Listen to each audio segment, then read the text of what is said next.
What's up, Brandon? Let me know if you can hear me, my friend.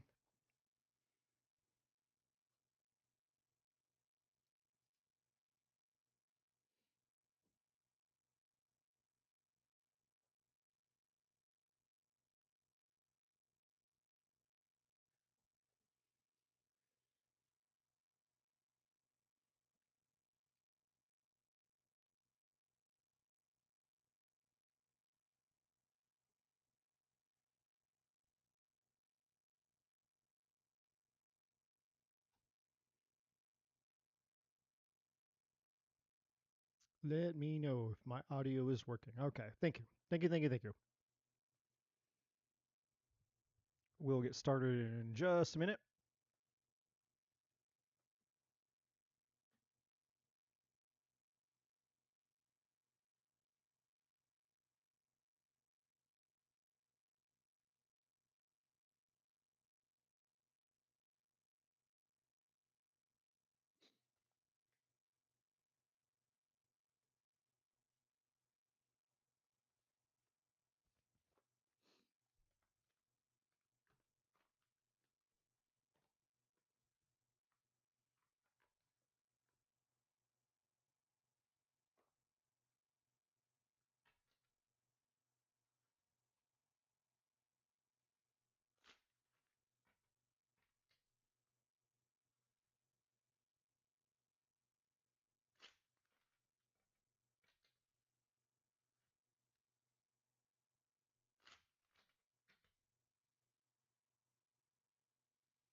There's Chanley.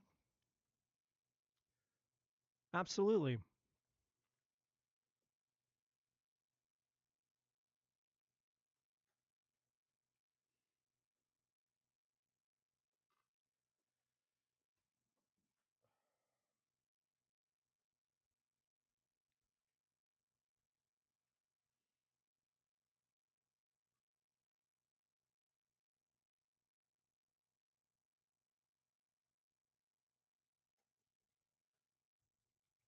I'm doing well. How are you? How are you?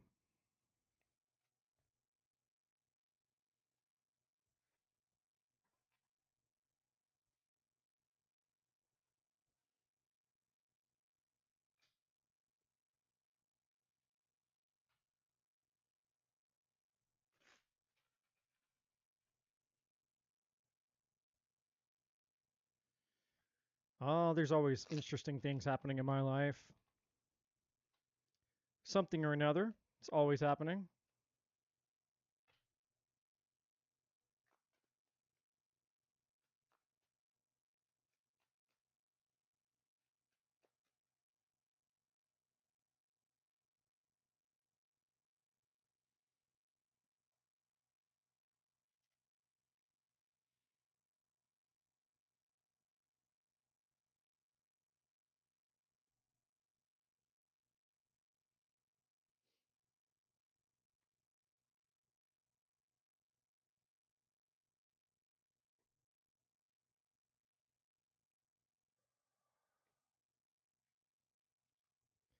Sonali? Sonali is here.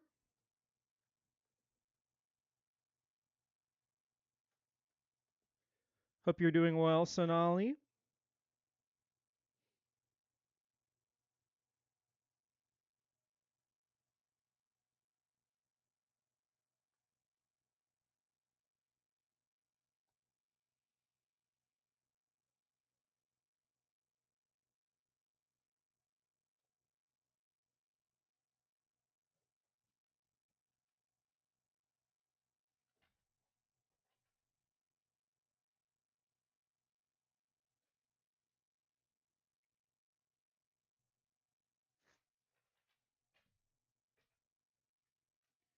We'll get started in just a minute.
All right.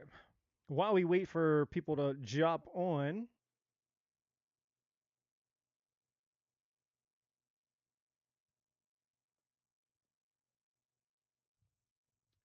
I have I have messages for the collective. So we'll go through this really quick, and then we will begin. So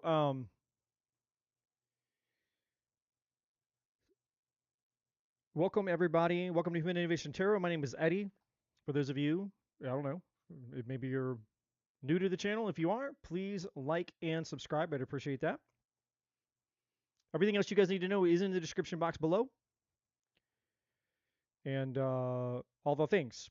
So now that we are approaching what the second week, I think that's right. Let me take a look at the calendar. Yeah, we are about to enter the second week of May, and this is what the divine wants everybody to know. So this isn't for anyone specific. Take it as it resonates.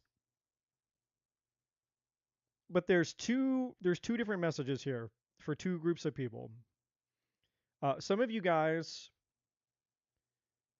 are going to get a second chance. For lack of better words, you're getting um, a second chance in life. And what I mean by that is you're going to have an opportunity to revisit some things that you had given up on, or you felt that, what's the word, you weren't seeing any progress, you weren't seeing any growth, you weren't seeing any evolution. And so you thought, okay, well, you know, I guess I'm not supposed to do that, or I'm not supposed to go in that direction. And what the divine is saying, actually, it's not true. So if you had a dream, a goal, or desire, and you put yourself out there, you tried, it didn't produce a result that you thought that you were going to get, when you put effort into it in the past, the reason that it didn't work out in the past was because you had not become the person you needed to become in order to be successful at that thing moving forward. And so we have the letting go energy here, and underneath the bottom of the deck, If I go down to the 3 cards down at the bottom of the deck, we have letting go here. So 2 different decks that are saying the same things. Now, underneath the letting go card, we have patterns. And so the patterns card represents basically the pattern energy represents the things within you that needed to change in order for you to come back to this thing so that you can actually have a real go at it, for lack of better words. Okay. And the pattern is connected to this victim mentality energy. Like, I suck, I'm no good, I'm a failure, I can't do it, it's not for me, I don't know what to do. It could be many things, okay? It could be a lot of things here with the victim mentality. And so but when we get into this victim mentality, then we've basically abandoned all of the divine resources within us because we're believing a bunch of bullshit that our ego is telling us about why we suck, we're a failure, we're not good enough, and we can't do it, or God forbid we tried with the limited knowledge that we had at the time to do something and we didn't get the desired result. And so without resilience, without courage, and that's the next card underneath, is courage. Well, resilience is a form of courage. Resilience means, hey, when you get knocked down, you get back up. You get knocked down, you get back up. You get knocked down, you get back up. Okay? That's what courage is. Courage is never allowing failure, defeat, or adversity to steal from you the things that you desire. But too often, when we are faced with challenges, hurdles, obstacles, and adversity, and we don't get the desired result, we have a tendency as humans to give up and say, okay, well, I give up. And the divine is saying, well, that's, if you're going to give up just because you weren't successful the first time, then you're never going to experience fulfillment in life, right? Think about when you were a kid. Well, you probably don't remember, but the reason that every single one of us is walking on our 2 legs is because a long time ago, when we were a little toddler and we were crawling around on the floor as a baby, eventually we tried to stand up because that's what we saw our parents doing. It's like, hey, all these people around us, they're walking around like this. We're down here crawling around like this. And sometimes our parents gave us assistance, and sometimes we just, we'd crawl up next to the wall and we'd stand with our hands against the wall. We'd wobble and or against the couch or a chair, and eventually we're like, a part of our brain was like, I'm going to figure this shit out because if they're doing it, something inside of me says that I should be doing it. And when kids are first learning to walk, they stumble and they fall. They stumble and they fall. They stumble and they fall. They stumble and they fall. Well, eventually, we get the hang of it.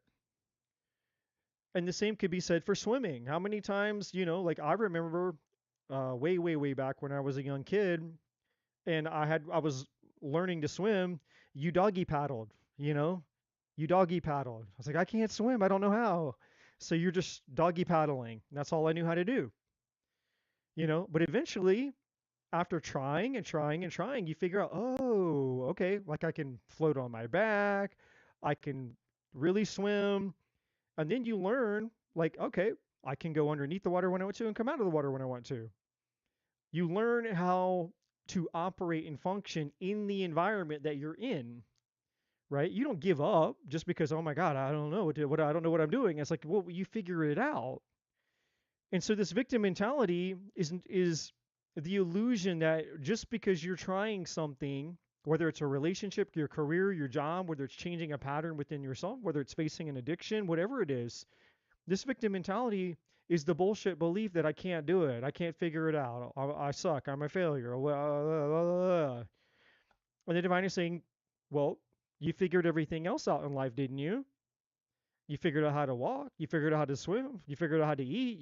You figured out how to put your clothes on, right? You figured out how to get out of bed. You figured out how to brush your teeth. You figured out how to go to the bathroom.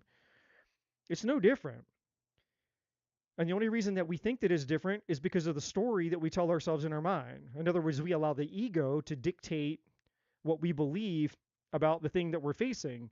And as long as we give power to our ego instead of believing the power that's within us, which is the power of the divine, we're always going to be in victim mentality. We're always going to believe that it's impossible, that we can't do it, blah, blah, blah, blah, blah, blah, blah, blah, blah. And so the divine is saying, you can overcome this pattern. And if you're willing to face this pattern with said courage, then you have an opportunity for a new beginning. Things can be different, and you have the power to make this change. You have the power to make this change. Who has the power to make this change? Who? Who has the power to make the change? You have the power to make the change. And why do you have the power to make the change? Because the divine is inside you. That's why. Each and every one of us is an individuated expression of the eternal, the divine, God, source, the universe. You have all the tools and resources, the magician card and tarot. You have everything you need to face anything, to learn anything, to accomplish anything, to achieve anything. It's just your belief about it. I want you guys to look at this card. What is this man holding? This man isn't holding his heart. He's holding his head. Isn't it ironic that when we're sad and we're frustrated, our body language and our posture always goes to our head? Maybe that's a clue. Maybe the fact that not our natural tendency, our natural body language is that we go to our head. Maybe that's telling us that the source of our problems is up here. Where is the source of this man's problems? Where are his hands? On his head. His ego. Ironic. So, this letting go energy for group number one out there is there's something in your past that you convinced yourself that you could not do, and you accepted the loss. We have the loss card here, and it's implied here with the second chances. There's something in your past that you gave up on because you're like, well, I tried it and I failed, so I guess I'm not supposed to do that. And the divine is saying, not so fast, not so fast. Because the second chance energy here with destiny and fulfillment is the divine telling you, actually, that's not true. You just weren't the version of the you that you needed to become to do the thing that you were supposed to do back then. You weren't ready yet. But now you are. That's why the second chance is here. Okay? Now, the professional assistance card that we have here is about you guys being willing to find a mentor, get connected to a community, read a book, invest in a course, whatever you need to do to continue developing your skills.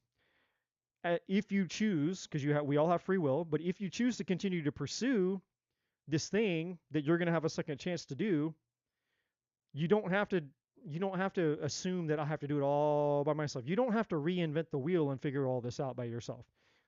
Somebody else has already probably done the thing that you're trying to do, and they've been successful at it. They've probably written a book about it. They probably made a course about it. And if you just put effort into trying to figure out whatever that thing is that you need to do, you'd probably, find the skills, the knowledge, a starting point, whatever it is that you feel you don't have to get the information you need to get a head start. Now we have the sacred temple. The sacred temple is the divine reminding all of us that the most important thing that we need to stay connected to and never lose sight of or never get distracted from is ourselves. That the divine power is within, our fulfillment is within. So if you're seeking satisfaction outside of yourself, you're seeking fulfillment outside of yourself, success, whatever it is, if you're looking, searching, and longing for something outside of yourself, the sacred temple says you're already at a loss because you're looking in the wrong place for the thing that you truly desire. And that's called putting the cart before the horse. So when we're seeking things for our validation, for our identity, for fulfillment, for acceptance, all these experiences that we're programmed to chase after because we're programmed and we're told in the world, the vast majority of people that are asleep, stuck in the matrix, believing the same bullshit. We look at them and we go, well, but that's what they're all doing. And it's like, yeah, but they're all fucking miserable too. They're all lost like you're lost. They're all struggling like you're struggling. And just because everybody is driving their cars off the cliff doesn't mean that you have to drive your car off the cliff too. Right? The divine, you're here because the divine has guided you here. You're here because the divine is trying to lead you in the direction of what is true, your divine truth. That if you can learn this, the sacred temple, finding your fulfillment inside of yourself, finding your power, your answers, your resources inside of yourself, that's when you'll be truly unstoppable. Okay? That's for group number one. Group number two, a second chance. There's somebody from your past. This is relationships. So, group one, number one, if that resonates for you, great. Group number two, this has to do with relationships. Somebody from your past. Now, this could be you. This could be somebody else. It could be both of you. I don't know. But this has everything to do with relationships. You tried to let go of them. They tried to let go of you. One or the other or both. They realized the grass wasn't greener on their side. They realized their life wasn't better without you. Or maybe it had nothing to do with any of that. Maybe it's just it didn't work out. We went our separate ways. And during your time apart, during your separation, you both have realized, hey, you know, I was in, I had issues, I had problems. And they realized I had issues, I had problems. I fucked up, I did things wrong. They fucked up, they did things wrong. And so the divine is saying that there's an opportunity for a new beginning here that has the potential to lead to fulfillment. And you're destined, in other words, the fated destiny card here is about having a soul contract with this person. And so you had to be separated because you guys couldn't get along. You had things that you had to work out. You had patterns, they had patterns. Whatever the case may be. You both needed to grow, you both needed to evolve, you both needed to take responsibility for yourself and realize, okay, well, you know, I have things that I needed to work on. And so did they. Well, you're going to get a second chance. That's why we have the second chances card here. And you're going to have an opportunity to get it right. That's what the mastery card is saying. There's going to be a chance for you guys to get it right this time. But, and there's a big but. For you guys, this is why the professional assistance card is here. If you have not worked through your patterns, then you're just going to end up right back in the same place you were before. So it may require you to humble yourself and get outside mentorship, outside assistance, get somebody else involved in assisting you or assisting them so that if and when this person comes back, you'll have an opportunity to get it right. But again, it's all your choice. So the divine is here to say, you all have free will. You can all do whatever you want. You can do whatever you choose. But collectively, the energy that is here tonight has to do with those two groups of people. Okay? So that's that message. Now, tonight's going to run a little bit differently.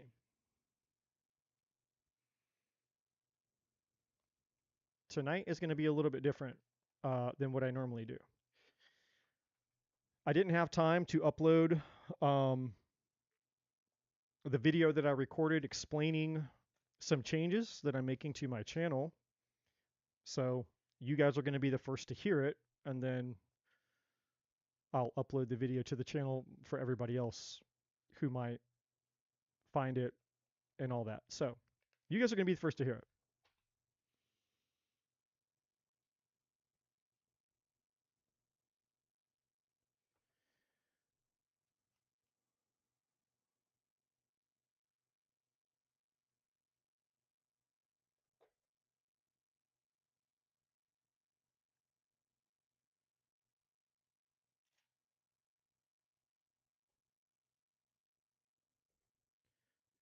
So basically, um, as some of you know, not all of you, but maybe some of you know, you guys, because I realized that there's a large group of people who just want they just want an answer. So, or what I call a generic tarot reading.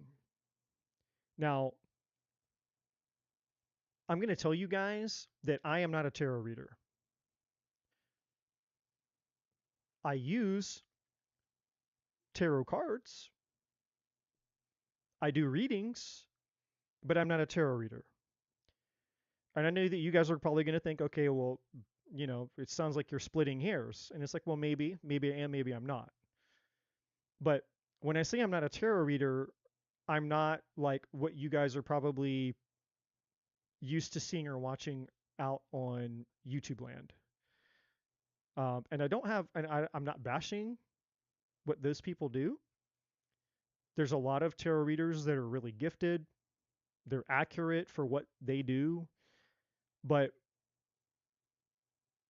for me personally, after, being a tarot consumer myself and addictively watching videos over the past few years, then learning how to to read, and use this tool myself, starting my first channel and then having that just completely erased and deleted by YouTube for no reason, and then having to start the channel that I'm doing now all over again, having to start a second time from scratch, start all over again.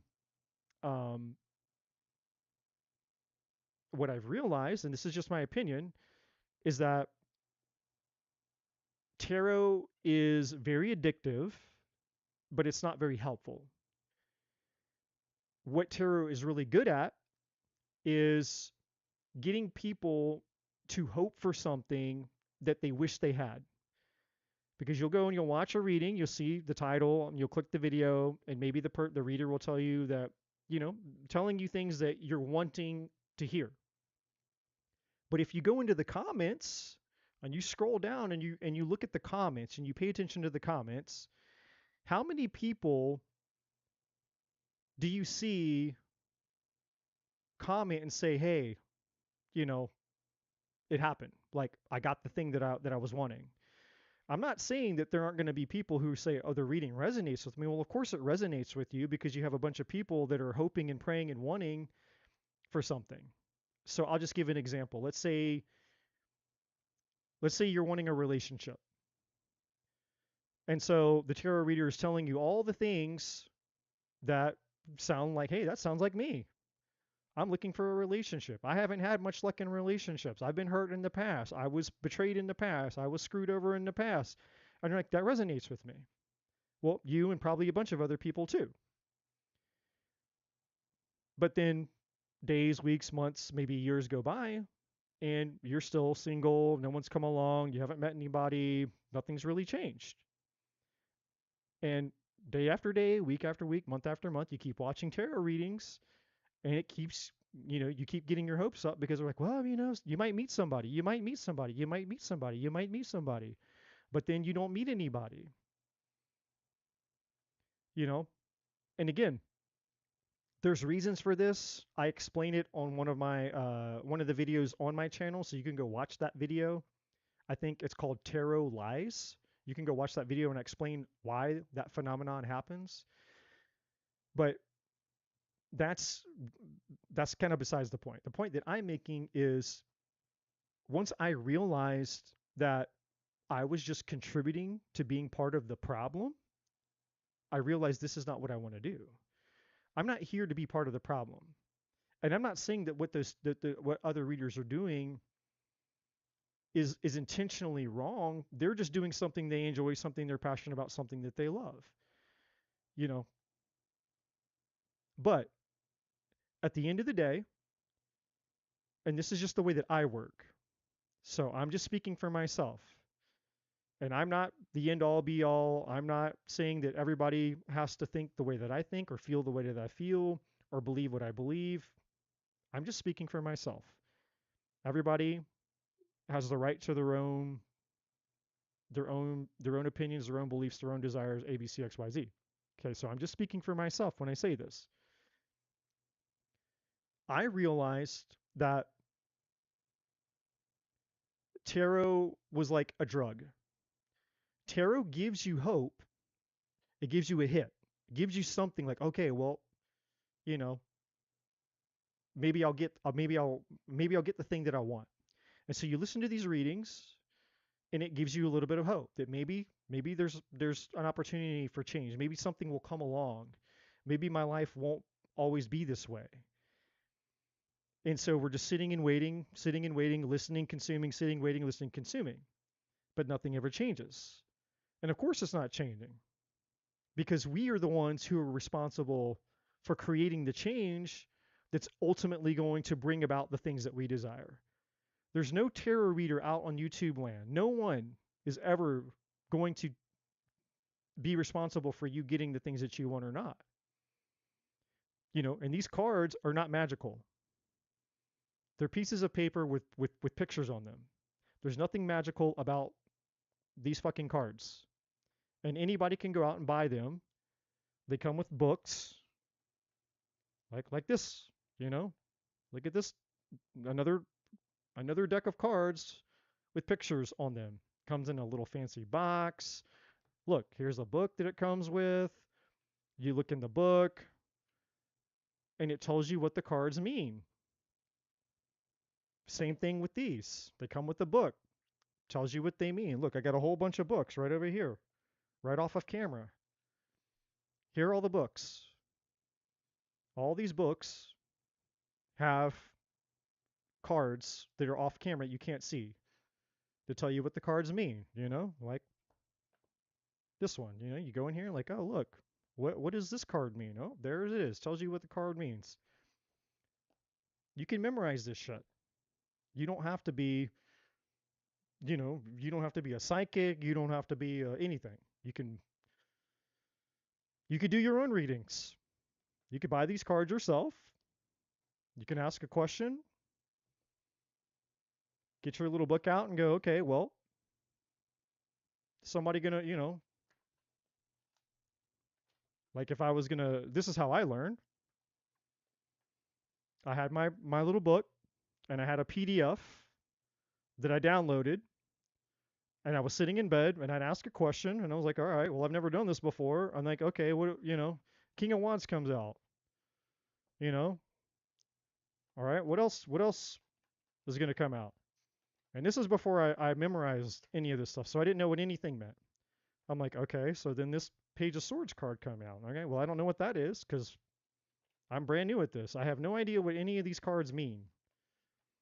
I'm like, all right, so I'm going to get another one. Because 3 is a good number. I like 3. 3 is a good number. There we go. Like, so I got this card, this card, this card.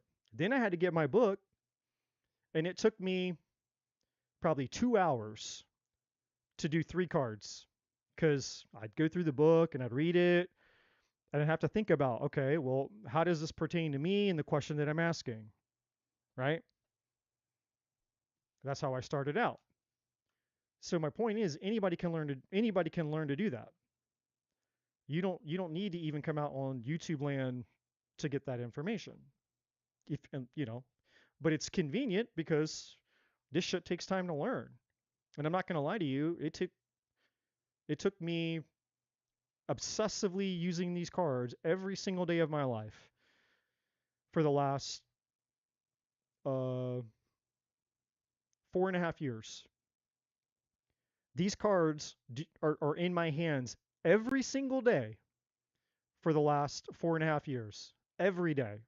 It's not an exaggeration.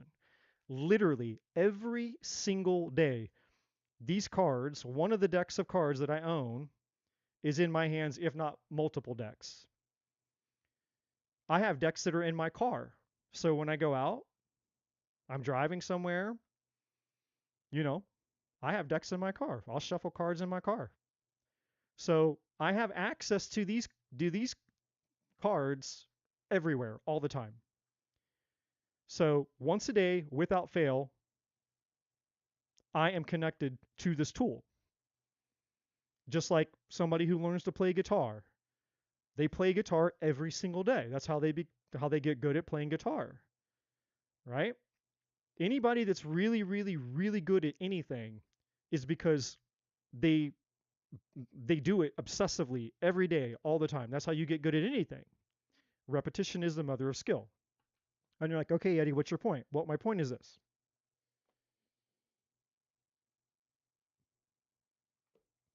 My point is people who are passionate, anybody can learn how to read tarot, anybody can start a tarot channel, and you a lot of people out here on YouTube who are doing tarot readings. And if you're consistent and you do it long enough, you can build up your channel and eventually you can make money.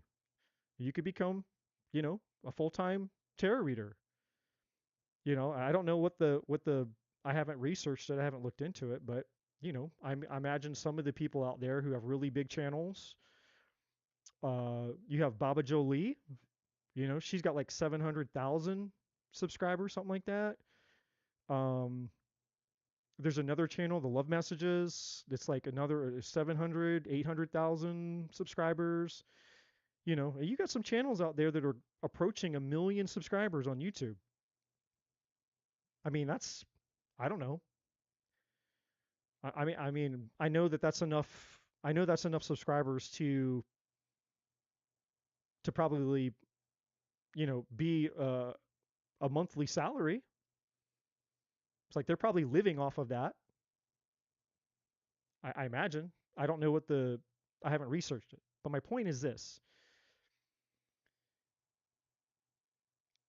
I am not a tarot reader. I am not here to do something that, first of all, you all could do. Because, like I said, every single one of you could go out, buy a deck of cards, ask your questions, pull out your booklet, read the book, and learn what the cards mean. Every single one of you can do this, or at least do that. So you don't have to be gifted. You don't have to be spiritual. You don't have to be. You could teach that. You could teach a 5-year-old to do that, a 10-year-old to do that, and you can get your answers. Um, I don't think tarot is helping anybody. In fact, I don't know one person. I don't know one person who has ever gotten a tarot reading, especially off the YouTubes that I know of. And I'm not saying that there isn't one out there, but I'm saying I've never met somebody who said, "Oh, I watched this tarot reading by such and such's YouTube channel, and it changed my life." I haven't met that person. So I think that I think that the tool is a very powerful tool when it's used in the right person's hand. Just like anything, you put you put a guitar in my hand, I can play a couple of guitar chords. You put a guitar in Eddie Van Halen's hands, I mean, I know he's dead, but whoever, you put a guitar in a professional guitar player's hands, and they're going to be able to make music with it and do, I mean, all kinds of things, right? I can sit behind a piano and I can play a couple of things, but if you get somebody who knows how to play the piano and they sit down, they're going to be able to make music with it. So, the cards are arbitrary. The the power comes from the person who's using them, right?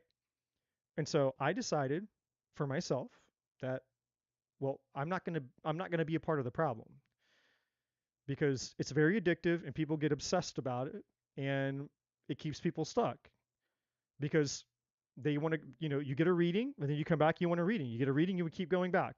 You keep coming back and you keep coming back. You keep watching, and it's like you're spending all this time consuming tarot readings, but nothing's changing. Your life's not changing. You're not getting what you want. And when I realized that that's what was happening, I was like, I'm not going to do that. So now what I can't do is I can't control what you guys do with the information that you receive even from me, right? So if you come out here and you get a free reading or whatever it is that you get a reading from me, I can't control what you do with the information that you're given. But what I can promise you is that I'm here to, and I have allowed myself and I've opened myself to be a channel for the divine, which transcends something. It transcends the meaning of these cards in terms of like what you get in a book, right? Like oftentimes, like these, for example, you guys will see me use like these cards. More than not, I've used this deck of cards, and then recently I recreated them, and I'm using this deck of cards. You can't buy these. You cannot buy these cards because I've created them. These are for me, and that's why I use them 90% of the time. Because I was like, well, all these other cards are great tools, but I need a tool that's my tool. And there's no book because I don't need a book. They're my cards. And so my point is that I'm not here to just do tarot readings. I'm here to channel messages that are in alignment with the agreement that I have with the divine, which is what is in your highest good. That's it. That's why I'm here. So my channel is literally about what's in your highest good. But you have free will. You can decide to do anything you want with your life, or you can partner with the divine. And if what you want is truly the thing that's in your highest good, then great. You're in the right place. This is the channel for that. So I guess this is a really, really long-winded way of saying that I'm not here, I'm not a tarot channel, and I'm not here to do tarot readings. I am a spiritual advisor that is here to help you get the answers that you need to go live the life, have the desires, and align yourself with what's in your highest good, your best life possible. That's why I'm here. And so, moving forward, I'm going to do two things because, and this is going to sound like a contradiction. So I just went on this big long tangent, right? And so now I'm going to say something that's going to sound contradicting. But I promise you, it's not contradicting. It's going to sound contradicting, but it's not contradicting. I know a lot of people want tarot readings. A lot of people, they see a free tarot reading and they're like, ooh, free tarot reading. And again, I'm not here to judge you. If you want a free tarot reading, that's fine. There's no problem with that. I'm not here to judge you if you want a free tarot reading. So what I'm going to do is what's going to allow me to give you guys to answer questions that you might have that don't require me to be on here for 10 to 12 hours at a time, which is why I don't come on very often because it's like I don't mind doing it, obviously, because I do it. And I'll sit in this chair for 5, 10, 12 hours straight. Most of the time I don't get up. I go to another place.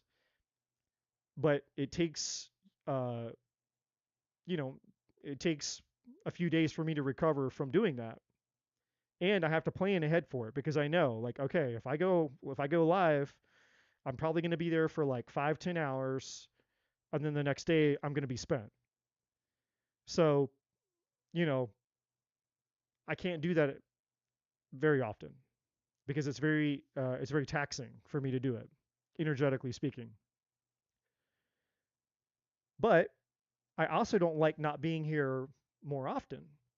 So trying to figure out how am I going to do this. And so this is what I've come up with. And this is, I'm getting to my point here. I don't know why it's taking me so long to get to my point, but this is the point. I'm going to be able to come live more often to do free tarot readings. And so that's going to be for those of you, it's going to be like a 5 or 10 minute. You have a simple question that you ask. Cool. I'm going to get you a simple answer. And it's going to be generic. It's not going to be, a big in-depth reading like you're probably used to. But I'll be able to come on more often. I'll be able to get you something, and that'll be an option for those that you know that want that. Because some people, they don't want to sit around, they don't want to wait around, and I don't blame them.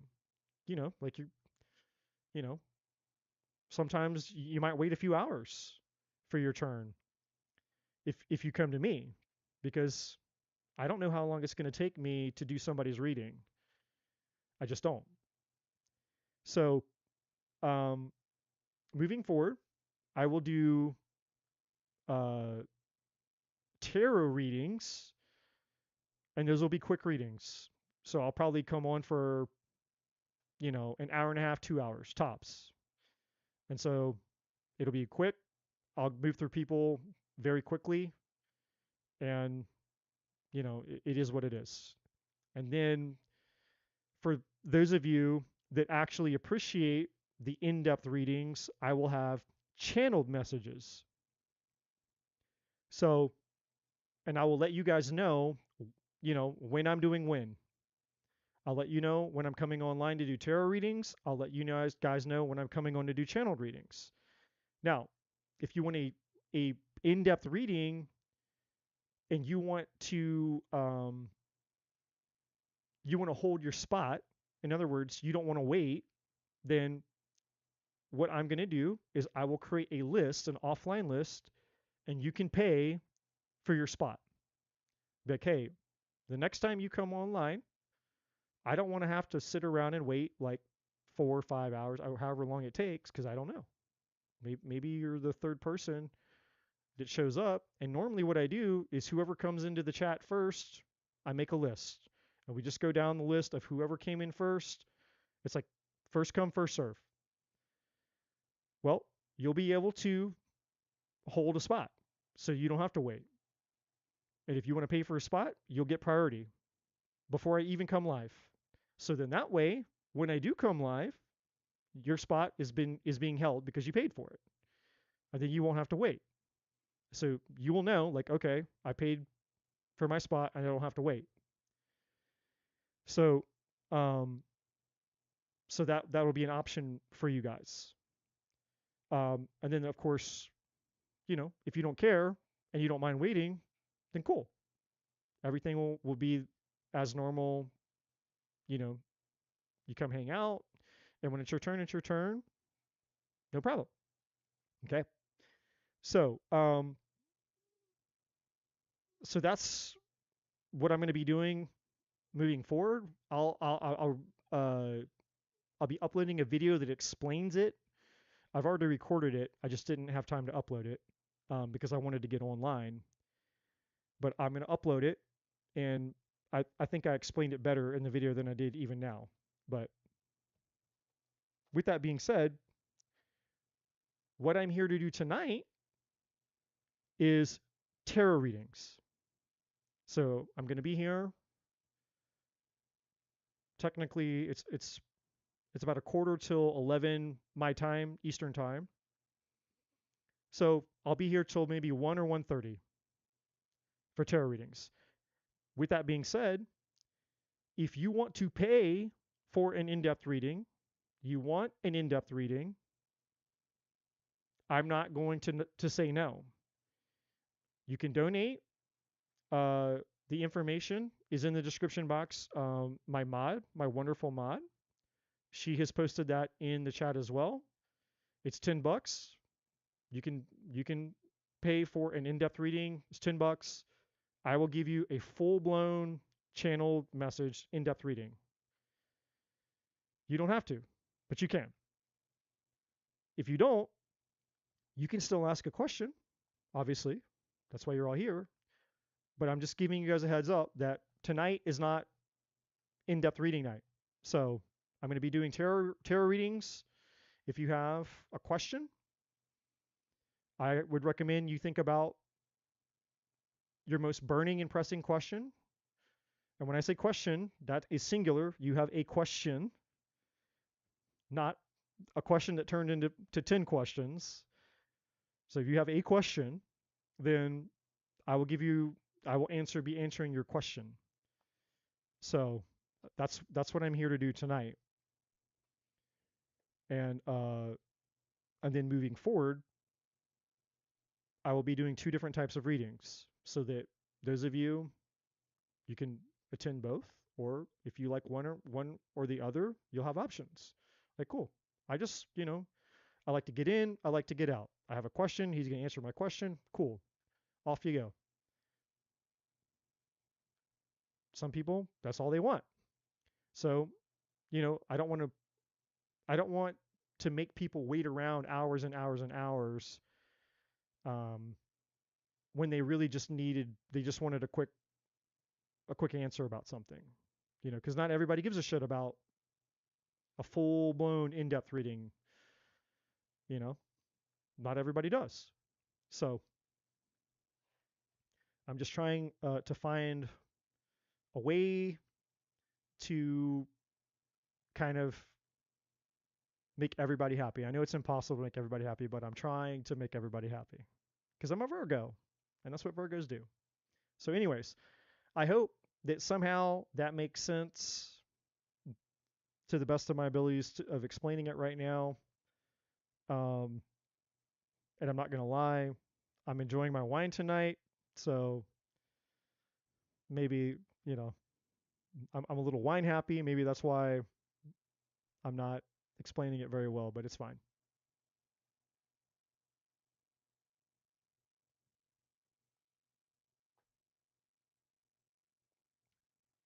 One last thing that I will say before we begin, if you don't want to wait for a free tarot reading, if you're like me, if you're super, super, super, super, super impatient like me, you can donate and you can jump the queue. You don't have to wait. You can be first. It's $5. Just donate $5. Let me know. Put it in the chat that you've donated.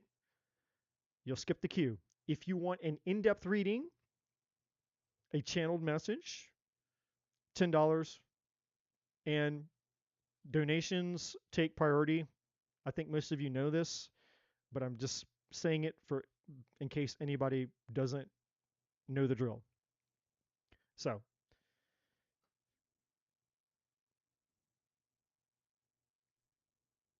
Elaine is here, and Elaine says she is going to donate. And why is my mouse? Don't do this. Don't play with me.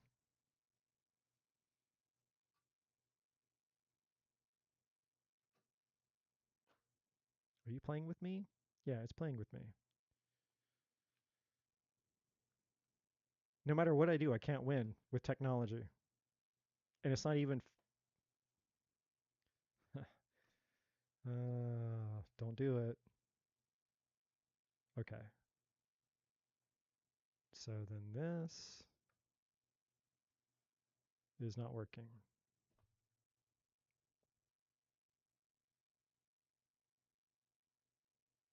Okay. So Elaine, you can ask your question.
If it's not one thing, it's always something else. Okay.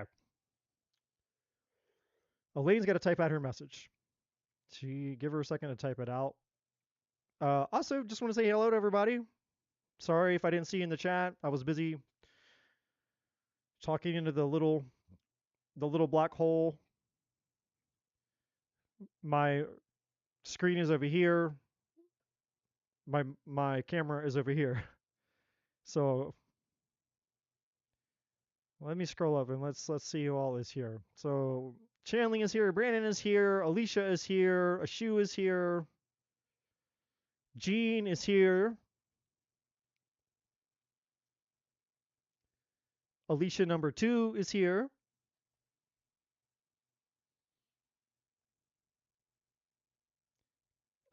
Country is here. Gina is here, ladies and gentlemen.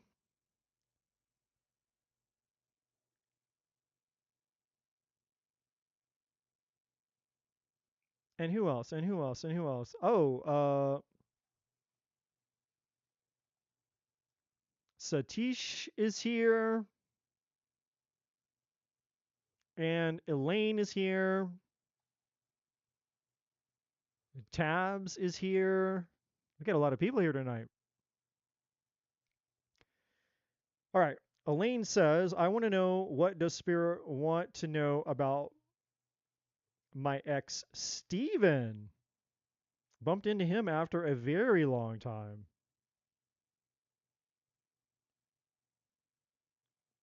Ooh.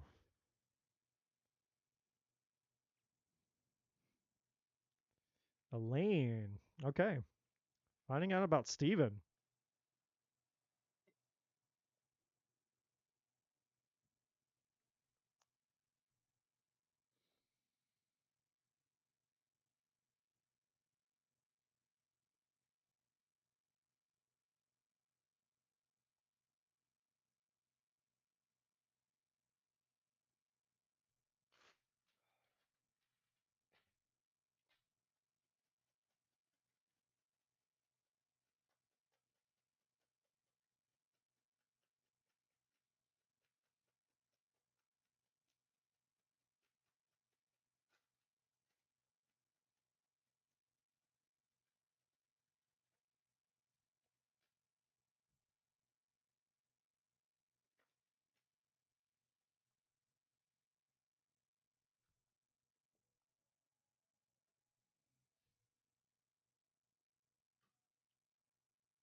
You can't make that shit up.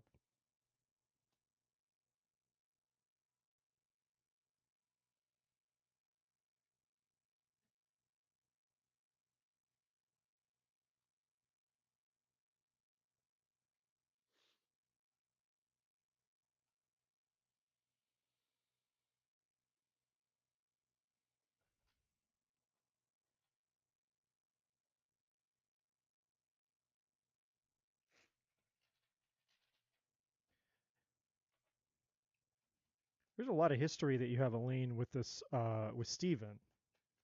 There's a lot of history that you have here with Steven. We'll just say that.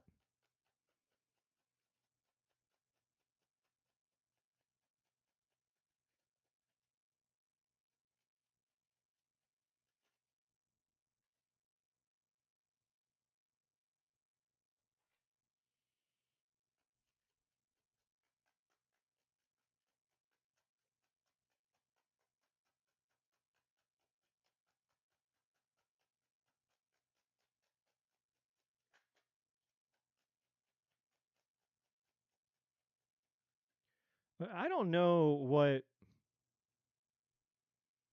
I don't know what happened when you I don't know what happened when you bumped into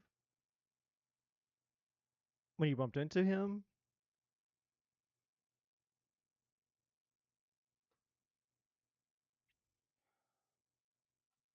My life, God damn it.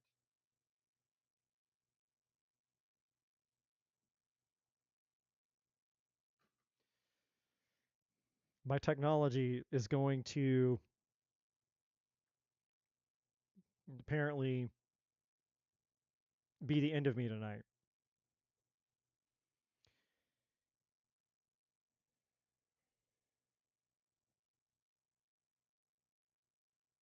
Okay. Um so you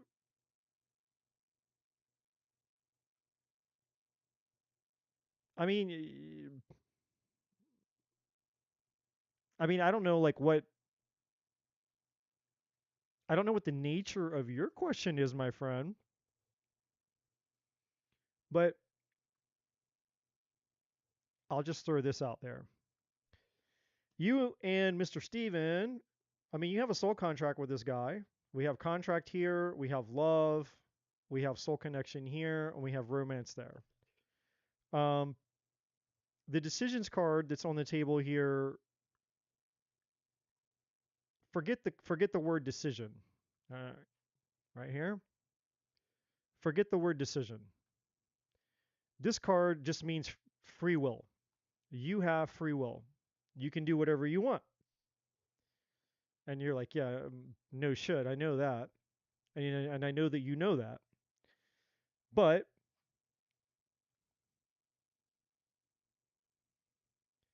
if you really wanted to, Elaine, if you really wanted to, you could have a new start with this guy. He has feelings for you. Like whoever this person is, or they have feelings for you. Love is here, soul connection is here, romance is here, and we have a King of Cups at the bottom of the deck. There's still emotions. Now, I don't know how you feel about them, but they still have an attraction or an affinity for you. Um, there's a few energies attached to this recovery card. Your energy is attached to this, and his energy is attached to this. Both of your energies are attached to this. So he's working through something. He's healing from something. He's gone through things, maybe even things that you know. I mean, obviously, he's your ex, so life has gone on since you and him were apart. So whatever things that he's gone through, you know, those things have changed him. He might be healing from something that happened to him recently.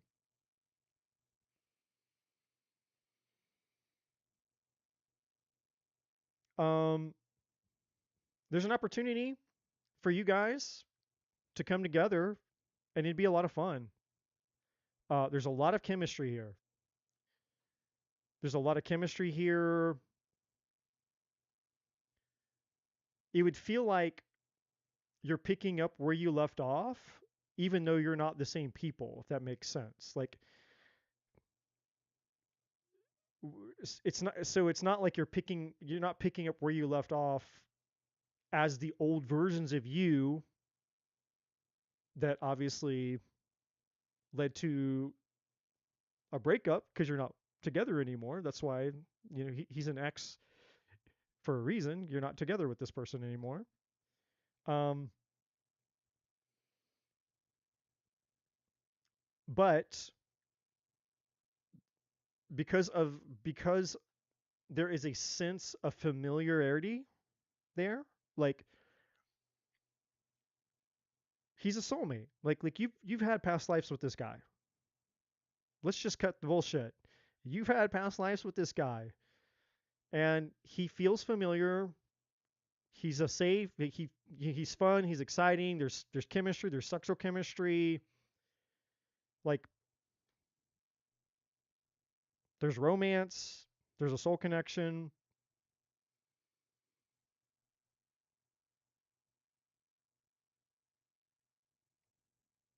He's you can have a thing with them. Excitement. I mean, you could the you that you are now and the version of him that he is now. You could have there's an opportunity here, so a total second chance here. It's interesting, Elaine.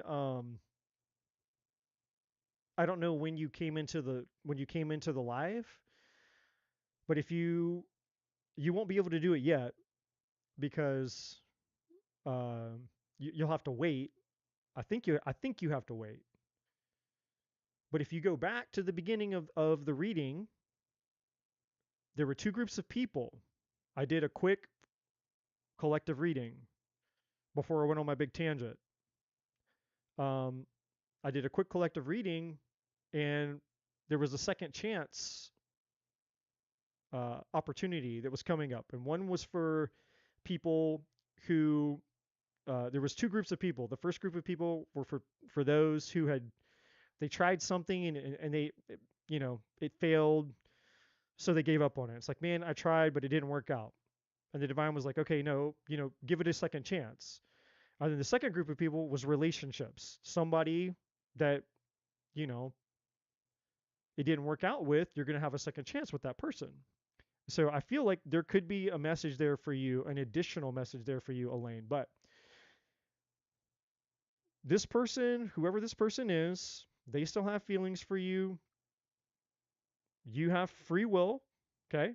You can do whatever you want. There's an opportunity. If you wanted to give this a shot with this guy,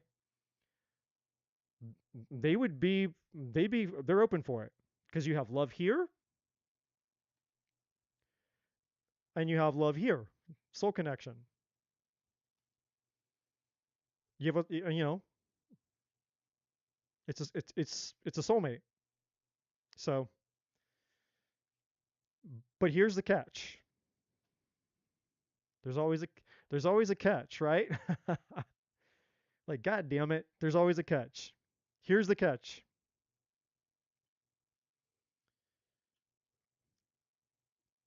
In order to have one thing, you have to be able to let go of something else.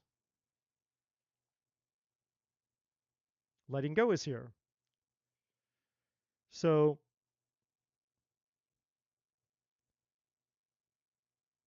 and there's no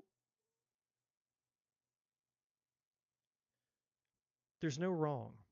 There's no right or wrong with the choice that you make. There's no right or wrong. So, you can hold out for your twin flame, which is a very difficult path. It's hard. That's the more difficult path. That's the challenging path. Like that's like playing the video game on super super super super super hard mode. So you can hold out for that and, embrace the uncertainty and all the things that come with it. Or you can let that go and you can have what's available to you now, which is, the divine. So basically, what I'm trying to say is the divine is bringing you an opportunity for something that you desire because you want love. It's very clear, Elaine, that you want love. You've been working on yourself over the last few years. You've been growing and learning. You know, you've been in it, and I know because I've been here. I've seen it. I'm in tune with the energy of it and all that. Obviously I don't know personally, but I can see it enough in I don't remember readings when I do them. So like once I do a reading, I forget what I say. But energetically speaking, metaphysically speaking, I know that you've changed. And even just the way that the questions that you ask, like you can tell, like when you're tuned in and you have a gift, you just know because you sense energy and you know when someone's changed or not. And I know that you've changed. I know you've done the work. And so the divine, you know, your hard work is paid off. And that's why this is here, by the way, Elaine. The reason that this recovery card is here, and again, forget the word recovery. Don't pay attention to the word. I don't want you to pay attention to the word right now. I just want you to pay attention to me and the messages that I'm giving you. But this is you. This is the you that you've become because you you did the work. You did the hard thing. You did the thing that 99% of people do not do. 99% of people, they have the information, they'll get the information, but they'll do nothing with it. And the 99% of people out there, they can be pissed off at me, but I don't give a fuck if they're pissed off at me or not. Because I know that I know that I know that it's the truth. You can lead a horse to water, but you can't make it drink. Now, the top 1%, the 1%ers out there, the 1%ers out there are the people who do the work. I'm not talking about the 1% in terms of like the world and the matrix and successful and the billionaires and all that bullshit. I'm talking about the people here in the spiritual world of, are you willing to actually listen to the divine and do what the divine tells you to do, right? I was having a conversation um, with our dear friend Trudy. Many of you know who Trudy is. Some of you do, maybe some of you don't. Um, I was talking to Trudy yesterday on the phone. I was in Target and she called me and, we were just catching up on all the things. We were talking about YouTube, we were talking about our channels, and we were talking about spirituality, all the things. And I told her, I said, it's interesting to me. It's interesting to me that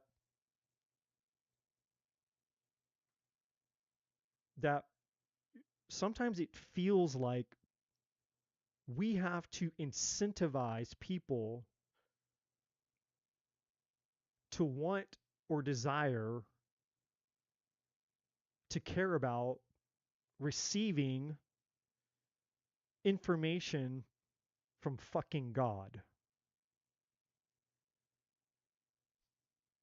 the divine, the creator of every dimension, all worlds, the universe, this world, humanity, the creator of everything. Like, you're receiving a message from the creator of everything. You're receiving a message from God, the creator of everything, infinite intelligence. It's not a message from me.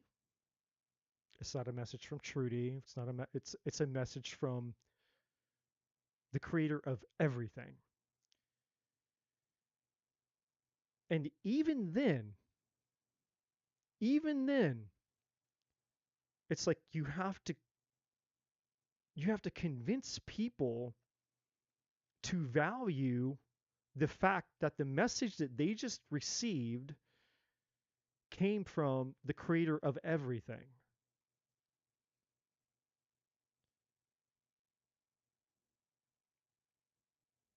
Right? And so when I say you're a one percenter, what I'm saying is you're one of the 1% of people who values receiving a message from fucking God. Like you get it. You're like, oh, this is information coming from infinite intelligence, the creator of everything. I might need to take this serious. Like, maybe this is the most important, maybe this is the most valuable information I'll ever receive because it came from the creator of everything.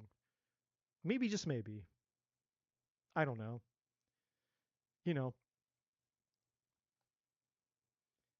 so, when you treat it with the value that it is and you utilize it for the value that it is, then you're going to get a change, right?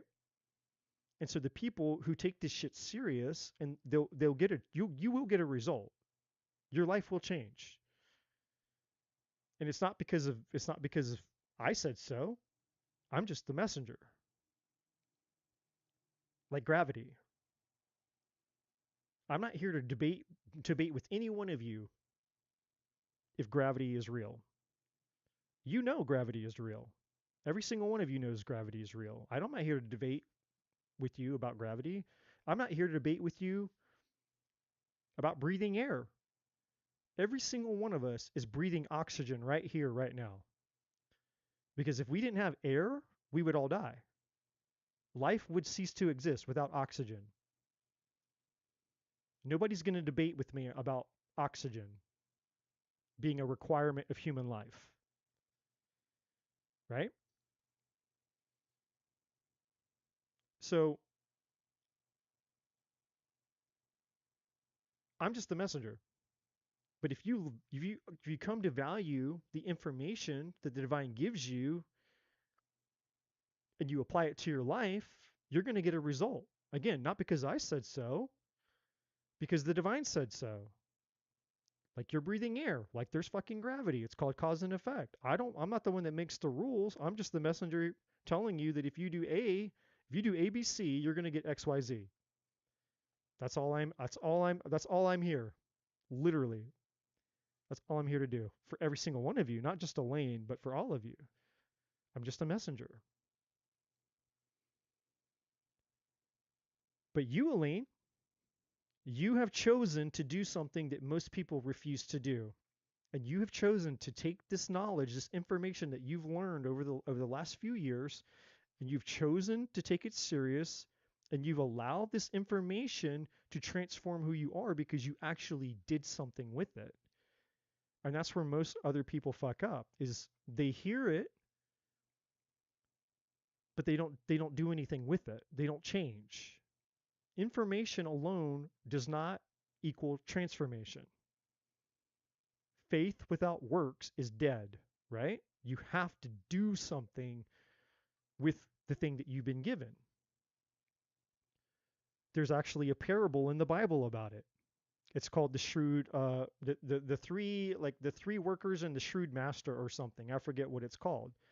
But basically, there was a master who gave three of his, three of his workers money. The first two workers invested the money, and then the third worker was scared. And so he buried the money. And so when the master came back from his travels, you know, the first two workers were like, hey, I took the money that you gave me and I invested it and I made a return on the investment. And so he got to the third guy and he's like, what did you do with what I gave you? He's like, oh, well, I was scared. I knew you were a hard man. And I knew, like, I knew that you would want, I knew you would come back and ask me what I did with what you gave me. And I was scared. So I buried it in the ground. I didn't do anything with it. And, you know, that's what most people do. So most people, they're getting the answers that they need and that they want, but their life's not changing. And so they come back again and again and again, and they want more answers. And it's like, well, you can keep asking the same question a thousand different ways, and you're going to keep giving the same answer a thousand different ways. But until you take your power back and you take authority and control over your life, your existence, because it's your existence, nothing's going to change. Nothing changes until we change. So my point in all this, Elaine, is that you've changed. And because you have changed, you're now at a very important place in your life where the divine is saying, you deserve whatever it is that you decide. I'll say that again. You deserve what you decide. And whatever it is that you decide is what you deserve. Whatever you decide is what you deserve. And so there's this level of trust now where the deeper that you go within yourself, the deeper into yourself you go, you find your divinity. And the more that you trust and embrace and become one with the divinity inside of you, then the more that you can have assurance and security and confidence that I'm on the right path. Because the divine inside of you is never going to lead you to anything that's not in your highest good.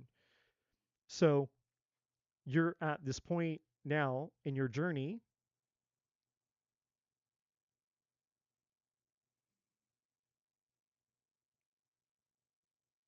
where you can choose to have your desires. And there's nothing wrong with that. But there is another path, and it's a harder path. And the harder path includes more growth, but more challenges, but potentially a different set of rewards. And that's a very key distinction, a different set of rewards.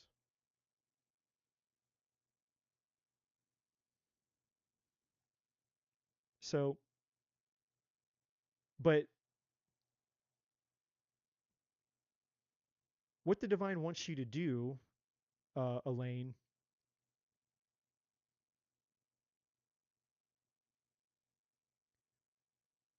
the bottom line is the divine wants you to trust yourself. The divine wants you to make this decision, and the divine doesn't want you to regret it. The divine doesn't want you to overthink it. The divine doesn't want you to, the divine just wants you to trust the you that you've become. The divine wants you to trust the you that you've become, and the divine wants you to make the decision that feels best for you, and to make that decision confidently, knowing that you cannot fuck it up. Just make the decision with confidence, going, this is what I want. This is what I want to experience. This is the feeling that I want to have. And then when you choose it, you choose it and just stand by it and just own it and just know this is what I want. And the divine is saying, okay, that's what we're going to do. This is the decision that she's making. This is what she wants. So now the divine is with you on that. And so this is the power of doing the work. And the beauty and the power of doing the work is that eventually you get to a point to where you're operating out of your divinity, to where you're not relying on the divine to tell you what it is that you need to know that's in your highest good. The divine's just waiting beside you saying, hey, you get to go wherever you want to go, because anything you do at this point, it's in your highest good. Because you've grown and you've evolved into that version of you that just naturally wants what's in your highest good. So the divine's just hanging out with you saying, you can have it all. Everything is in your highest good. Because you're now the version of you that that's just the plane of your existence. That's just the level that you're operating at that point. But it's very, very, very difficult. It's very difficult for people to get here. Not very many people get here, Elaine. And I don't say this lightly. Very few people reach this level of their spiritual journey. And it's not, it's not a comparison. It's not like it doesn't matter, because your journey is your journey. There's no comparison here. But I'm just simply saying the fact that you took the information seriously, you got a different result than most people get. Because most people are going to get information, they're going to hear the divine tell them, okay, do this, do that. This is what you should do. This is what you can do. They're going to get the information and they're not going to do shit with it. They're just going to keep doing the same thing that they've always been doing, and they're going to keep getting the same results they've always been getting, and they're going to come back, ask the same questions, and it's just going to, you know, and that it is what it is. It is what it is. But you haven't done that. And the divine is saying, you, you know, you're in your power. Whether you realize it or not, Elaine, you're in your power. So with this guy, I know this was a lot of extra beyond the question that you asked, but with this man, if you want this man, then essentially there is a connection here. You have a soul contract with him, and I believe that he does have feelings for you as well.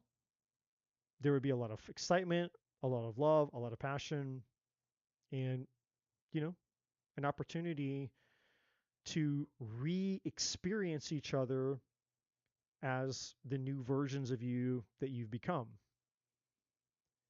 Um, it, and it'll feel like you're picking up where you left off, even though, um, you know, even though that was a different you and a different him. It was a long time ago. Whatever happened, whatever it was, it doesn't matter. But it's just that familiarity, you know? It's not awkward. It's not like, oh, I got to get to know. It's just, it's like a maturity. You've grown and you've matured. They've grown, they've matured. But that soul connection is still there, which makes it easy, makes it familiar, makes it comfortable. It's just like, it's not like meeting somebody that you've never met before. You don't know them, and that rapport isn't there. That history isn't there, and it can be awkward, and it's just, I don't know. Like, that's not what it's like with this person. And it doesn't matter how many years have gone by. It doesn't matter how many years have gone by. It's just, it's like, you know, you're picking up where you left off. So There is a chance, to answer your question, there is a chance for you and this person to start over. This is a path that you can choose to go down. There's a lot of love here. You both have changed, you both have grown, and you know, you have free will, obviously. And if that's the path you go down, then obviously you'll have to explore it to see where it leads. I can't tell you what'll happen until you've made that choice. Like I can't tell you like, okay, well if I choose that guy, it's like, I don't know. And if I was to be honest with you, Elaine, I wouldn't want to know. I would just want to discover it, enjoy it, and just let the journey unfold. And that's one of the things that I don't I don't like about tarot. I was going on my big tangent earlier about that. Like we're not life is not meant for us to know every single thing all the time. And sure, you can buy cards and you can ask your cards, or you can get a reading on every single decision that you make as a human being. You can. There's no law, there's no force that says you can't do that. And no one's going to stop you. The divine's not going to stop you. But that defeats the point of life. The point of life is to live it, to just enjoy the journey, enjoy the unknown, enjoy the fact that I'm going to make a decision and I'm going to live with the consequences of the decision that I make. And if it's right, it's right. If it's wrong, it's wrong. And if it fucks up, it fucks up. And if it doesn't, it doesn't. Like, we're not, this tool, these cards, right? We're not, we're not created to tell us what to do with the lives that we've been given. We are supposed to decide what to do with the lives that we've been given. This tool is intended for the moments in life where we need guidance. And that's different. And we all need guidance at some point in our lives. But some people have turned this into more than like a need. They've turned it into a crutch where it's like, oh, I can't make a decision because I'm afraid to make a decision, or what's going to happen if I make the decision. And so they turn it into a crutch. And so they're actually giving their power away, and they're never going to enjoy their life because they're too worried about all this bullshit out here in Terror Land instead of just going out and living their life and enjoying their life. Life is meant to be lived and experienced, not micromanaged through, you know, through some fucking spiritual cards. you know, but it's sad because people come, like anything can be an addiction, and people will find a way to become dependent on anything because they're so scared, they're so afraid, like what's going to happen, well, and it's like, and this is a very powerful tool. I'm not going to lie and say that these are not or it's not a powerful tool. It is a powerful tool, and it can tell you a lot of things. It can predict a lot of things. It can predict a lot of things very well, very accurately. But to me, it's like it's spoiled. Like, there's a reason that we say don't spoil the movie for me. A movie comes out that everybody wants to see, and it's like, well, don't tell me the ending, don't tell me what happens, because you'll ruin the story, you'll ruin the experience. I want to go watch the movie, I want to experience it, I don't want to know what the outcome is. But that's life. Life is a story. Life is an experience. You know, So the point, what I'm making with you, Elaine, you know, specifically, since it's your reading, to close out your reading, the point that I'm saying is trust yourself, trust the decision that you're making, and then just enjoy it. If you choose whatever you choose, forget whether it's this guy, forget if it's your twin flame. This is what the divine is saying, Elaine. Whatever you decide, whatever direction you go in, Elaine, trust yourself. You've earned it. You have become, you've earned this. You've leveled up. You've done the work. You've earned it. Trust yourself. You've earned it. And then just enjoy, Elaine. Enjoy whatever decision you make. If you decide, I want I want to be in love, and there's a guy that you could be in love with, and he's in love with you, and you can have romance right here, right now, and that's what you choose, the divine is saying, just go be in the romance and enjoy the romance. And let whatever that is, let that story unfold and let it just organically be what it is. And trust yourself. Don't come back out here in tarot land. Don't worry, wonder, oh, what's going to happen in this? Like, you don't need this shit anymore. How many tarot readers are going to tell you that? How many tarot readers are going to come and tell you you don't need this shit anymore? The thing that I'm here to provide, you don't need it anymore. How many people are going to tell you that? Well, I'm going to tell you that because I'm not here to do fucking tarot readings. And the divine is here as the messenger. I'm just the messenger. It's the divine's message through me telling you, you don't need this shit anymore. Why, Elaine? Because you've become this. You've worked hard to get to this version of yourself that you are now, and you just need to learn to start trusting your decisions. You need to learn to start trusting your decisions. That's why the courage card is here. You are this. This is who you are now. You're a powerful, divine being who is now, that now understands their divinity. I'm going to say that again. You are a divine, powerful being that now understands the power of their divinity. And because you understand the power of your divinity, you are now capable of making divine decisions. And once you've made your divine decision,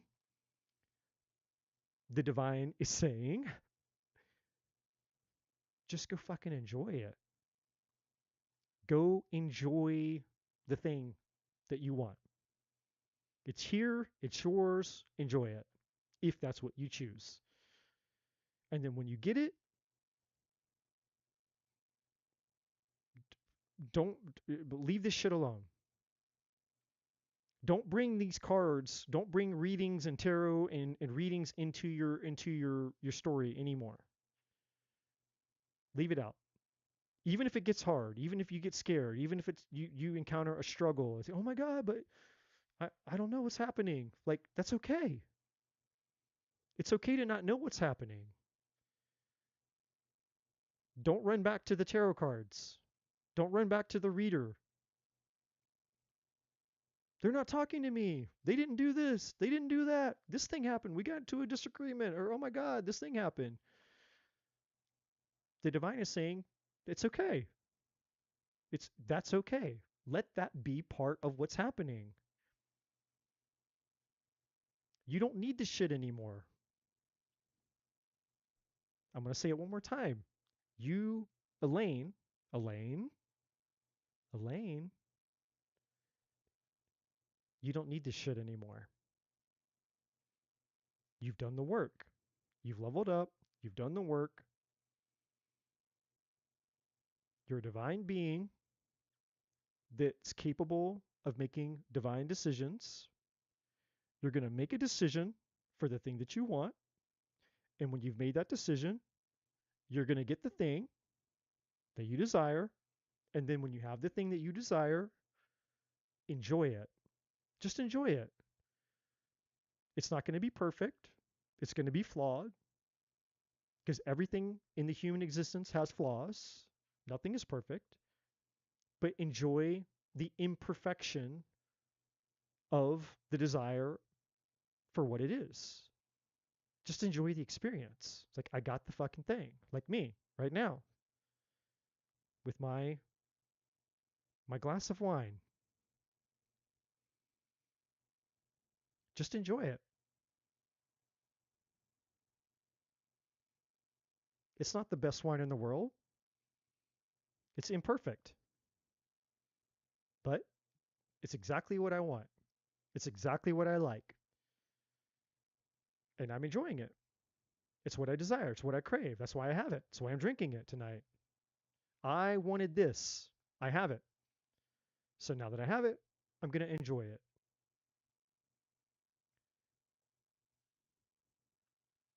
When you have the thing that you want, keep this shit out of it. You don't need it anymore. That's what the divine said. It's not what I said. Okay? Just a quick reminder. I'm just the messenger. It's not what Eddie said. It's what the divine said. You don't need this shit anymore. That's your message, my friend. That is your message.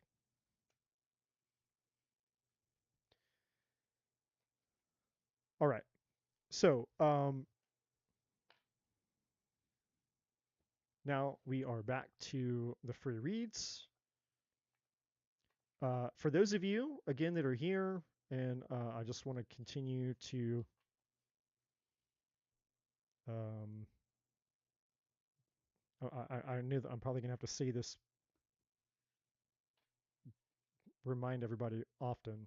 So if you would like a complete reading like the one that you just saw, you can donate for a full reading if that's what you want. Otherwise, I'm going to be doing free tarot readings. I'll be going down the list, and whatever simple question that you have, I am happy to answer it. It's my birthday. Give it up for Lisa DeYang. Holy shit, everybody. So, Lisa, you're a Taurus? Hold on a second. Happy birthday to Lisa. Happy birthday to Lisa. Happy birthday to Lisa. I hope you get laid.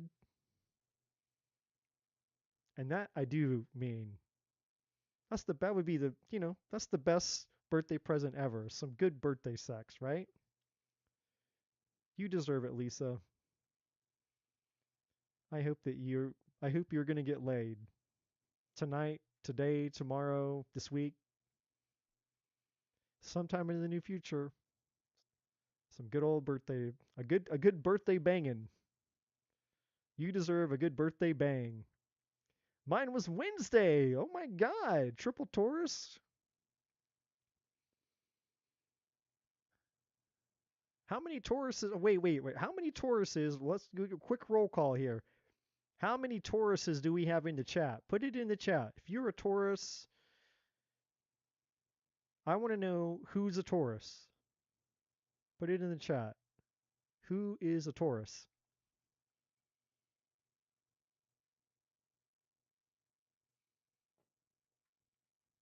Well, it shouldn't be very hard for you. No pun intended, Lisa. It shouldn't be very hard for you. I'm sure it wouldn't require much effort on your part. If you really, really, really, really, really, really, really, really, really wanted, if you really wanted to. All right, we have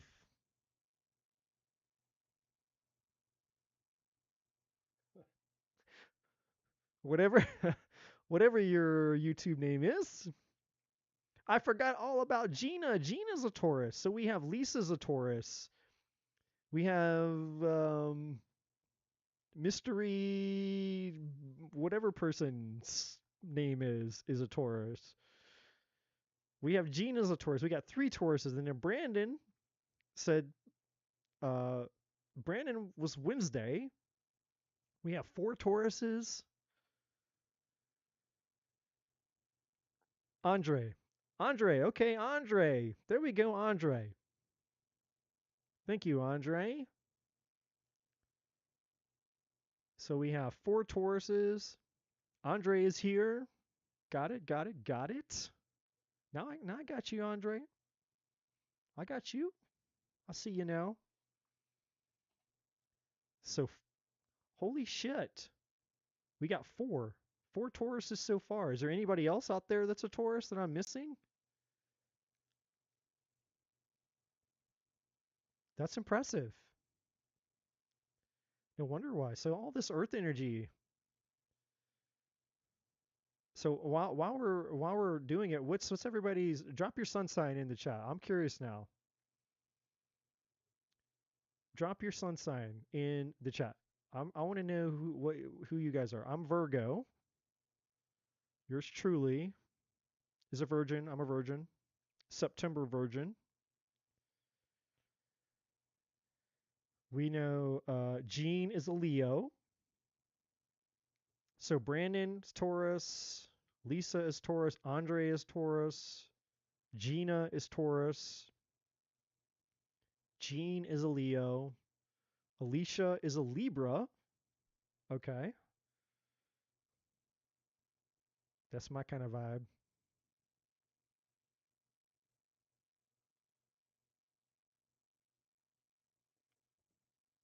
If I had to choose an air sign, I have to go with the Libra for my air sign picks. What else do we got out there? Moonbug is a Leo. Okay, so we got two Leos. We got Gene's a Leo. Moonbug is a Leo.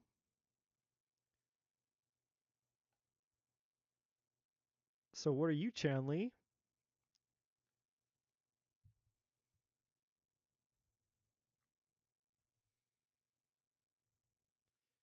Gene's like, I like Aquariuses. That's my air go-to. I'm just waiting for someone to say, I'm waiting for someone to say Gemini, and then we'll all hold our breaths. Like, okay, shit. So we got three Leos. Chanley's a Leo. This is fascinating to me. This is fascinating to me. We have three Leos. We have one Libra, four Taurus, one Virgo, being myself.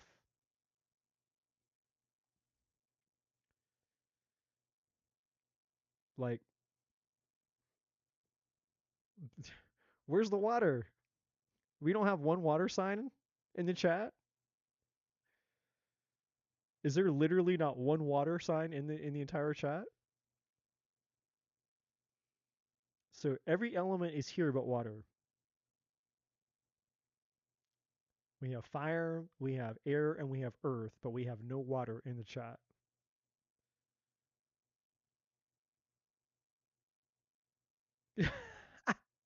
Is this a black magic stream? Yes.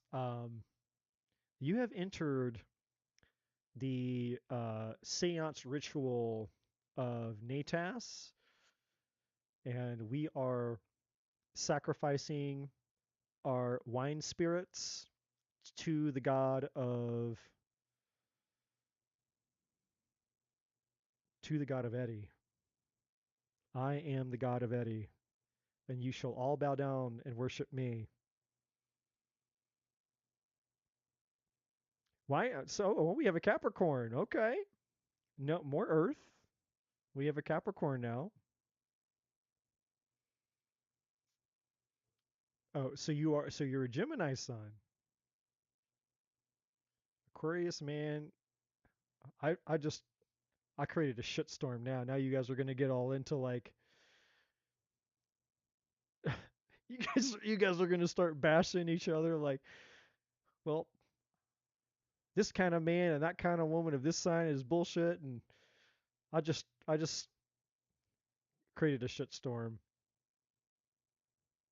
I'm surrounded by Virgos and Aquariuses. All hail to Eddie. That's right. That's that's right. Don't you forget it either. So we have a Capricorn. Okay. So now we have all Earth. We have Taurus, Capricorn, and Virgo here. Interesting. This is so fascinating. We have no water signs at all. Zero water signs. And only Leos. There's no Aries here, and there's no Sagittarius here. This is fucking fascinating.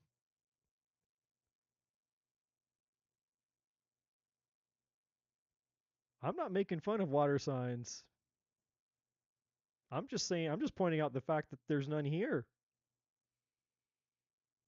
I'm just, I just find it very fascinating that, I mean, I'm not surprised that the earth signs are here. I mean, you guys, you know, you're my tribe. I mean, I'm a Virgo, Capricorn, Taurus, like we're fucking earth signs, We're brothers and sisters from other misters and mistresses and things, right? Well, Capricorns, what I can tell you about Capricorns, I mean, obviously, I don't have a lot of experience with other with male Capricorns, but female Capricorns have something with their eyes. Female Capricorns have very mystical eyes. I just completely stirred up a hornet's nest of shit in this chat. This is the best thing ever. I'm so here for these comments right now. Okay, I'm mostly Scorpio. I don't know what sign I can get along with. I'm a Scorpio rising. Taurians aren't compatible with Saggies either. Lisa says we don't need the Ninos. Andre says I think my moon is Capricorn. Cancer, too much work. And oh brother, is he wishy-washy. My son is a Taurus. I met too many of them. I'm a Leo sun, Venus group. Uh, what do you think about Libra? Well,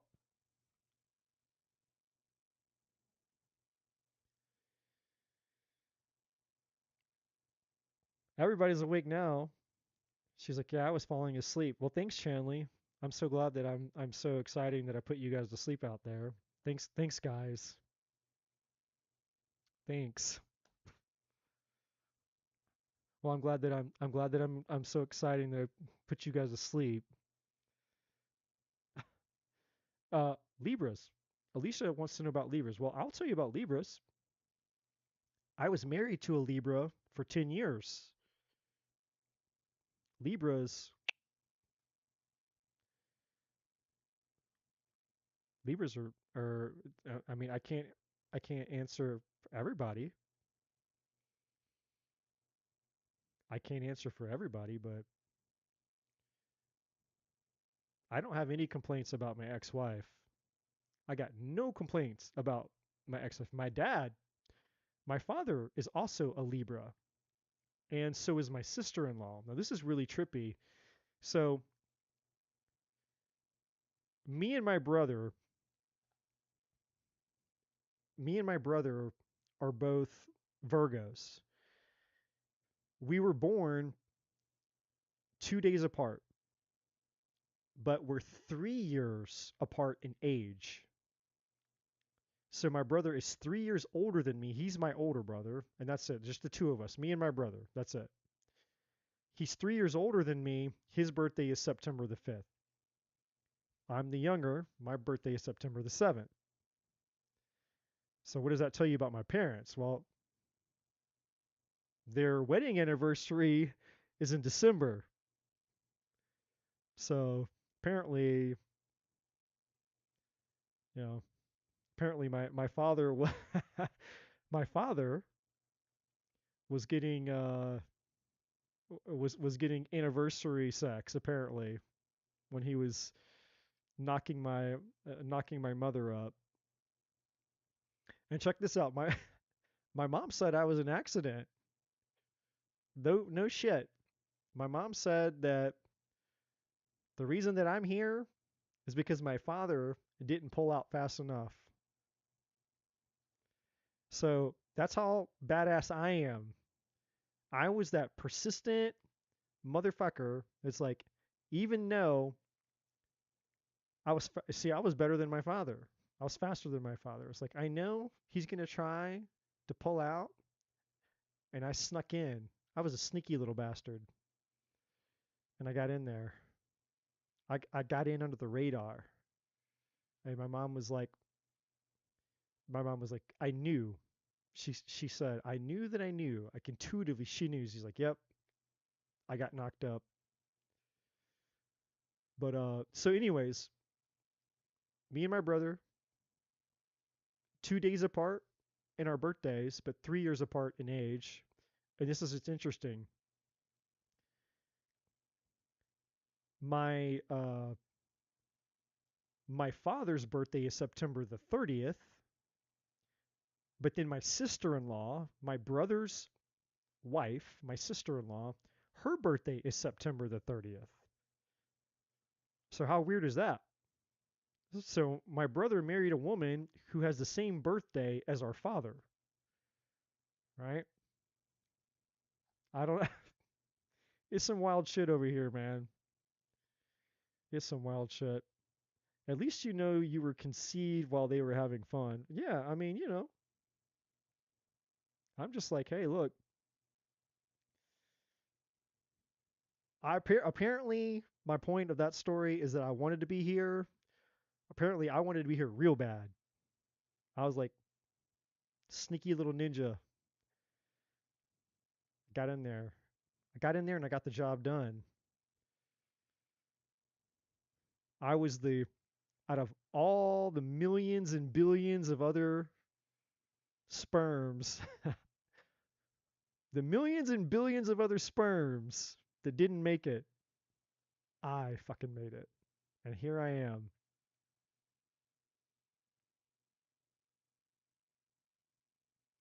And here I am. Which is why I'm Lord Eddie, as Chanley correctly said in the chat a second ago.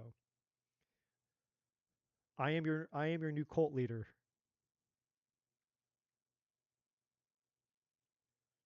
My dad and eldest nephew are December 12th, 40 years apart.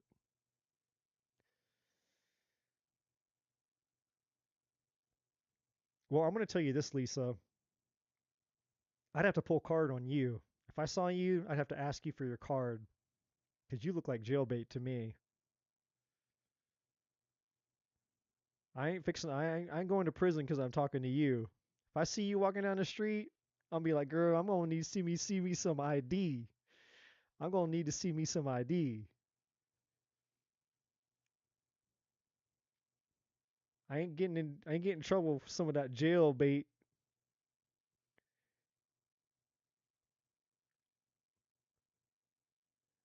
I ain't getting into all that jailbait, that Lisa DeYang jailbait.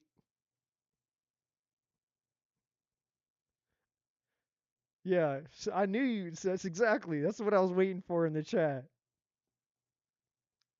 I ain't fixing to go to prison. You ain't gonna put me in fucking prison like Diddy. Y'all ain't gonna put me in jail like Diddy and be like, oh look, Eddie made the Epstein list.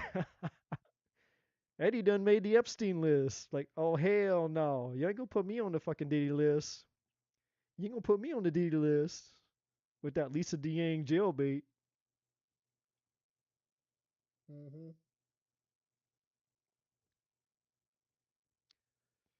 You ain't gonna treat me like that. Mm-mm. I know better than that. You don't treat me like that. Chanley's a grown woman. Yeah, guy. Hell yeah, she a grown ass woman. Free Diddy or keep him there. I don't know. We're gonna have to ask Justin Bieber about that. We should have a one. We should have a one man trial. It should be up to Justin Bieber to decide if Diddy is free to go or if he goes to jail. And Justin Bieber has to decide.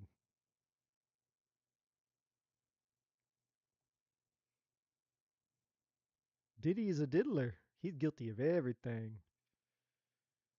Well, how do you think he got that name?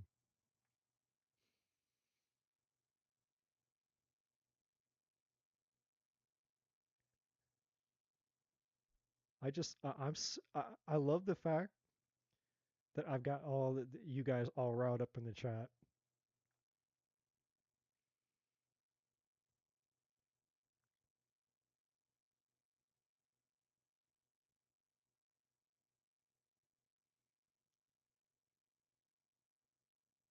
Drink your wine, Eddie. Well, cheers, Chanley. By God, by God, I'm over here watching y'all up in the chat, man.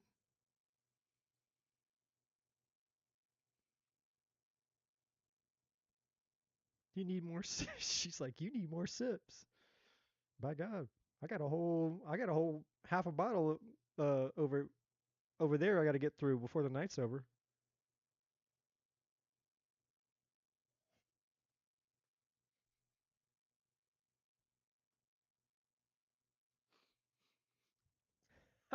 I'm babysitting it. By God,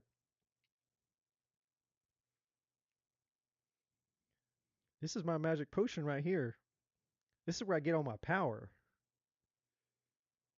This is my secret juice. I drink my secret juice. That's where I get all my powers.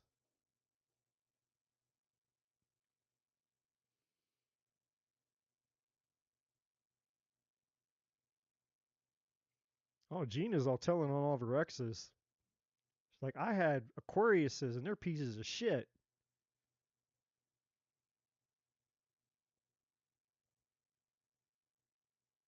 Now, hold on a second. Hold on a second. I'm going to call you out, Gene. Listen to this bullshit. I'm going to call you out. Gene says, I need my freedom and my peace. And you want kids? You think kids are going to give you freedom and peace? You want to have 20 babies? I'm calling you out on that bullshit.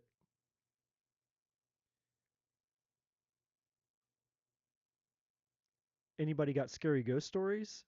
I got all kind of ghost stories.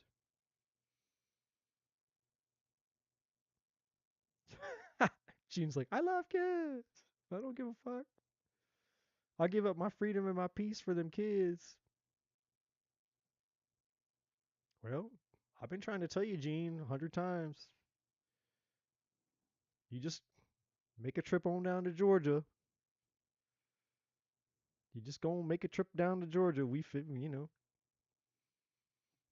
people pay people paying 20, 30,000, $50,000 for in vitro.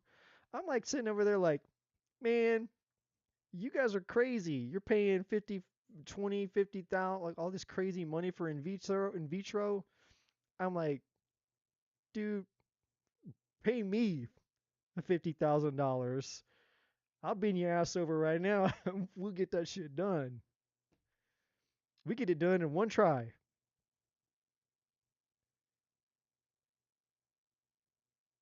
People are talking about this in vitro.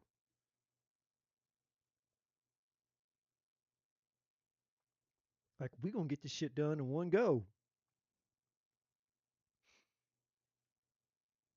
Come on, Gene.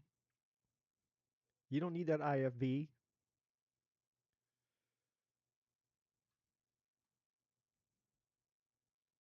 I don't want a donor. I want a man who wants to be in their children's lives.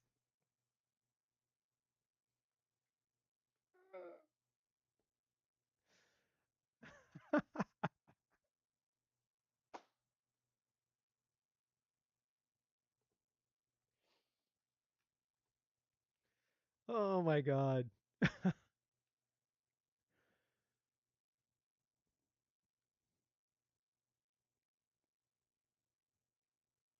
Fucking, you guys are so awesome, dude. I would seriously, I wouldn't know.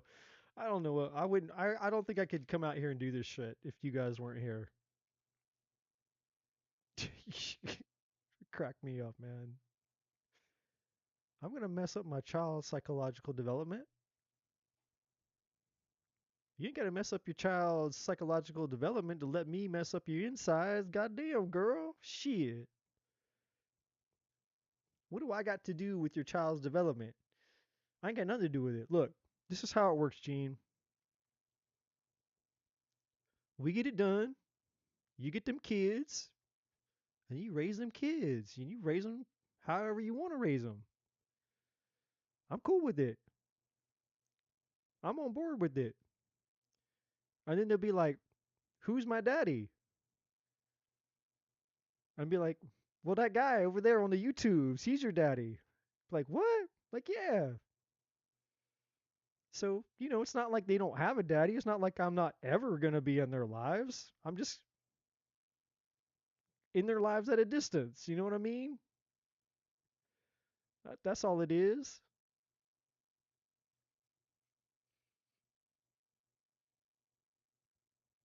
Oh, I now I see. I agree with you on that high vibration part. The vibrator part, that's important. That part's important. You ain't gonna be having them kids if you ain't got them. You ain't gonna have them kids if you ain't got that vibrator. I've oh, look at this. I've been offered plenty of donors. I want a man who wants to be a father.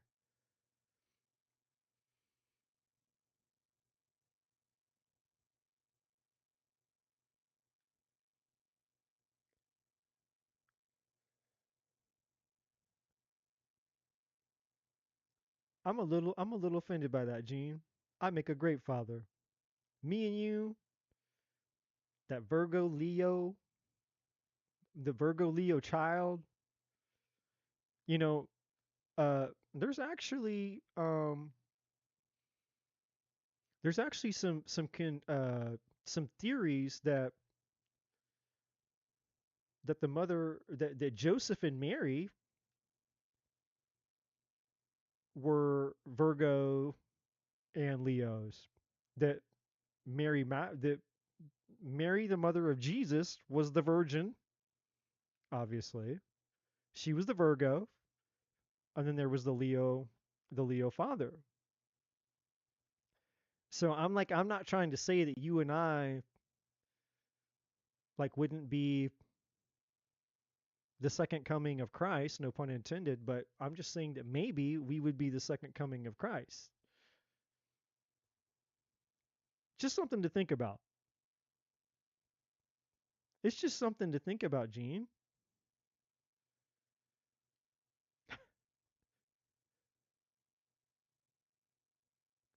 It's just something to think about. You're not getting any younger, my friend. I'm getting older. This could be the thing, Gene. Me and you. It'll be we'll repopulate the world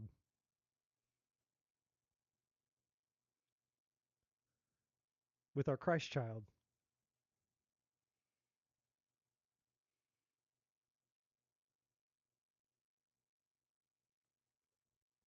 And I like the delayed reaction because that means you're thinking about it. The delayed reaction tells me you're thinking about it. You're like, he's not wrong.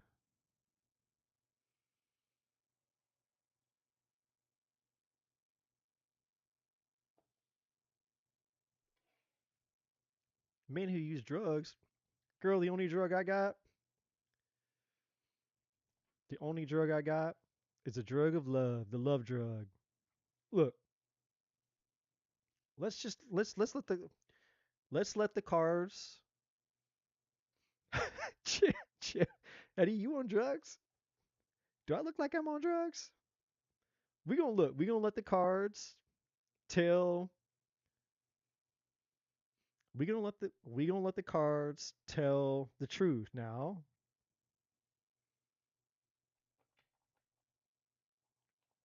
I'm gonna do a I'm gonna do a little reading for me and Jean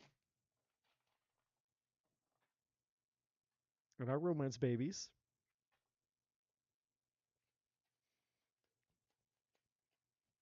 Me and Jean and our little romance babies.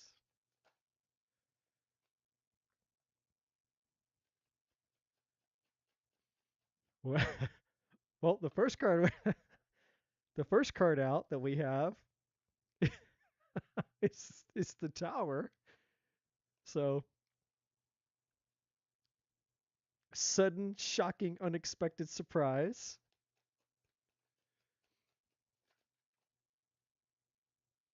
The second card that we have. Oh, the Empress. That's you being pregnant and knocked up. Look, yeah. So now you're out. So now you're out. You just said, Eddie, you'd be like, you're pregnant. I'm out. Look, there it is. There's you. The Empress is pregnant. Can't make that shit up. And what's the third one?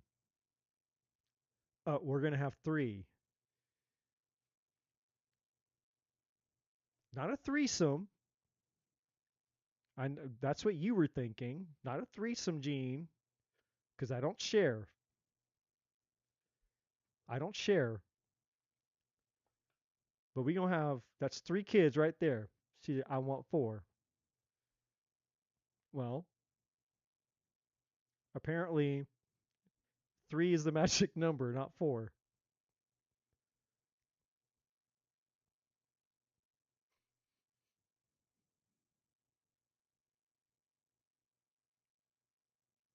You're drunk and horny. I cannot believe you. You just said that I'm drunk.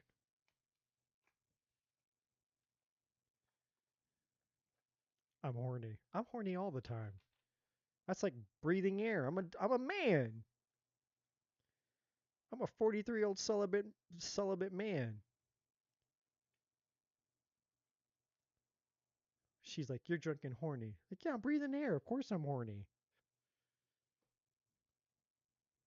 That's my that's my God-given right as a male.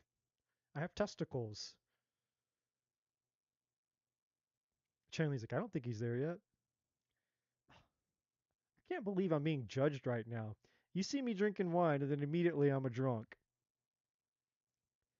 Lisa says, you need to get laid, Eddie. Now, that is the most divine, prophetic truth that I've heard in that chat all night long. You're a rooster, I'm a rat. Um, oh, you're talking about the Chinese zodiac, aren't you? Yeah, don't they call it a cock? They call it a cock on the Chinese zodiac. I always laughed about that. I'm like, I'm a cock. Thanks. Basically, I'm a dick. Anyway, I guess I should do I guess I should do what I'm here to do for you guys. But for real, everybody, let's give it up to the Tauruses. Let's give it up to the Tauruses in the chat. We have 4 Tauruses. Happy birthday to all the Tauruses out there. in all truth and all sincerity, we have four of them. Happy birthday to you guys, you Tauruses out there. And with that, we will carry on. But I love you guys. I appreciate you guys. Even my mod, I know she wants my babies. It's fine. She can deny it all she wants. You can deny me only so long, Gene. You will have my babies. The cards said so. You saw the cards. They just came out here.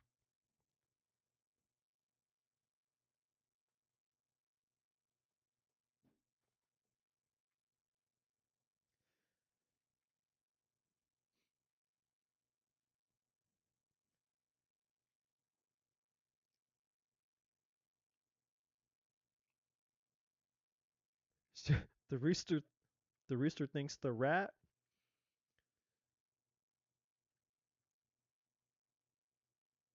as an underhanded schemer. What is that word? While the rat believes the rooster stand too much on ceremony. What kind of pagan witchcraft voodoo? Look, we don't got to get into all of that, Gene. Look, it's just very simple. You're going to have my babies. You're going to have look, it's simple. You get what you want. You want kids? I'm going to give you kids. I'm going to give you babies and you're going to be happy. I don't understand the difficulty of this. It's not difficult. It's not difficult. You're going to get kids and I'm going to give them to you. And the rest everyone wins, everyone's happy.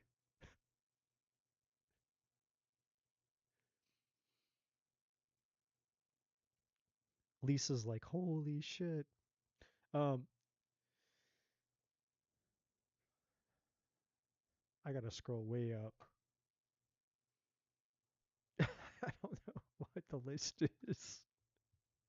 I got to scroll way up and my mouse doesn't work. Jean wants mutual feelings. She's got feelings. She's just playing hard to get. I know my mod. I know all about my Jean. She she just playing, you know. She know. I get it. I'm gonna scroll way the hell back up to find them that list though. Oh my god. Okay. Brandon. Brandon is up, then Chanley is up, and then Sonali is up.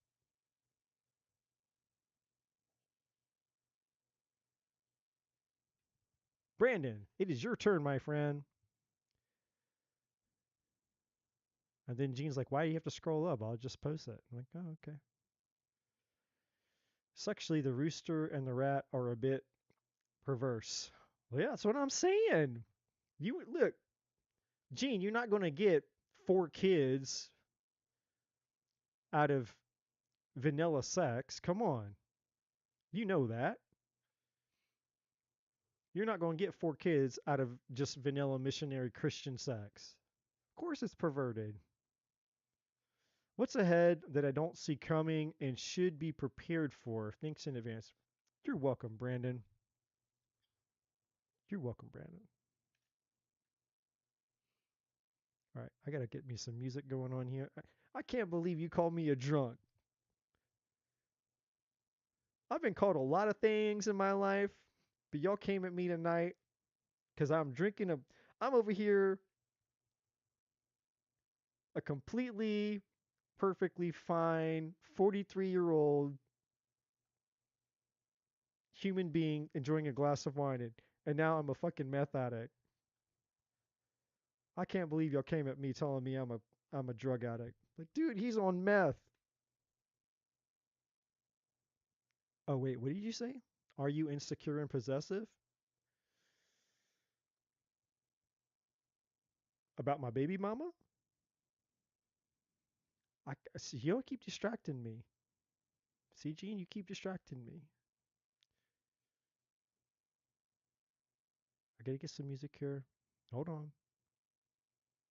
Hold on. All right.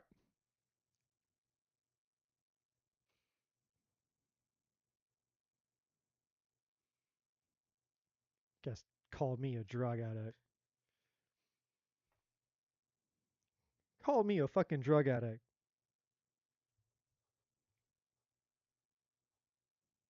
That was a low blow, man. That was a low blow.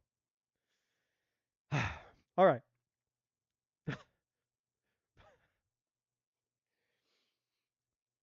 Brandon. Brandon. What's ahead that I don't see coming and should be prepared for? Chunli's like, yeah, his chats get bizarre. Well,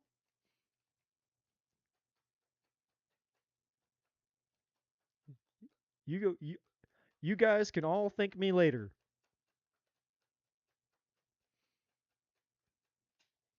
You get more than a tarot reading when you come here, by God.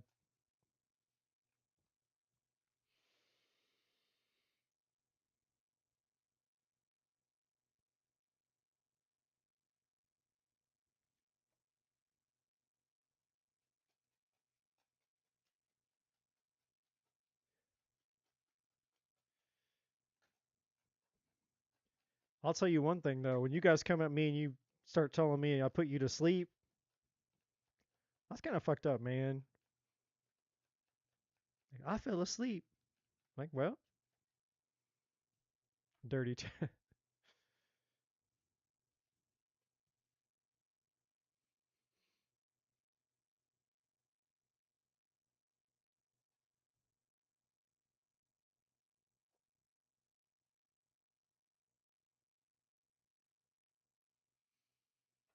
All right. Brandon, you got a few things coming up for you. You got a little of everything. You got a little of everything coming your way.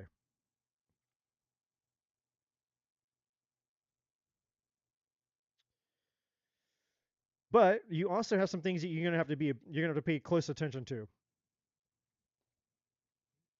So let's start here. We have stuck in reverse. Stuck in reverse is telling me that you're coming out. Well, let me back up. I gotta choose my words carefully here.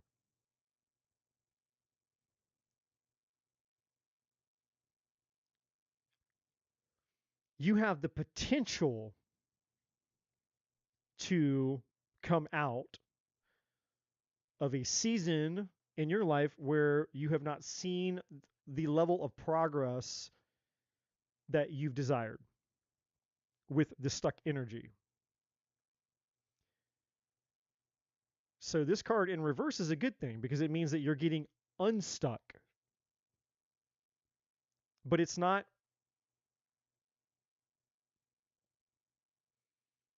how do I say this? The conditions the conditions surrounding you, my friend, are favorable for this outcome. And that's important, right?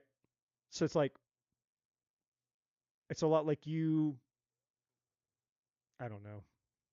Maybe I don't know, like if you were going to invest in something, you're like, I've never invested before. I don't know anything about investments or cryptocurrency or whatever the hell. And by accident,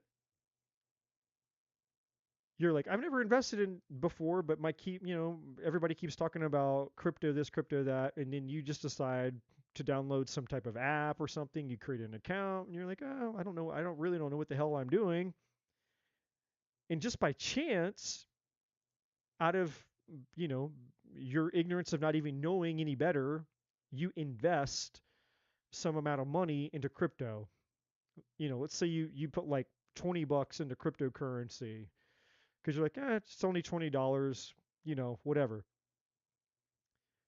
And then you find out like 20, 30 days later that the 20 bucks that you put in is now worth $10,000. And you're like, holy shit, my $20 just turned into $10,000. And I had no clue what I was doing. Like literally, I have no idea, no clue. So that's the vibe, okay? The vibe is the energy surrounding you, my friend, is conducive for you getting very, very positive results in terms of you getting unstuck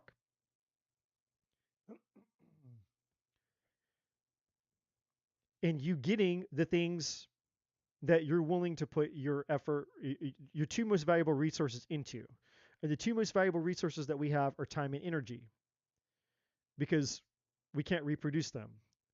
When today's gone, we're not going to get back. And once we've exhausted the energy that we have uh, in a 24-hour period, we have to go to sleep and renew that energy. Like you can't, we all have to sleep at some point. It's just, you know, it's a human need that we have.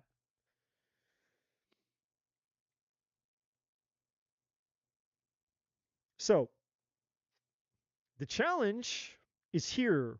The challenge is that there's a part of you, there's still a part of you, and this is going to go all the way back to the very beginning of the live reading. That was part. It was like the collective reading and I said there was two groups of people, and one of the cards that came out was a was like one of the cards was loss, one of them was victim mentality, one of them was patterns, one of them was letting go. There's a bunch of cards that came out. This card in reverse represents that there's still a part of you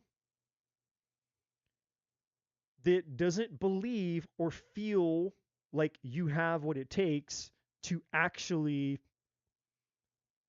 get the things that you desire, even though the energy surrounding you is conducive for you getting extreme, massive positive results.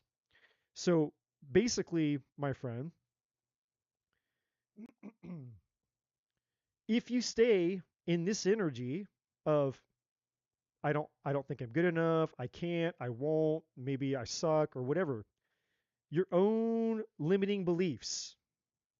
If you stay in your own limiting beliefs, then you're going to miss out on the energy that's surrounding you right now that's conducive for you uh, producing massive explosive results. In other words, you're sitting on a gold mine right now of energy that would give you rapid, explosive, amazing results. We have renewal. Forget the renewal. Forget this what the word says. But you can see there's plants, there's things going here. I mean, obviously Jean doesn't like to look at the mushrooms. When Jean sees a mushroom, she thinks that that means that I'm a crack addict and I'm basically a junkie. My moderator thinks that I'm a junkie, but that's okay, Brandon. I know that you don't think that I'm a junkie. But the point is that the sun is shining down here on the plants and it's shining down here on this egg. And this egg represents like all of the things that you desire. Right? So like the whole concept of the Easter egg, the reason that we hide, we put little we put things inside of an Easter egg is the same reason. It's like it represents fortune, it represents abundance, it represents all of the things that you desire are contained inside of this. And you're sitting on this gold mine, okay? Now, the sickness energy that's here next to you, there's a few things here. We got soul contract, we have sickness, we have commitment, we have awakening.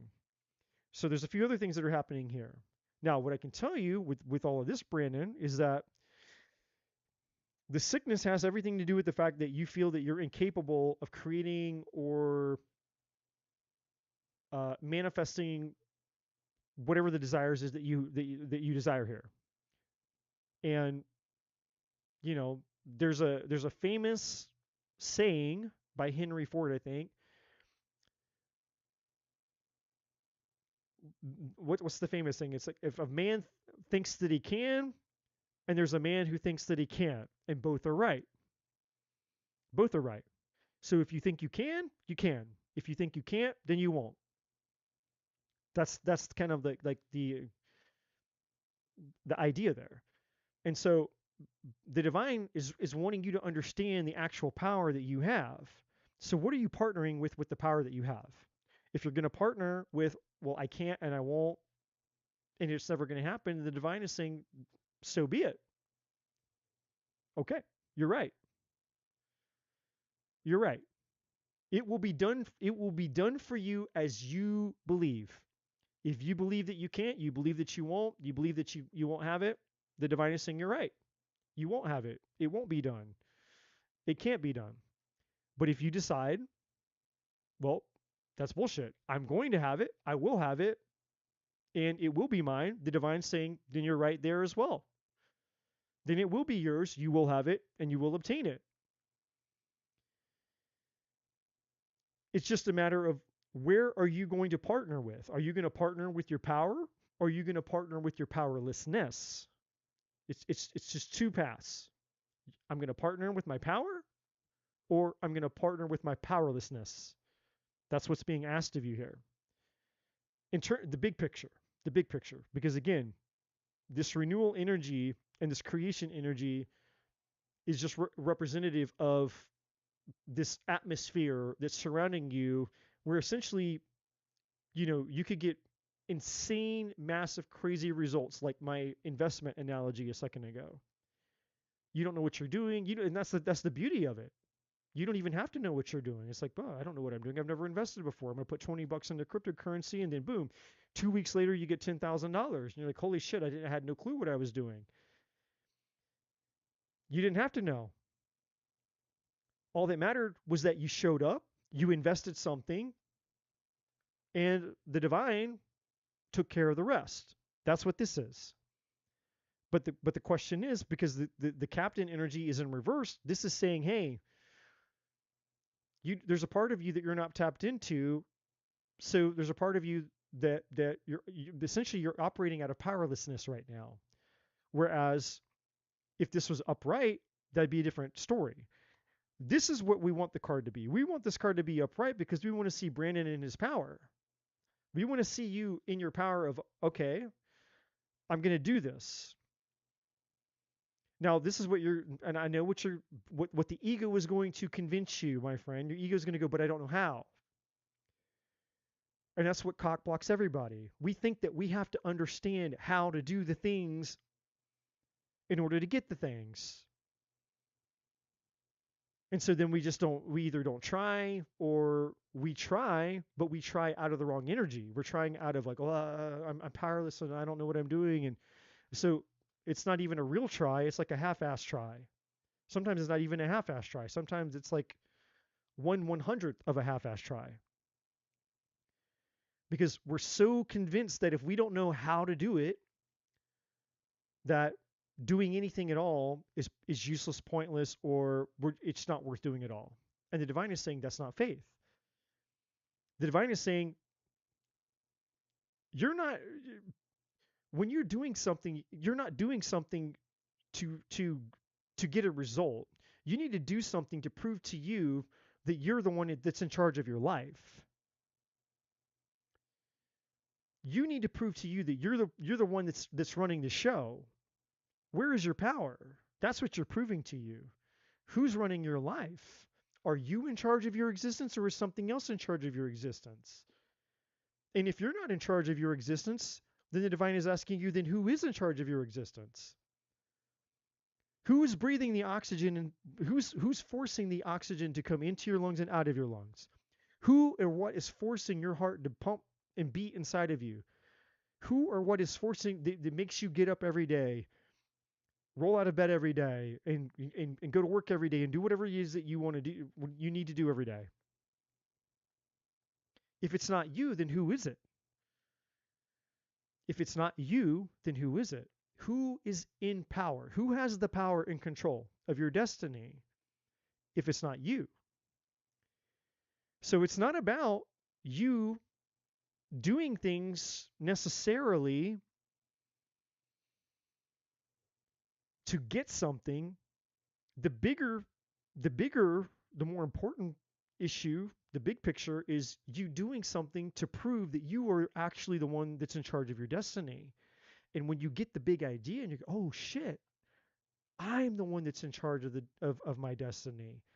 All the power, all the tools and resources and power has been given to me, aka the magician card, aka the magician card, aka the magician card. All the tools and resources have been given to you, my friend. You're the magician. You're the captain.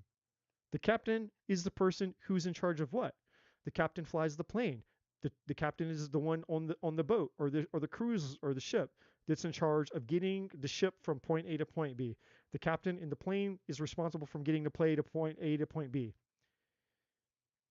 The captain in the car, the one that's driving, the operator is in charge of getting the thing from where it is to where it needs to be. The captain energy, the boss, is being the leader of one's own life. That's what this energy represents. It's the magician.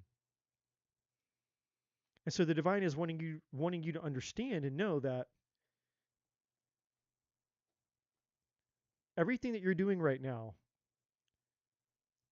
there's a part of you that believes that the things that you're doing is about the things. But the divine is saying it's not about the things. Sure, it's nice if you get the things. Cool. If you know, you're in pursuit of more money, you're in pursuit of success, you're in pursuit of whatever you're in pursuit of, and you get that thing, cool, great. Because all you're doing is proving the point that the divine is trying to make. The reason that you got the thing that you were looking for was because you used your power to get it. So that must mean that the contrary is true. The only reason that you don't have something that you want is because you haven't used your power to get it.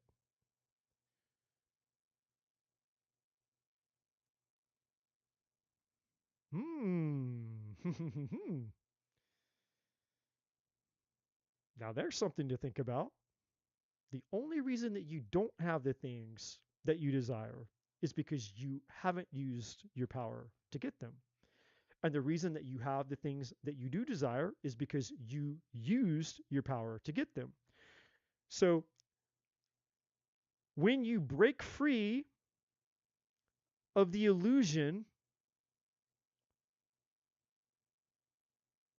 that your power is limited by the thing that you think you can or cannot have, then you'll be limitless in your ability to get all things. Because right now you're looking at things and going, well, okay, but I have the power to get this thing, but I don't have the power to get that thing. That's too much. That's too big. That's above my ability. That's, you know, how am I going to get that? How am I going to get that? How am I going to get that? And the divine is saying, no, it's not. It's only that way in your mind.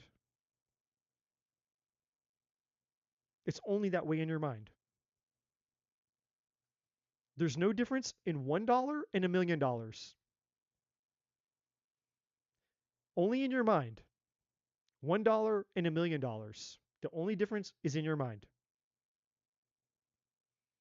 And when you get this, when you really, really, really, really understand what the divine is saying to you, when this all comes together and makes sense, then all things will be yours, Brandon. All the things at least that you desire will be yours. Now, I'm gonna let that I'm gonna let that sit for you to ponder. Now, the rest of this, you have a soul contract, and there's something about love here. I don't know if this is a past person or if this is a new person, but there's an awakening here. You're going through a spiritual awakening. Somebody else is going through a spiritual awakening as well. You have love coming towards you. You have a soul contract with somebody, and it's potentially going to lead to marriage here. So if you've been looking for love, I don't know. If you haven't been looking for love, I don't know. But you have somebody in love that's coming towards you. I don't know if it's a past person. I don't know if it's a new person. I don't know. But you have somebody that you have a soul contract with, and they're coming up probably this year. And whoever this person is that you meet is probably going to be the person that you marry.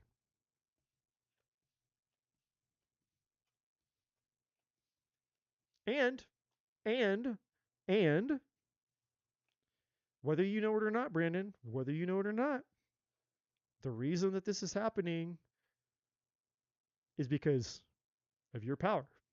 It was your power that did this. Your power.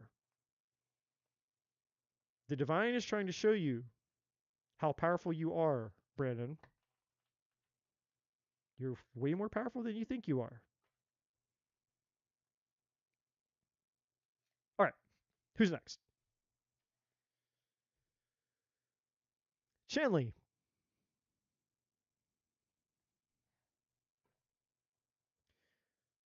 What could I do differently to get the right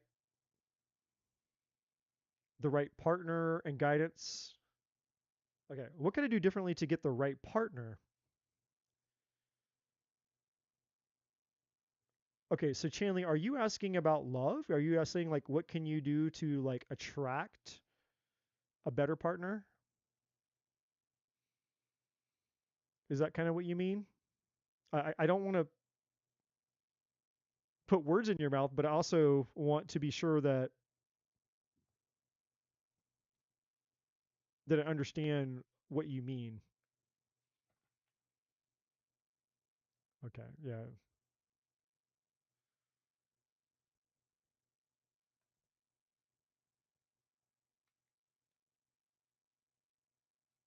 got it. Okay,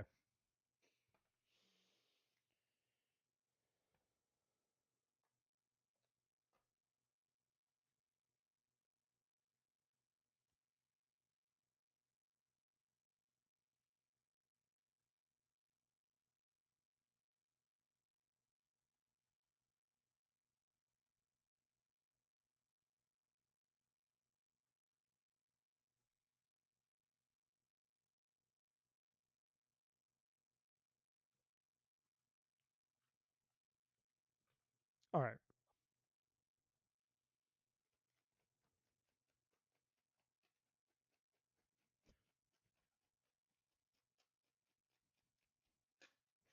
I see what you did there. I see what you did there.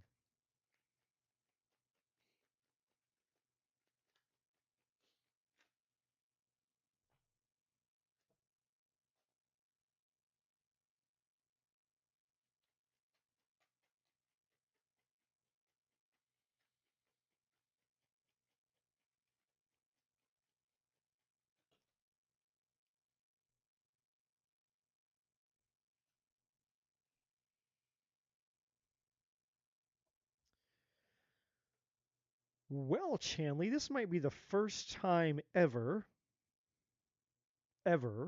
that I was led to use this deck entirely use this deck for somebody's reading. So this has never happened before.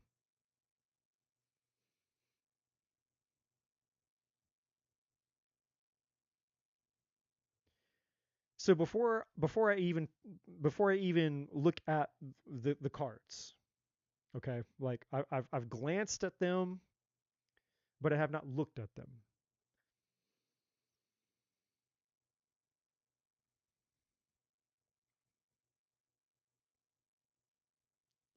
80% of the issue in regards to you attracting the person that's right for you, 80% is because you have been getting in your own way. You are your own worst enemy. Now, I'm just keeping it real. Like I keep it real with everybody on my channel. And it's not me, it's just I have an agreement, I have a non negotiable with the divine, a commitment that I'm here to just be a messenger of the divine. And I'm here to channel what's in your highest good.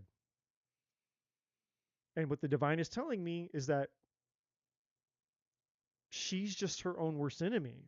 So, you know, and this is, you know, probably true for most people. Like at some point in our journey, we are the thing that's the biggest hurdle, obstacle, and challenge that's standing between what we desire. I've been that, obviously. We all have. So this isn't, like a judgment, and you're no unique or different than anybody else in this regard. We all have to go through that phase of our spiritual journey where we realize that we are the ones that are creating most of our problems. It's just that we are programmed to believe that the problems are outside of us. And it's because we're always looking outside of us for the problem. That's why nothing ever changes, right? So the divine is like, well, no wonder things never change because you're looking in places for the problem. And since the problem isn't out there, there's nothing to fix out there. Whatever's happening out here is not the issue. It's things that are going on in here. And so that's what we're here to explore. So the first card that you have is Surrender Worry. Now I'm going to read the card and then I'm going to interpret what the the message that's besides what the card says. So I'm going to read the card to you and then I'm going to tell you what the divine wants to say besides what's written on the card. So this card says make a commitment not to lead an anxiety-driven life. When worries arise, breathe them out of your body and focus on the power of your heart and have faith that Spirit is guiding you always. So, the energy of worry is connected to what? It's connected to lack. It's connected to scarcity. And so there's a part of you, whether you're consciously aware of it or not, that doesn't believe that the love that you desire is possible for you. And that's where the anxiety comes from. The anxiety is just a form of fear manifesting in the disbelief of the thing that you don't think is possible for you. But the fact that you have a desire for it proves that that's not true. Because that's where desire comes from.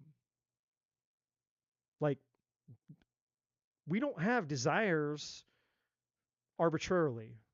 We, as human beings, as not human beings even, as a spiritual being having a physical experience, our desires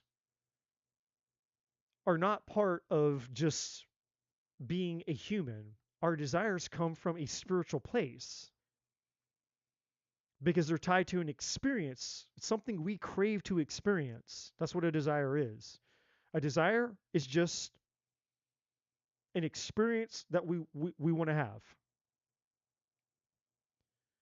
That's it.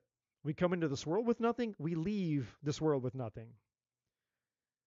The only thing that we really have that we can hold on to, that we can take with us, are the experiences.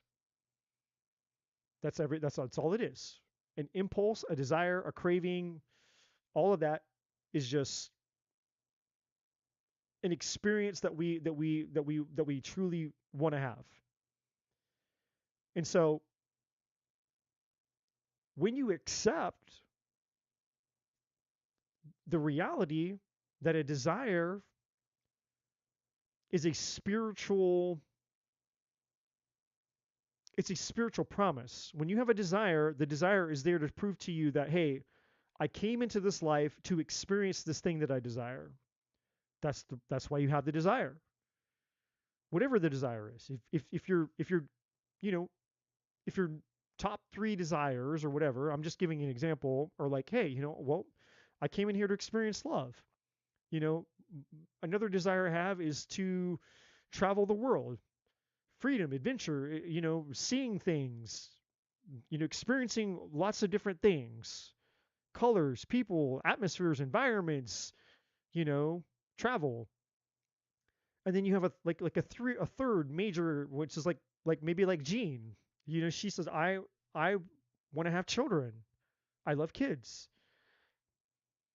Well, what that means is that that desire is showing you that you incarnated into this life to experience that thing.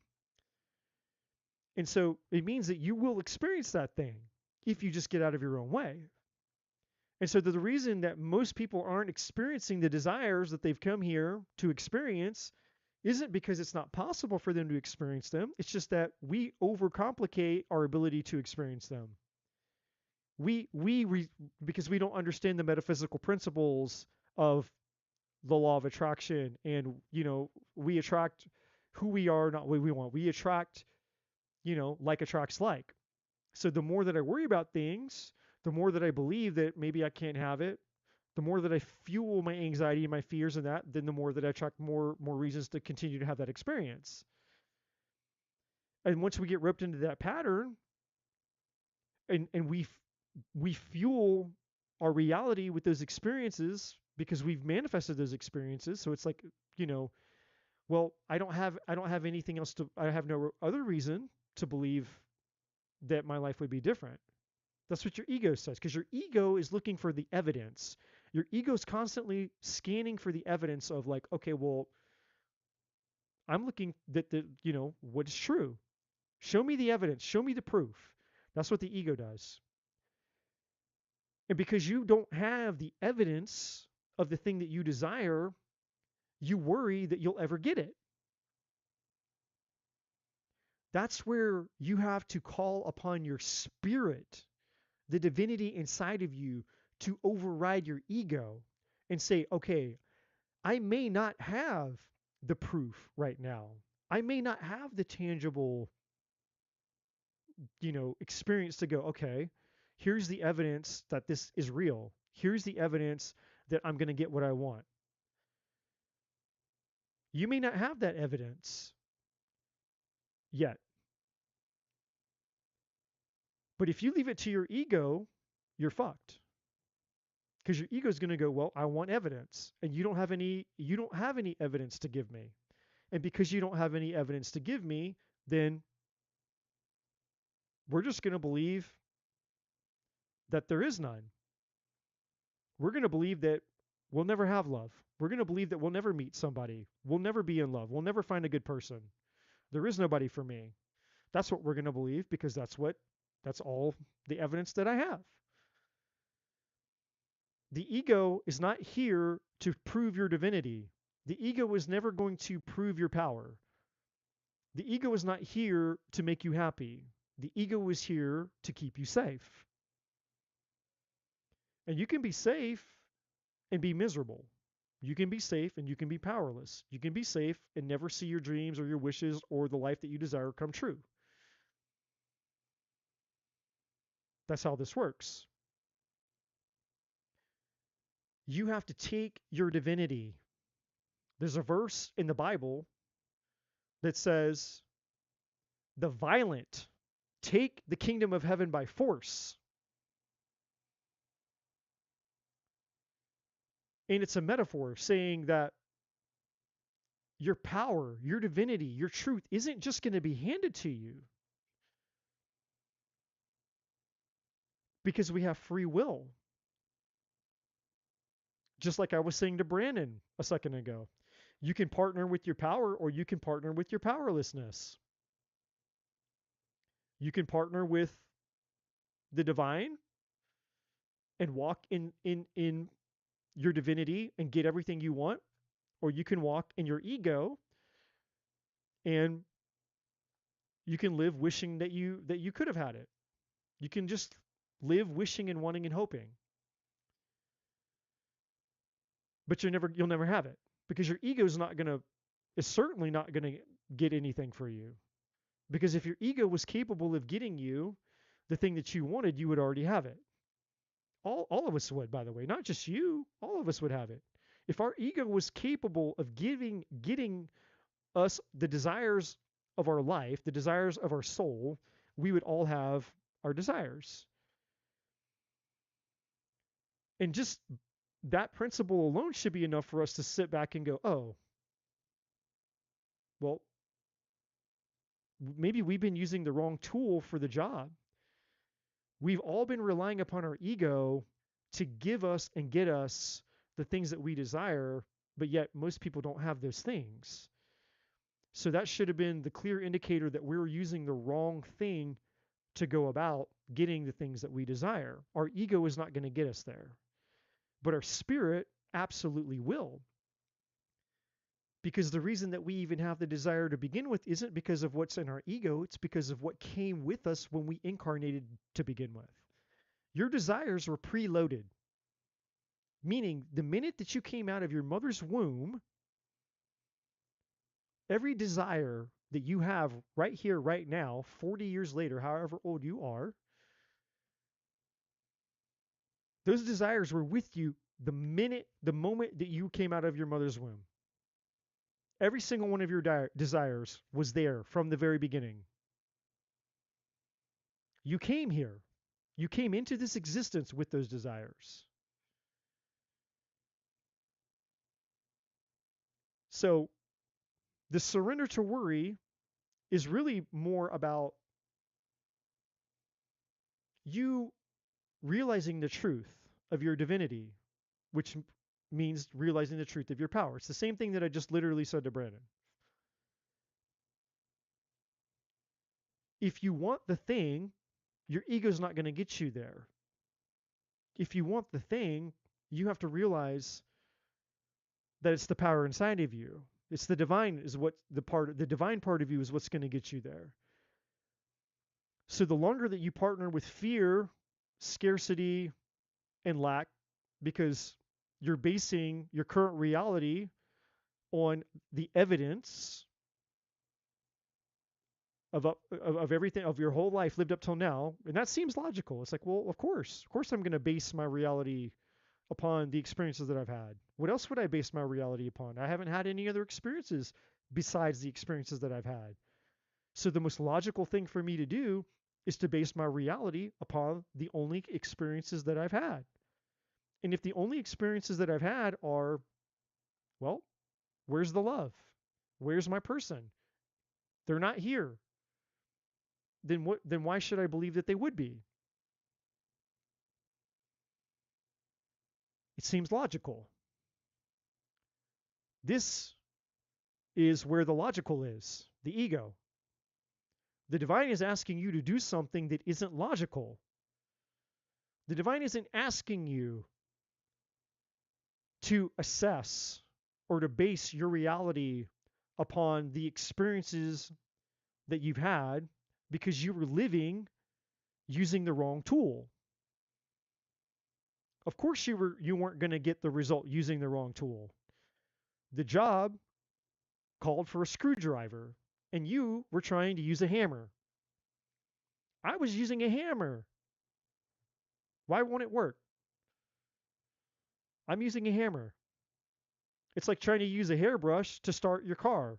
Why won't my car start? Why won't my car start? Well, because your car needs a key. Put the key in and turn the key. And you're trying to use a hairbrush. I'm using a hairbrush. Why won't the hairbrush turn my car on? It's the wrong tool for the job. And all of us, not just you, we've all been taught and hypnotized to use the wrong tool for the job of the heart, of the soul, the desire. We've all been taught that the ego, our logic, our the realm of the ego is all that we need. Because that's what the world is based on. The world is based on the ego right now. That's what the world is. And that's why that world is being torn down.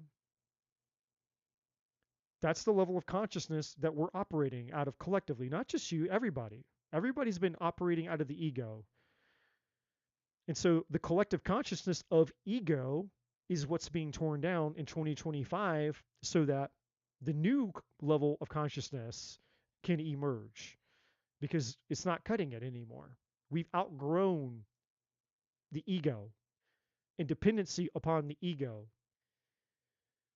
And we're trying to break into the realm of spirit, or at least, you know, the next level beyond the version of the ego that we've been at,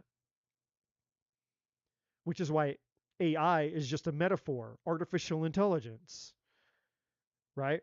It's a metaphor for the thing that's missing. And so humans are trying to create the thing that intuitively they know has been missing. And so we're like, we're going to create artificial intelligence. Well, why are you creating artificial intelligence? Because something is missing. Something is missing. We know that there's something missing. And so we're going to create the missing thing. They're still trying to use the ego to fill in the gap. They're still trying to find the answer by using the ego. And they think, well, we'll just create artificial intelligence. If we create artificial intelligence, then we'll have the intelligence. We'll find the thing that's missing. No, you won't. You're just using the ego to create another false and fake ego. We're being called to come out of the ego, to transcend the ego. We're being called collectively to come into the realm of spirit. That's why it's called a spiritual awakening, not an ego awakening. And so, all that aside, my friend, for you,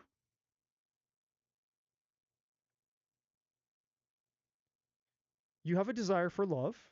That is your promise. That's why you came here. You've always been capable of having love. Love has always been here. Love has always been available to you. The right partner has always been available to you. So why haven't you had them? Why haven't they come? Why haven't you attracted them? Why is that not the reality that you're living? Because you've been living like all of us up until now, using the wrong tool called your ego, thinking that your ego was the thing that was going to get you love. Your ego was never the thing that was going to get you love. What has your ego got you? Well, your ego has got you the thing that you're being called to surrender, which is called worry. It's called lack. It's called scarcity. And this is the proof of everything that I've been saying. Surrender to what path? It doesn't say surrender to your mind's path. It doesn't say surrender to your ego's path. It says surrender to your what's path. It says surrender to your soul's path. And again, that's not just you. That could apply to all of us. But it's obviously you're reading.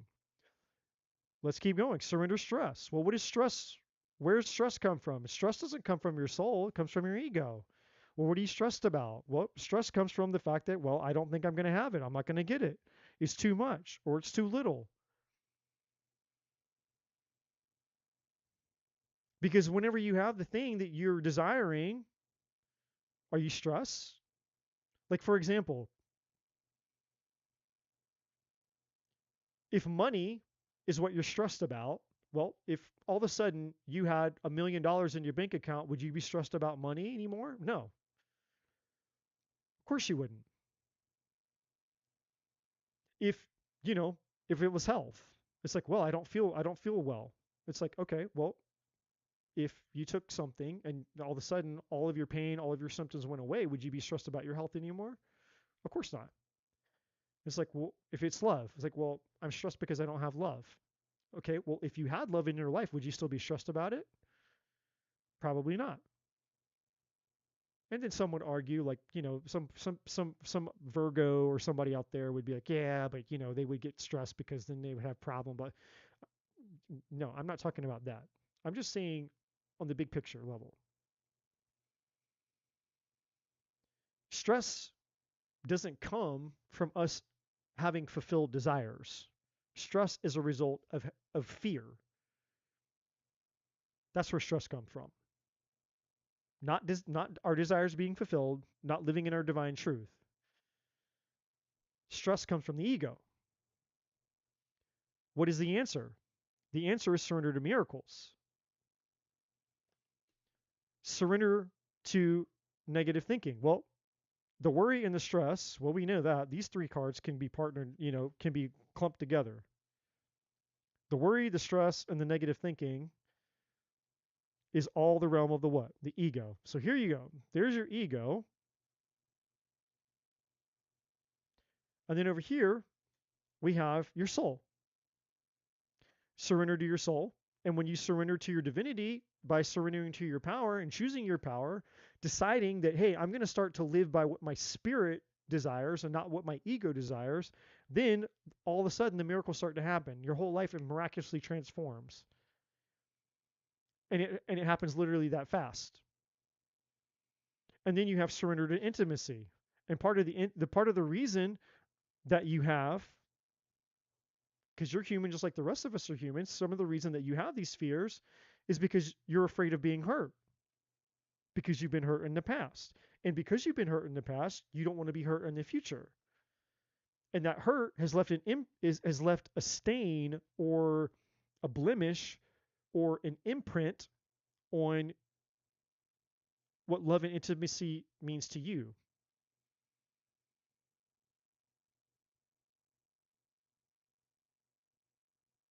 You can only know somebody as deeply as you know yourself.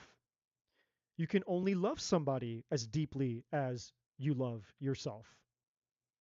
Intimacy. Into me, I see. Intimacy. Into me, I see. Surrender your fear of intimacy. Surrender your fear of into myself, I see. Because when you go inside of yourself, my friend, and you look and you confront all the fears and all the illusions and all the bullshit, you're gonna realize that there was ever anything there to fear to begin with. And then you'll come to realize the same thing that I've come to realize is that love could never hurt you and that you have nothing to fear. Love can never hurt you, you have nothing to fear.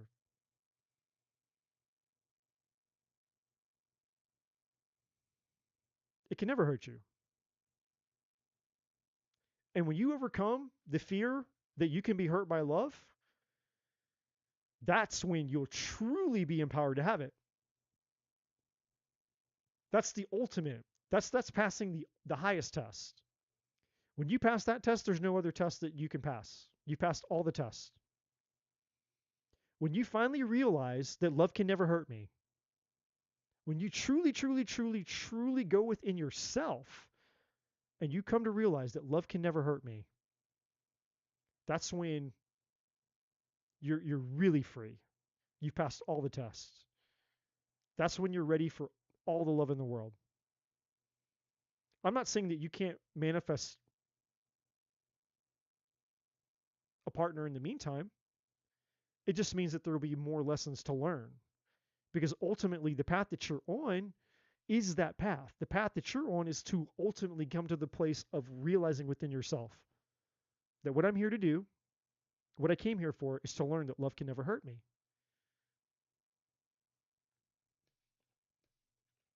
So that's what I have for you. Brandy is here, everybody. Holy shit. Ladies and gentlemen, Brandy Zeller. All right, who's next? I may have to go pee. Maybe I don't. It's questionable.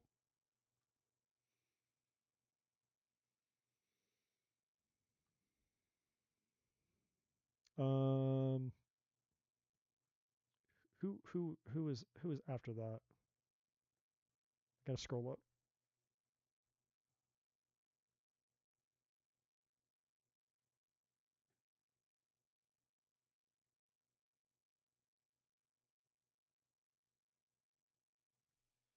Okay, Sonali. Sonali, if you're here, Sonali, you can ask your question. And if Sonali is not here, Alicia, you can ask your question.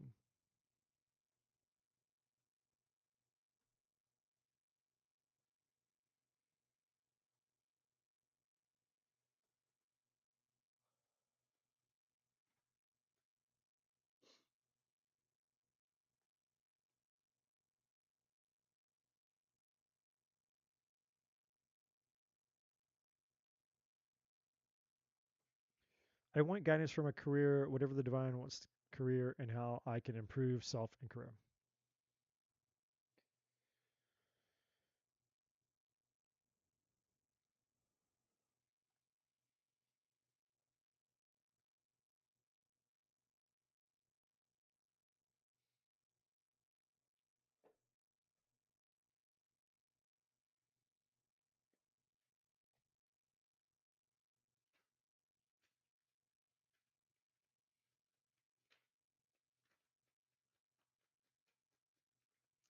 Okay. The first thing that the divine wants you to know, Alicia, is the divine is saying, stop second guessing yourself. Stop second guessing yourself. Stop second guessing yourself. Stop second guessing yourself. Alicia. Alicia, are you listening? Are you listening, Alicia? Alicia, are you listening? Are you sure you're listening? Are you sure you're listening, Elisa? Are you sure? Are you 100% sure? Alicia, are you listening? Do I have your attention? Are you sure? Are you sure? Stop second guessing yourself. Stop second guessing yourself. Stop second guessing yourself. Alicia, stop it.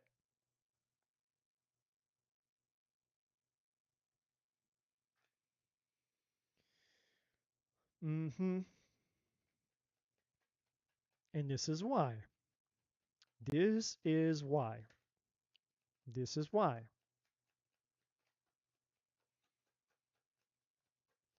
This is why. You need to stop second guessing yourself.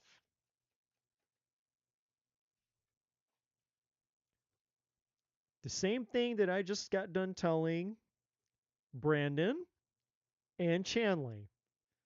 So now we're to the third person tonight. Number 3 tonight. We're going to keep, there's a theme tonight. There's an obvious theme tonight.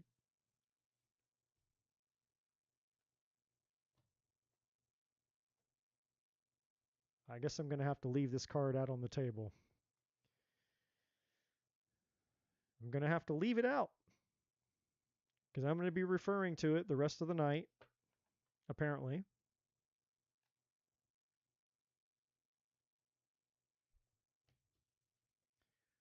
Alicia, Alicia, Alicia, this is you. And while I have everybody's attention, let's just go ahead and let's just address everybody. This is all of you guys. The magician.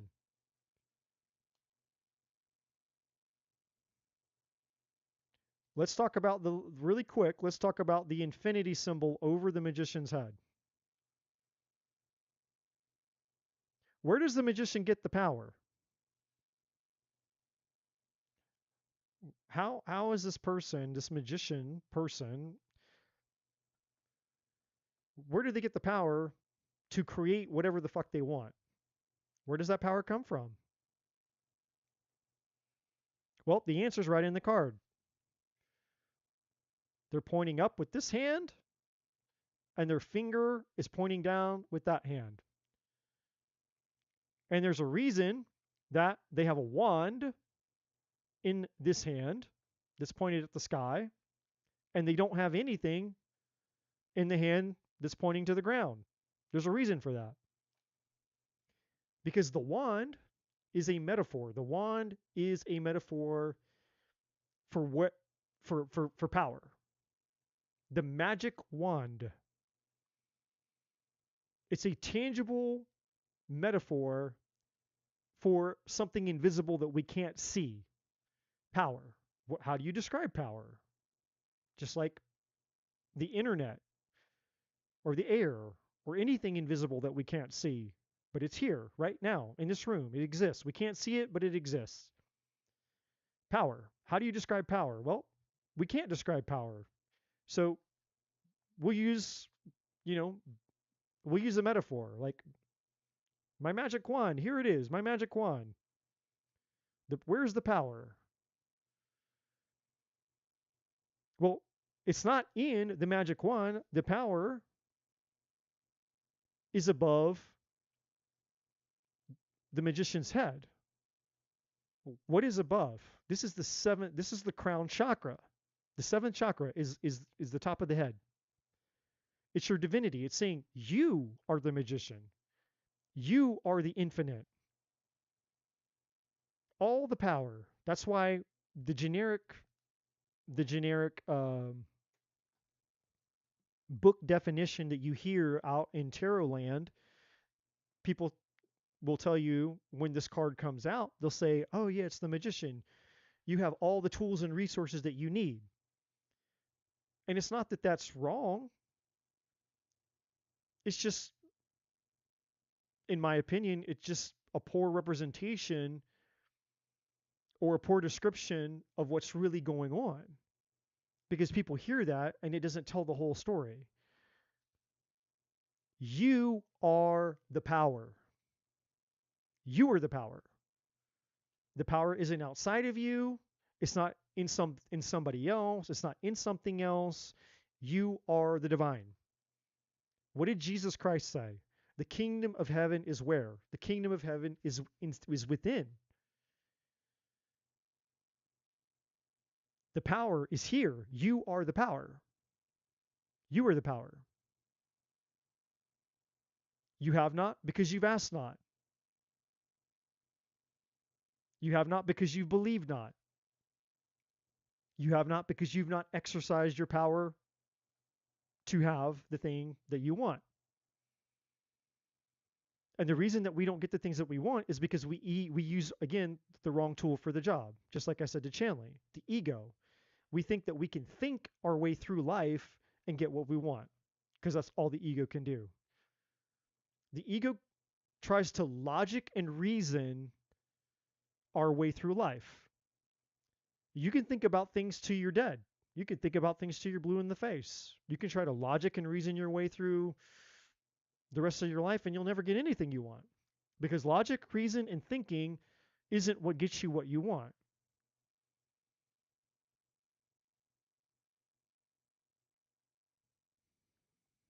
So,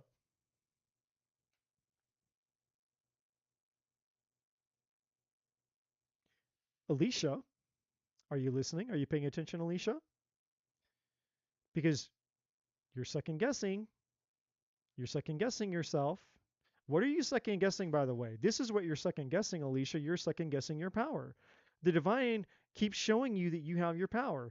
The divine keeps wanting to show you and reinforce you have the power. You have the power. You have the power. And then it's like you pick up the wand, Alicia. The minute that you go to, if I can hold the fucking, if I can hold the wand, the minute that you go to pick up the wand, you second guess yourself. It's like the sword and the stone, Excalibur. The person, the person is called. It's like, hey, only the person who's chosen can go and pull out Excalibur. Only the person who's chosen can go and pull the sword out of the stone. It's impossible for anyone else to do it. You have to be chosen. You have to be called to do it. Well, for you, Alicia, you've been called. You've been called to pull the sword out of the stone. Where is the sword? The sword is here in your mind. The sword is sticking out. The stone is your mind. The sword is sticking out of the side of your mind. And the divine is asking you to grab hold of the sword because you've been called and to pull the power, your sword, your wand, out of your mind. Free yourself from your ego. Free yourself from your mind because you're second guessing. You actually, once you put your hand on the thing, you just have to try. Just pull. Don't second guess if you can do it or not. Now you're back in your mind. Well, I don't know. Can I do it? Can I do it? Can I do it? Can I do it? Can I do it? Can I do it?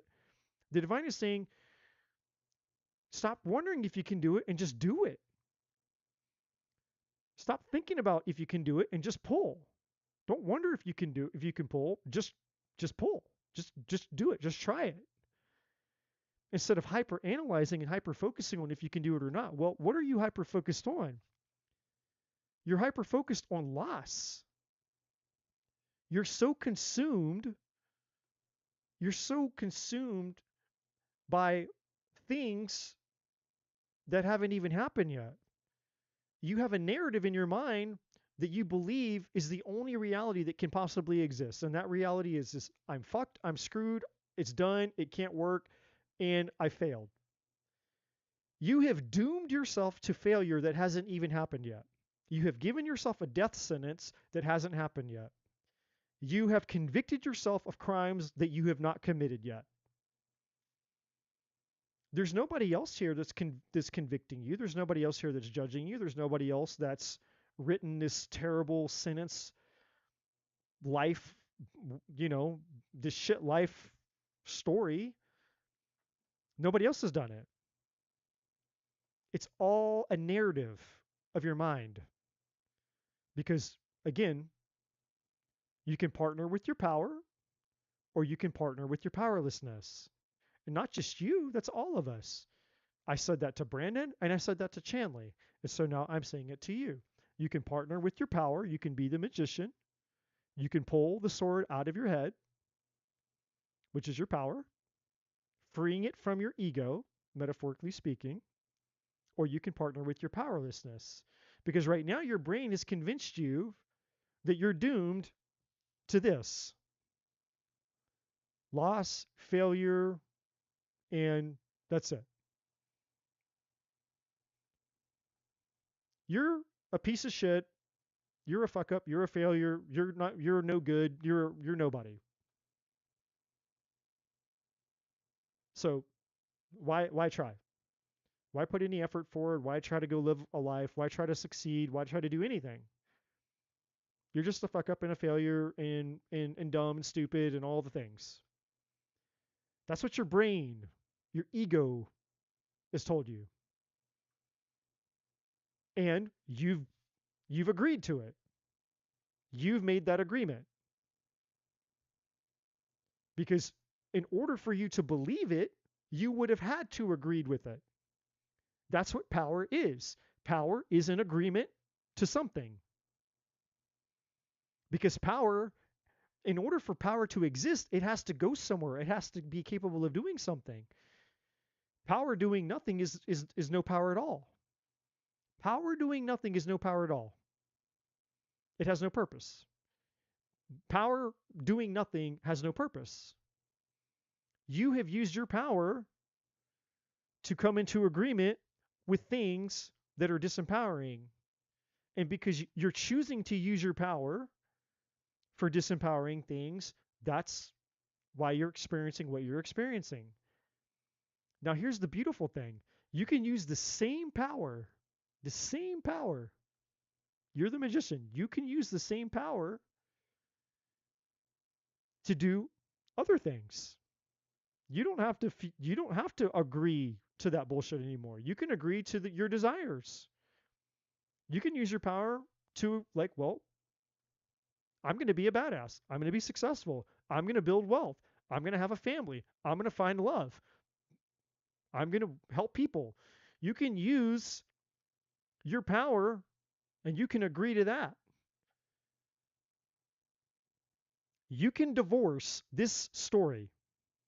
You can divorce it. Where did this story come from, by the way? Well, it came from this, the Matrix. You were taking the blue pill, which means that you were programmed this way. It's not your fault. It's not your fault that you're operating out of powerlessness. You were taught. You were spoon-fed. You were programmed to be powerless. You were programmed to focus on being a piece of shit and loss and all this. You were taught. And unfortunately, that's what happens to most powerful people. Because the people that are actually in power don't want the rest of us powerful people to wake the fuck up. Because if we wake up and we take our power back, then guess what they don't have? They don't have any more power over us. And if they don't have a power over us, then that just blows the whole fucking thing for them. Because their existence depends on us staying powerless. And that's why they built a system of beliefs that they programmed us with to keep us powerless. But now You know the truth. You can take the red pill, like the movie The Matrix. There's the red pill and the blue pill. Once you take the red pill, there's no turning back. Because what the red pill is going to show you is that you have the power. And with great power comes great responsibility. So now that you know that you have this power, now you have a responsibility of what you're going to you have the responsibility of the awareness of knowing that you have the power. So now you have to decide, what am I going to do with it? So if you're going to be a victim, you can't blame anybody anymore, because you know that you're the one who has that power. You can't blame anybody anymore. If you have the ability to rescue yourself, save yourself, do better for yourself, to use what you have, you can't blame other people for you not using what you have that's within your control, because you are the only thing you can control. Me, you, everybody. We are the only fucking things that we can control. Where is your power, Alicia? You have to take your power. And if you're willing to take your power and stop second guessing yourself, Alicia, are you listening? Are you listening, Alicia? Are you sure you're listening? Alicia, are you sure? Alicia, stop second guessing yourself. Are you sure you're listening, Alicia? Are you sure?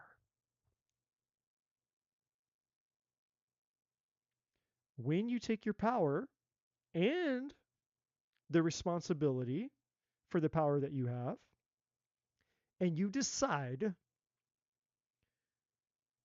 to stop using your power to fuel what you don't want, and you decide and take responsibility to use your power for what you do want, then you'll get it. That's what the transition is. The transition is, what side of the bridge do you want to be on? This side of the bridge is what you don't want. The other side of the bridge is what you do want.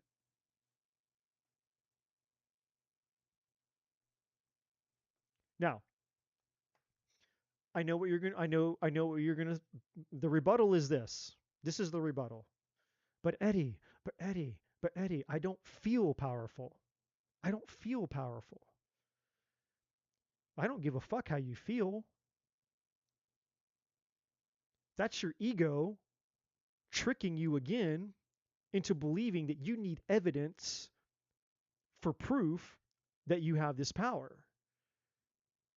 Just because you don't feel like you have the power doesn't mean that you don't have the power. That's the illusion. And so if you live by the fact that, well, I don't feel powerful, well, no shit, you don't feel powerful, because you've lived your entire life being powerless.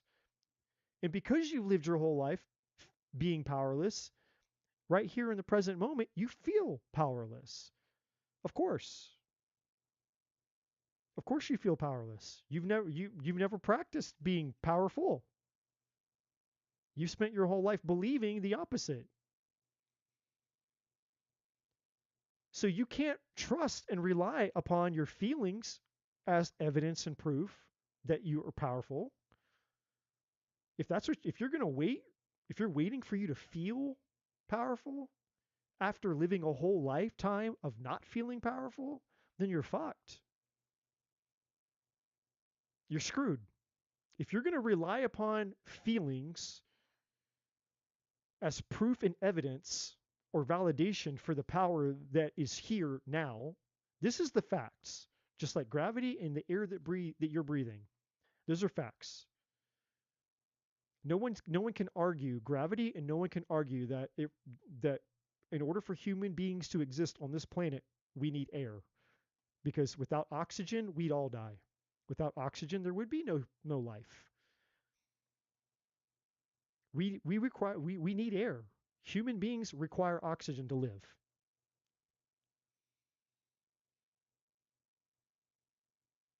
So your power is a fact. Your power is a fact. It's a fact, like gravity. It's not up for question. It's not up for dispute. It's not maybe, well, do I feel like it today? It's a fact. You are a spiritual being having a physical experience. You are the divine. You are an individuated expression of the thing that we call God, source, the universe, the divine, that came into a body that's here to have a bunch of experiences in a dualistic reality. That's what you are. You have the power. That's a fact. You cannot wait on feelings and emotions to be a source of validation or proof for the power that you have, because you're fucked. You've lived an entire life feeling powerless. You're not going to wake up tomorrow feeling powerful. That's not how it works. How it works is this word called, it's the F word. The F word is faith. Faith is operating in the unseen realm. Faith is believing in something that you can't see and trusting that it's there, it's real, it's happening, it's a fact. That's what faith is. I have faith in something that I don't have tangible proof for. This is how you win this game. You prove your power. You've spent an entire life believing you were powerless. So how are you going to prove yourself that you're powerful? Well, this is what you're going to do. You're going to stop second guessing yourself, and you're just going to do the thing that the divine shows you and leads you and guides you to do, and you're just going to do it. You're just going to do it. You're not going to overthink it. You're not going to second guess it. You're not going to hyperanalyze it. You're not going to get in your head about it. You're not going to get in your ego about it. And you're not going to get in your powerlessness about it. You're just going to fucking do it. And you're not going to worry about what the result is. You're going to be detached from the outcome. Because if you're focused on the result, you're still in your ego, because the ego cares about results. Your spirit cares about experience. Two different things. Your spirit knows that there is no such thing as a bad experience. There is no such thing as failure. Your spirit just knows experience. That's all your spirit knows is experience. I'm having an experience. It's not bad. It's not good. It's just an experience. The ego is what judges something as good or bad or right or wrong. Your spirit is completely content in all experiences. Your spirit's like, hey, we had an experience with this. We had an experience with that. We had an experience with this. We had an experience with that. Your spirit is fine with all experiences. It doesn't care if it's good or bad, right or wrong. Your soul is just here to have an experience. Your ego is what judges it good, bad, right, and wrong. So the way that you prove your power is just by doing things detached from the outcome. I'm just going to do it. I'm going to take the leap of faith. I'm just going to do it. And you're not going to understand. And your brain's going to go, this is stupid, this is dumb, this is crazy, this makes no sense, you're going to fuck up, you're going to fail, blah, blah, blah, blah, blah, blah, blah. All that's going to happen. I'm telling you it's going to happen.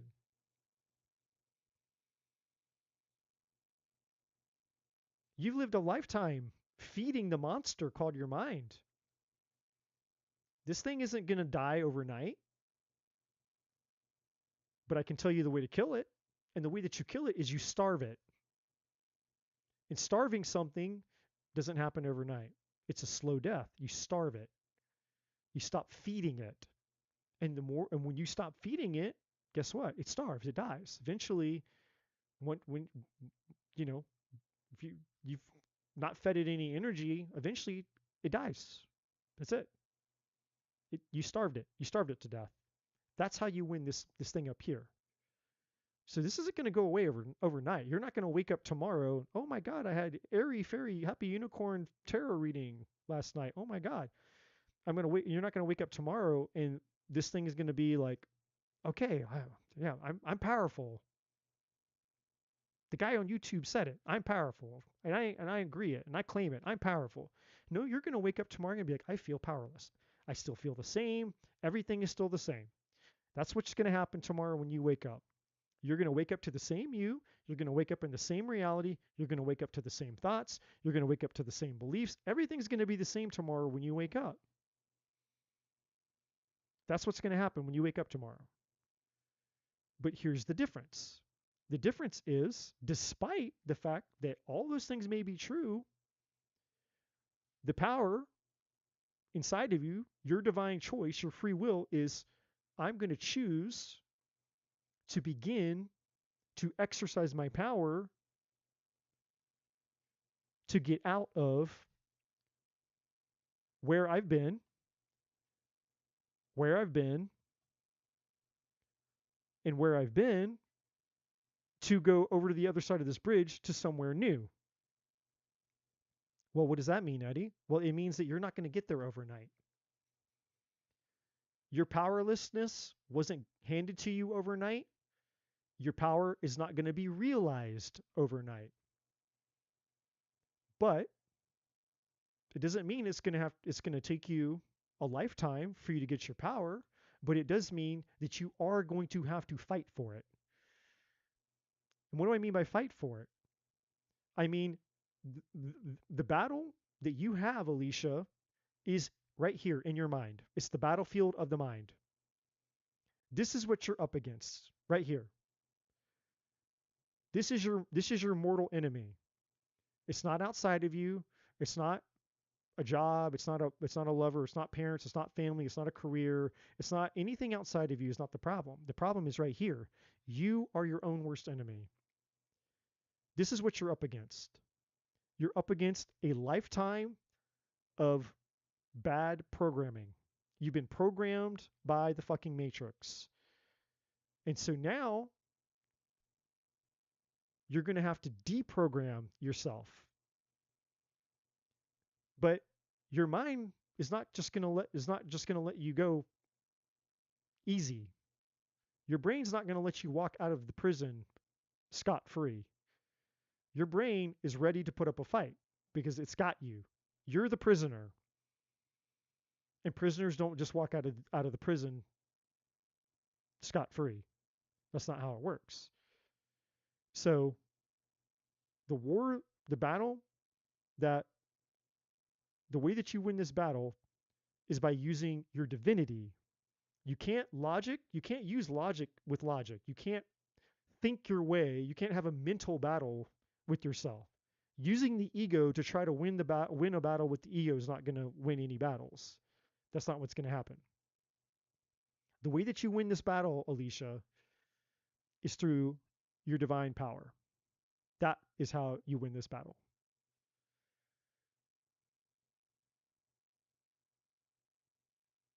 This is the way out. It's through your power, your heart, your spirit, and your soul. You can't logic your way out of logic. You can't fight the ego with the ego. Okay? So,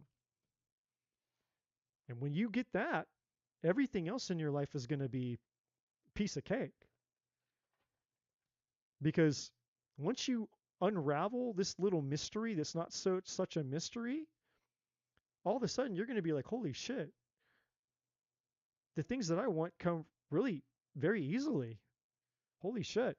Oh my God, it's like I just unlocked all these things inside of myself that I didn't even know I was capable of. Gifts, talents, abilities, creativity, inspiration, motivation, energy, zest, life, passion. All this stuff is going to erupt from inside of you. Like, where was all of this? Well, it was stuffed and suppressed way down deep inside of you because you were being cock-blocked by your mind. You were in a mental prison. So you have a whole new life waiting for you on the other side of that. I'm keeping that card. I'm keeping this card out, by the way. I'm not putting that up. Because we're going to somebody else, we're going to have to talk about this again tonight. That's the theme for tonight. Every single one of you out there tonight. What are you partnering with? Have you been partnering with your power, or have you been partnering with powerlessness? And you know the truth. You don't need me to use tarot cards or whatever the fuck to tell you. You know. You know just by looking at your life. You're either getting the results that you want in life or you're not. And you've perpetually either gotten results or you've perpetually not gotten results.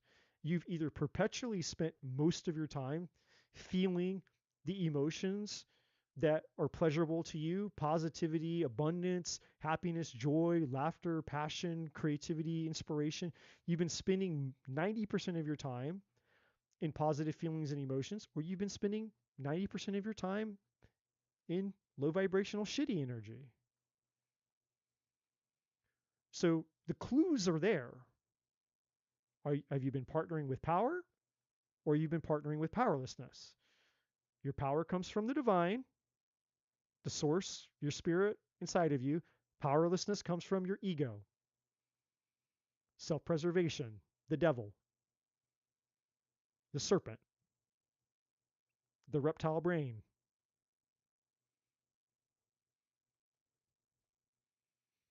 Who's next?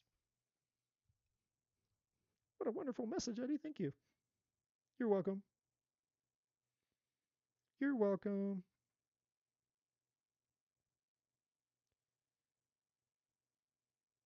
A shoe. A shoe, you are next. A shoe, if you are here. A shoe, okay, you asked your question. What negative influence or thought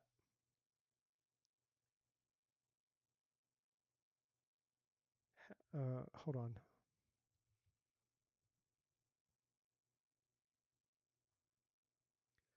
What negative influence or thought have I adopted from my family or mother because of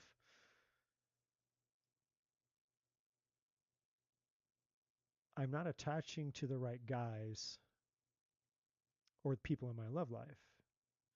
Okay, I got you. I understand your question, but 2 seconds. I wasn't sure. I was like, can I go? I'm like, no, uh, I gotta use the bathroom. So give me 2 seconds. I gotta use the restroom and get me a drink.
All right, a shoe. So I don't know if this came from your parents or it didn't come from your parents. Maybe it did, maybe it didn't. It doesn't matter. It doesn't matter where the pattern came from. All that matters is all that matters is that we do this. All that matters is that we take our power back. This is what matters. It doesn't matter how the problem got there. All that matters is that we take our power back. And so, just like I was saying earlier, and I knew that this was going to be the theme of the night,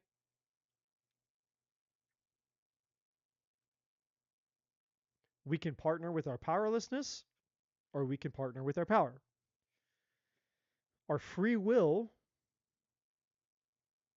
is the mechanism that we use as the control switch. Like,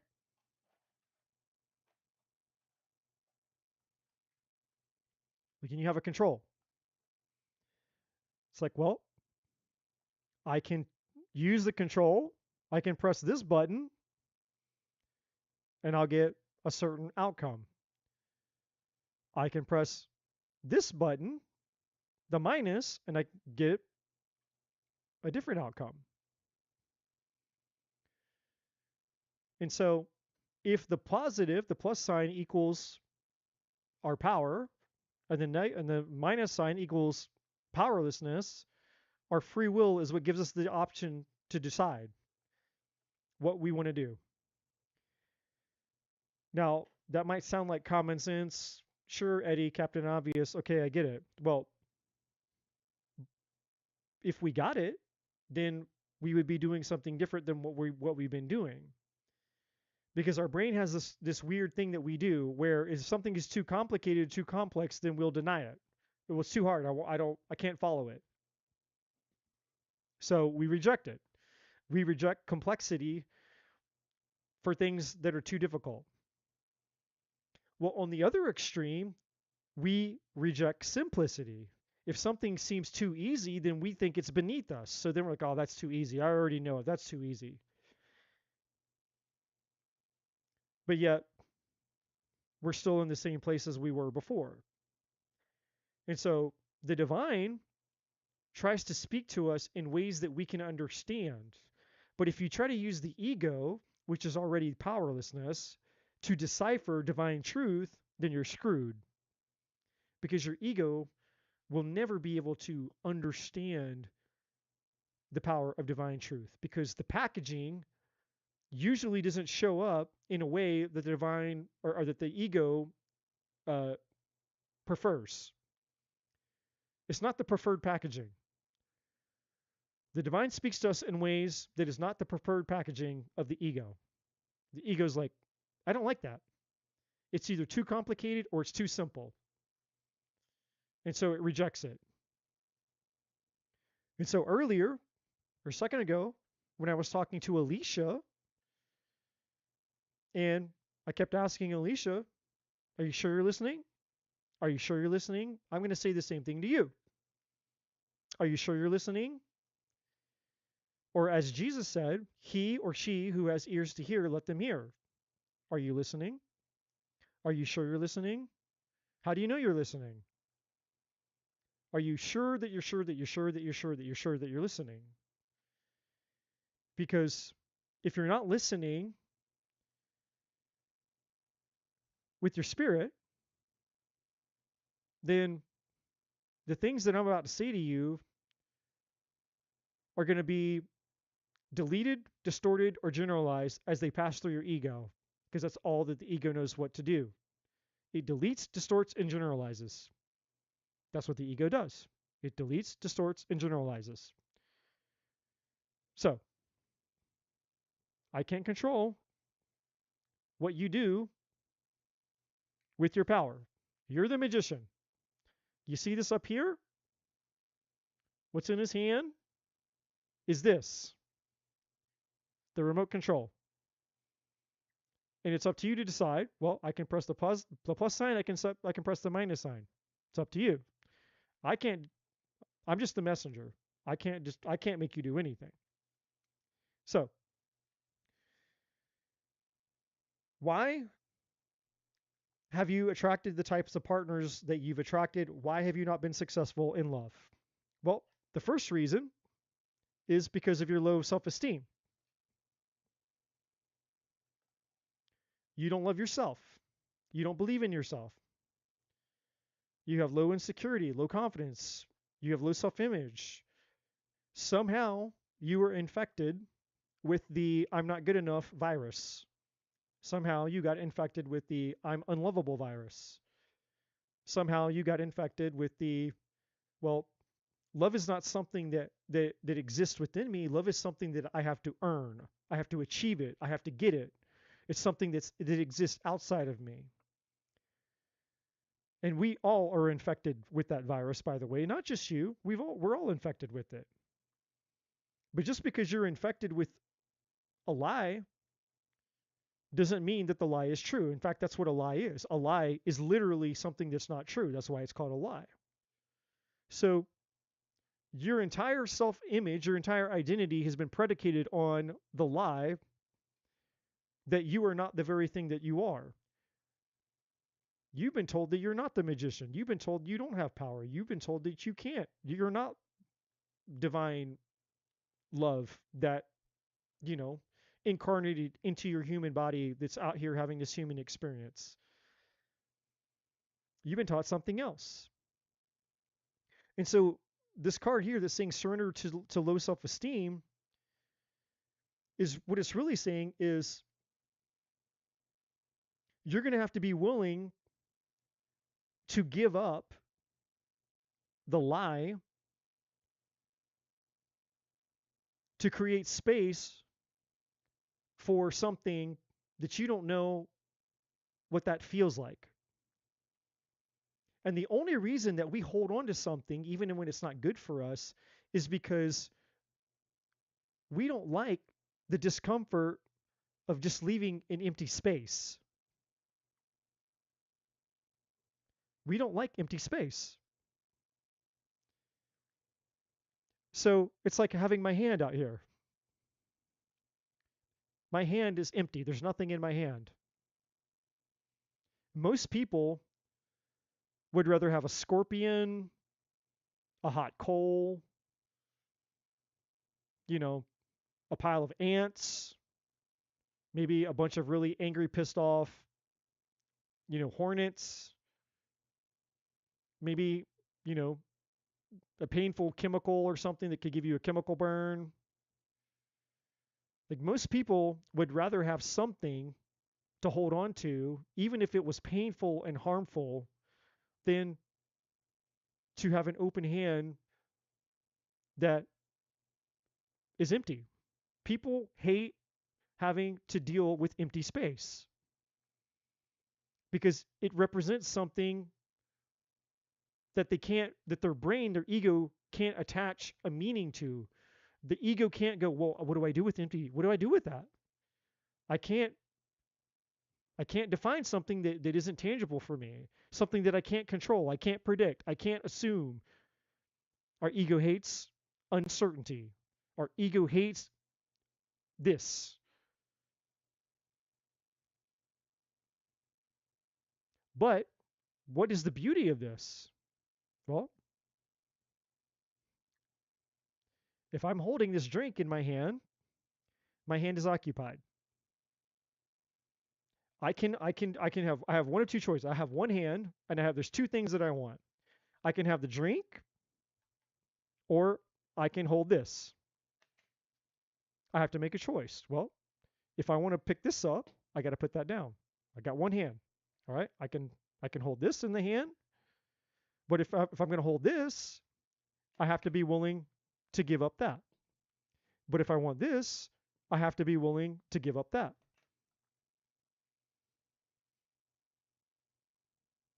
So the beauty of this is the third option. Because this right here is either or, and either or sucks. Because either or means, well, I can have this or I can have that. Well, that's kind of lame because what about all the other things that I might want that isn't this or that? The beauty of this is all of a sudden there's this other hand that shows up. It's called the divine hand. And the divine comes in, puts something in your hand. And then the divine comes in and goes, oh, take that out of your hand, put this in your hand. And then the divine goes, okay, I'm going to take this out of your hand. I'm going to put this in your hand. Then the divine comes, takes that out. When you're not holding on to anything and you're not attached to anything, then the divine knows what to bring you because the divine can only give you what's in your highest good. There's only two non-negotiables that the divine has with any of us, which is one, the divine is never going to violate your free will, and two, the divine is never going to give you anything that's not in your highest good. So when your hand is open, and not holding on to anything, you're not attached to anything, you're not trying to hold on to anything, and you're not believing in the lie that I have to have either or. You can get with this or you can get with that. But this is where it's at, or whatever the lyrics are. This is where it's at. So what's my point? What's your point, Eddie? Well, my point is it's okay to create space for something you haven't experienced. Because up till now, the only experiences that you've had, just like I was saying to Alicia a second ago, what I was saying to Alicia a second ago was, well, you've spent your whole life being powerless. And when you've spent your whole life being powerless, you're not going to wake up tomorrow and feel powerful because you don't know what it's like to feel powerful. You've never done it before. The only thing that you know is the thing that you know. You live a lifetime of feeling powerless, then you're going to wake up tomorrow and you're going to feel powerless. So how are you going to feel powerful if you've been spending your whole life powerless? You create space for an experience that you've never had. And it's no different for you. Okay, you have low self-esteem. I don't believe in myself. I suck. I'm a piece of shit. I'm a failure. I'm a this. I'm a that.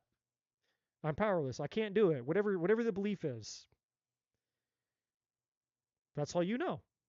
So how are you supposed to wake up and just suddenly feel like I'm not those things? Because if you leave the job to your ego is going to just give you more of the only thing that it can give you, which is the evidence of the things that you've experienced, because that's what the ego does. The ego looks for evidence. And the ego is going to go, well, the evidence shows, and it's going to base it off of a lot of bullshit that wasn't even true. Because your ego was shaped already on things that wasn't true. So your ego was shaped on things that aren't true, but yet somehow it's supposed to find out what is true. That's not how it works. You can't have something that's been built on lies. You can't use that to determine things that aren't lies. So where is the truth? Your divinity is the truth. That's why the truth sets you free, because it's divine truth. You don't have to know what it feels like. You don't have to understand it. You don't have to know. Just like I told Alicia, you don't have to know what it feels like. That's what faith is. Faith is you operating in this. I have no fucking clue what that feels like, what it's going to be like, what that experience is. I have no clue. I don't have a blueprint for that. I don't have an experience to attach that to. And so then your ego is going to get involved and go, well, then how am I supposed to do it? And I'm here to convey to you that your ego can't solve that problem for you, because your ego isn't the tool that you need for this job. Your ego is not the right tool for this job. So that's the wrong question to ask. The question isn't how do you do it? Then what is the answer? The answer is to decide. You make a decision and you say, okay, I don't feel this way. I don't have evidence of this. Everything that exists in the blueprint of the identity of who I am points to this is not who or what is real. But I'm going to choose, because I do have free will, which goes back to my analogy a second ago. You can click this button or you can click that button. You are the magician. It's up to you what you want to do. You have power whether you want to use that power or not. You're going to use your power. You have power. You're going to use your power one way or the other. You can use your power consciously. You can use your power unconsciously. You can use your power to create the life that you want, or you can use your power to create the life that you don't want. But you are going to use your power. If you are here and you are alive and your heart is beating and your lungs are breathing air, you are using your power. That is a fact. You are using your power. You, me, everybody is using. All of us are using our power. You're just either going to use it to create or you're going to use it to destroy. You're going to use it to be empowered or you're going to use it to be powerless. But you're going to use your power. So, how do you bypass the ego to step into something and become something that you've never become or you've never felt, you've never experienced before? Well, the first thing is you have to decide. I'm going to use my power to believe in something that I've never experienced, that I can't see, that I don't have tangible proof of, which is called faith. I'm going to believe, I'm going to choose, and I'm going to decide that this is who and what that I am. It's also called your imagination. There's a reason that we have an imagination. The reason that we have an ability to visualize things that defy our current reality. You can imagine better, you can imagine worse, which again proves the magician. Your imagination is the proof of all this. You can imagine a better life for yourself, you can imagine a worse life for yourself. And then the emotions that you experience as a result of what you imagine are the feedback of what that reality will feel like when it becomes manifest. So, for example, if you imagine a shitty life, then you're going to start to feel shitty emotions as you visualize and imagine a shitty life. And what that's telling you is that when that becomes your reality, that's what that reality is going to feel like. It's going to feel like shit. Which is also why when you visualize a beautiful life and you imagine a life of your dreams, you start to feel happy. You start to feel excited, which is telling you that when you manifest your beautiful dream life, it's going to feel like that. So the feelings that are attached to our imaginings is just the foreshadow of what it's going to feel like to have that reality. That is the precursor. That is the first step of manifestation and creation. You are getting a taste of the thing that you are creating by using your power, and you are going to use your power one way or the other. It's not a matter of if. You are using your power right now. And so right now, Ashu, your power has been used because of a belief that you were infected with called I'm not good enough. And because I'm not good enough has been your blueprint for reality, that's what you've been experiencing. But now now that you're becoming aware of the fact that it's just bullshit and a lie, you can separate yourself from it. And like I said, you're like, well, I don't know how. Well, you do exactly what I just said you do. You use faith, you use your imagination, and you go, okay, I'm going to decide that this is what I want instead. And even though right here in this present moment, that might not be the tangible reality, it will become the reality. It's not going to happen overnight. Nothing happens overnight. It takes time. If you want ice, you have to put water in the freezer. Well, just because you put the water in the freezer doesn't mean that you get ice instantaneously. It takes time. Same thing. If you want to boil water, when you put the water on the stove, you don't just get boiling water instantly. You have to put it on the stove and you have to wait. It takes a minute for that energy to transform from one form to the other. Same thing with seasons. It's like, well, I hate winter. I want it to be summer. Well, summer is going to come. Don't worry about it. Summer will be here in time. We're in spring. At least in the northern hemisphere, we're in spring. It's getting close to summer. We're to the beginning of summer, but we're not there yet. We got like a month, a month and a half to go. But it'll get here. It takes time. So just because you don't see the instantaneous tangible results of the things that you imagine doesn't mean that nothing's happening. So you're going to have to be patient while you use your faith and you use your power to separate yourself from the bullshit that you believed previously. All right? Next card, surrender to the idea that you can fix someone. This is people pleasing. So you've been taught that you can get love by being a people pleaser or rescuing people or being a yes man, just doing what other people, as long as I comply with what other people want from me, then I can get love. And that's just, again, tied to the low self-esteem. And so I don't need to say anymore because you understand what all of that means. It says it's time for a relationship to shift. It doesn't work to try to fix someone. Each person must be accountable for his or her own healing. You know this. The next one is surrender to inner peace. What is surrender? What does surrender to inner peace means? It means this: learn to live like this. If you take nothing away from anything that I say, remember this that I showed you. Live like this. Live with an open hand. Live detached. Let the divine come. Put what's in your highest good in your hand. Let the divine take away what's not in your highest good. Let the divine put in your hand what's in your highest good. Let the divine take what's not in your highest good. You never close your hand. And when you never close your hand, when you never close your hand, then you're never forced to choose between, do I have to have this or do I have to have that? Which one? I can only have this or I can only have that. But what if neither one of them are good? What if neither one of them are good for you anymore? Now what? Which one do I want? Which one do I want? Which one do I want? It's limited. When you live with an open hand, you're living in limitlessness.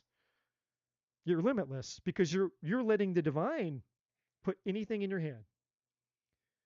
Your job is to not close your hand. Your job is to not close your hand and say, okay, just because the divine put something in my hand doesn't mean I have to grab onto it and hold on to it. Because now you're back to choice. You live with an open hand. And when you live with an open hand, now you're in the infinite.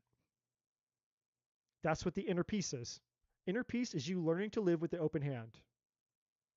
Okay? Now, this is what's going to happen for you if you do this. So, this is the good part of this is the good shit. If you learn to live with an open hand, your life is going to get very exciting. You're going to get everything you've ever wished for, and basically, you've hit the jackpot. And this is just a metaphor for everything you ever want. If it's money, if it's success, if it's love, if it's career, if it's a job, if it's a business, if it's a home, if it's cars, whatever the fuck it is that you want, this represents whatever you want. This is all the things. If you can learn to do this. Because when you learn to do this, the divine is saying that you've learned to do this. This is you understanding your power.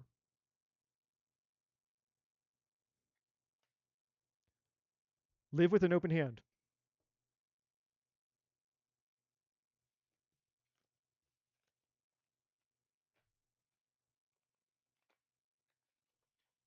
Okay, who's next?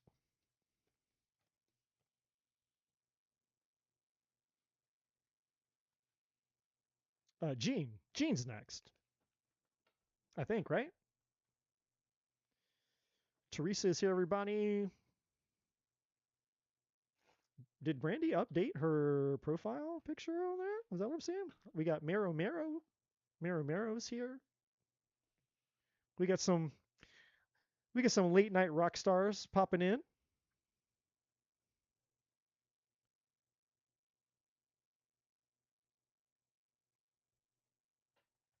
You're welcome, my friend. You're very welcome.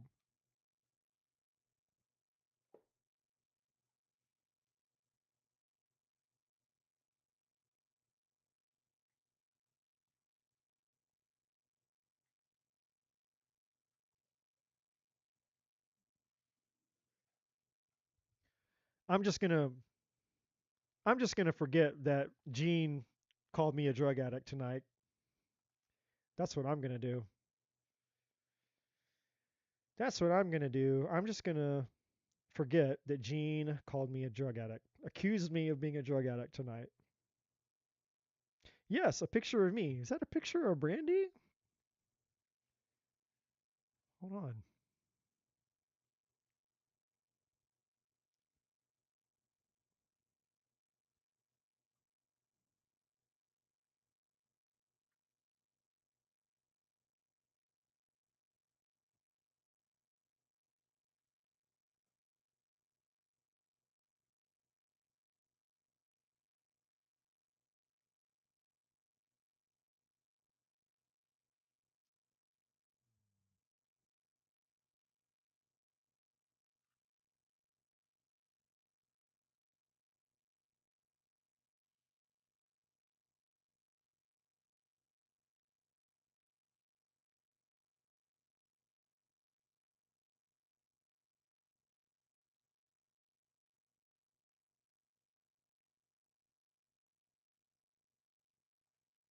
Okay, okay, okay.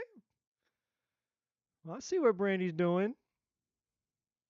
I see what you doing. I see what you doing. Updating your picture like that. Okay. Brandy's bringing that sassy energy tonight. Okay.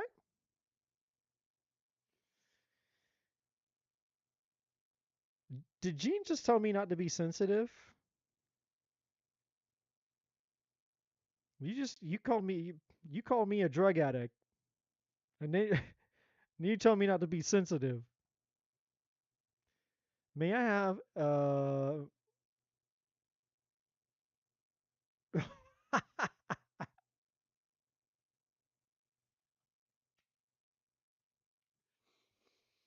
may I ask what Eddie Goldman's thoughts and intentions are towards me?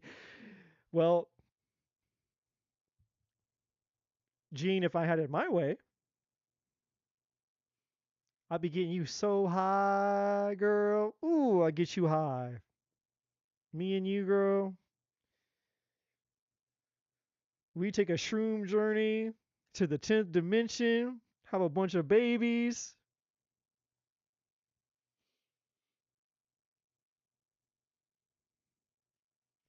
I mean, if you want to know that you're going to get knocked up again, that's fine. That's fine, Gene. We looked at it earlier. We can look at it again. We can look at it again. If you need to look at it a second time, we can look at it a second time. Yeah, see? Who's your daddy, Gene? You know. Who's your baby's daddy? You know. You know who it is. Don't be trying to get out of it either with that's the ten of swords in reverse. See, you can play them games, act like you don't want it.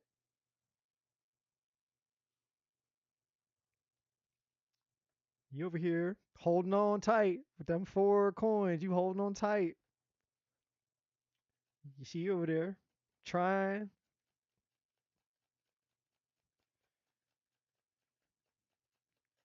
You know what's fixing to happen, Gene. You know that Empress coming back out again. Don't be acting like it's not. And look what we got over here. This one over here off camera. Look at the bottom of that deck. See? This is what we're going to be doing in the kitchen after we've had our wine. When me and you've had our wine, if we're on our mushrooms, we're gonna be dancing around the kitchen like that, buck ass naked. Mm-hmm. You don't believe me? You don't believe me? Okay. Okay. Don't take my word for it. Don't take my word for it, Gene.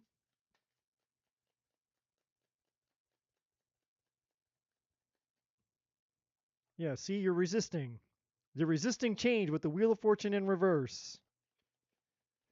You know it's true. You know it's true, and you over here resisting. See? The sun. That's the kid, that's the card of children, the sun. You know it's true. And that's your secret feelings right there. But you're over here with the four of cups trying to act like you're not interested. You're just playing hard to get. Yeah, see, you're holding your feelings back, keeping trying to play all mysterious over here. But you know what you want. You know what you manifested.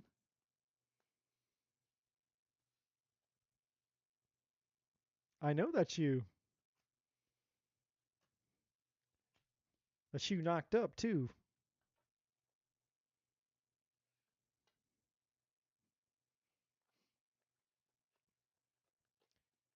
Gene, it's your turn.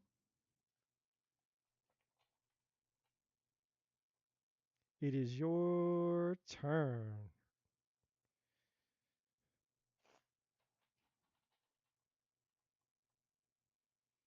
I am the magician, and that's why you're gonna have my babies. Because when I get done waving my magic wand, be like, bam. You'd be like, I just wanted four kids. And be like, you're gonna have 20 of them, 30 of them, 40 of them. How many kids you want?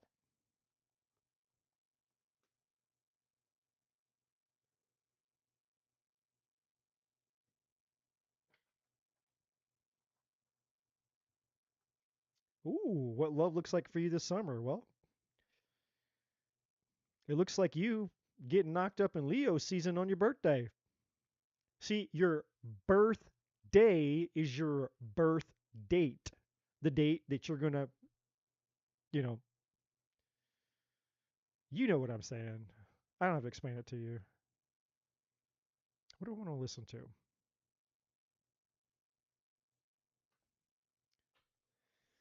Um, love. I don't want to use this one now.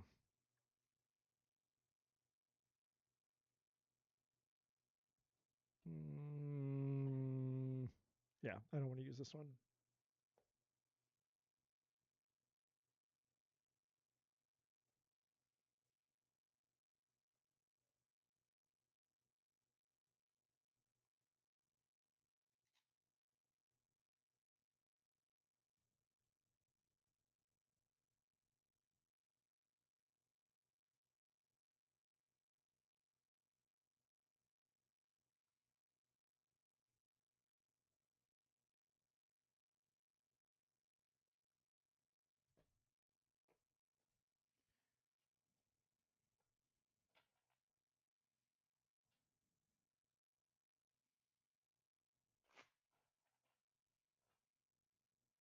Brandy, you missed out on all the fun earlier.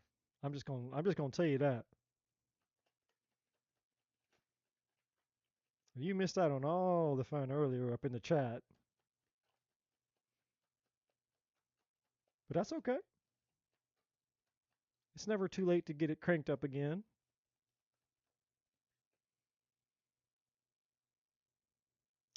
Well, we got this Knight of Wands. We got this Knight of Wands, Gene. Why is it that you always attract this? You always get this card. You always have this Knight of Wands chasing you. Oh, we got the Moon in reverse.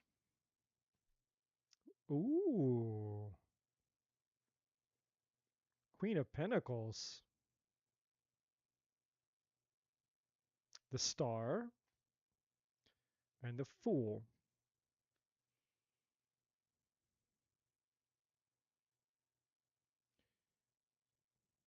That's a lot of major energy.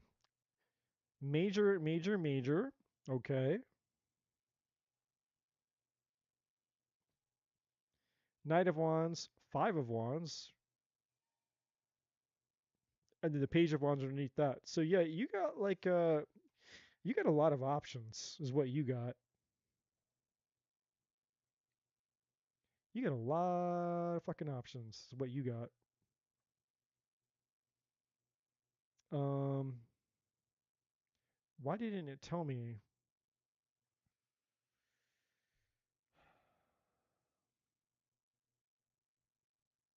All right,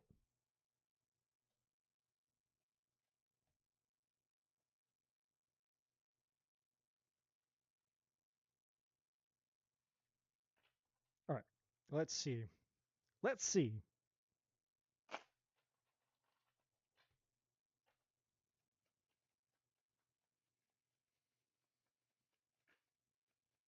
So who are all these options here?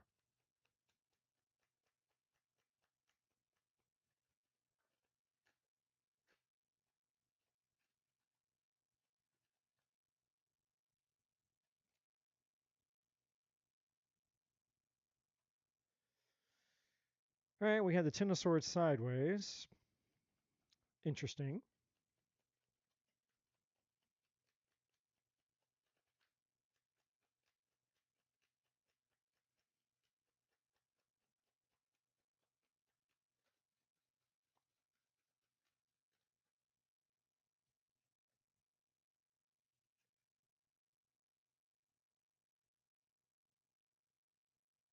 Interesting.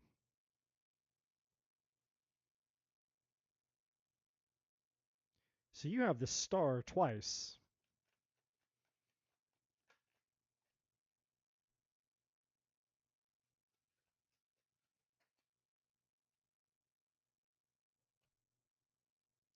Five of Wands twice.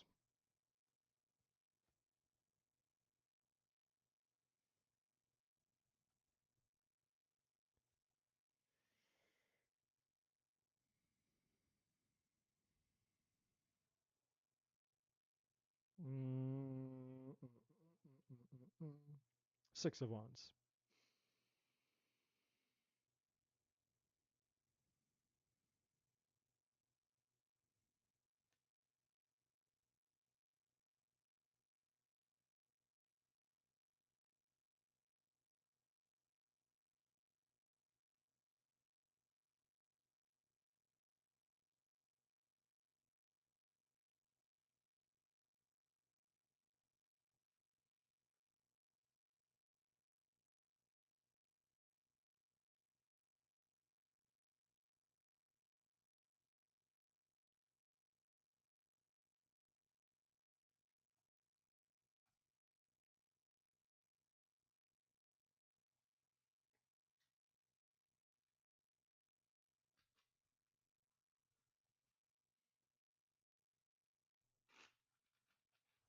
You have a bottleneck in your energy.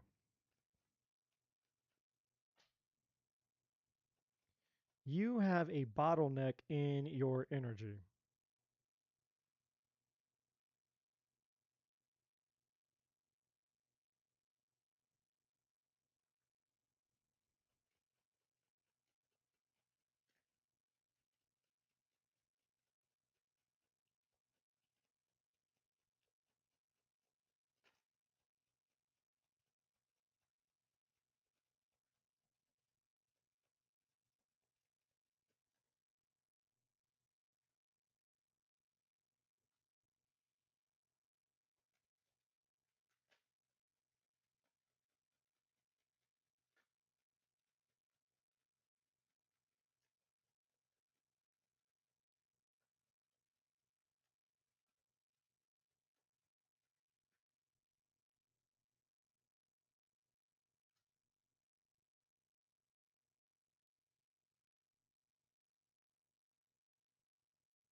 Okay. Oh, okay.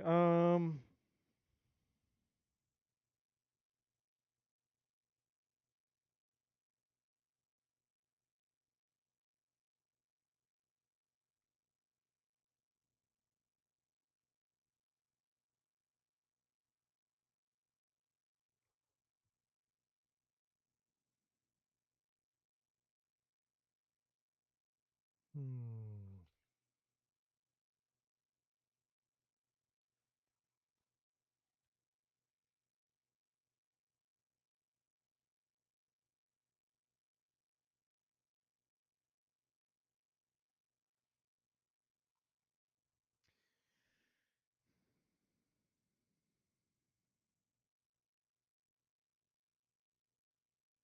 You're blocked.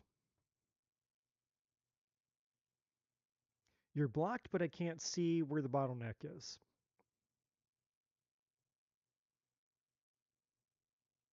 This is your problem. Well, I mean, mostly it's this, but it's because of this. So the Ten of Swords sideways is all the hurt, the pain, the fear, the trauma, the past, anything that's ever hurt you in regards to love. So this is the energy that's interfering with your ability to attract in the thing that you're desiring here. The moon in reverse is talking about the need to identify whatever this thing is because it's the Four of Cups. The Four of Cups is what's cock blocking you.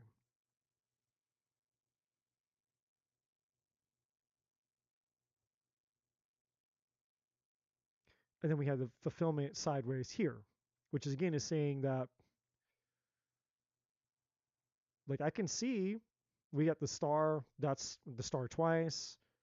We get the Ten of Pentacles here. But for every energy that shows that it's like it's almost there, but it's not quite, there's an opposing energy. So you have this like you have this conflicting shit, you have this Knight of Wands shit, you have the conflicting energy here twice with the Five of Wands, but then you have the Six of Wands. So it's like you get attention, you attract people, you attract suitors,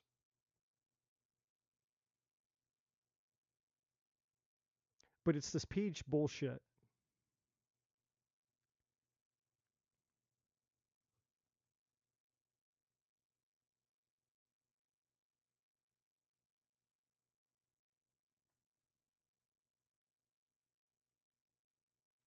There's something about your desire for having children on top of the things that have hurt you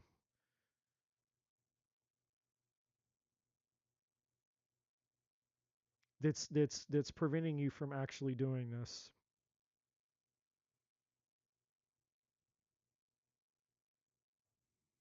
Because at the bottom of the deck, I can see where the bottleneck when how do I say this? When the bottleneck is figured out, this energetic block, when it's released, I can see at the bottom of the deck, I can see it all happening for you, and you can't make this shit up. So so you have the jackpot, which is the same thing as the Ten of Pentacles, which is saying, you know, these are connected to the star. The star is representing the thing that you hope and you wish and you long for. So here it is. It's proof that the thing that you want is in it's like the realm of possibility. Like the energy of the energy is here for it. How do I describe this?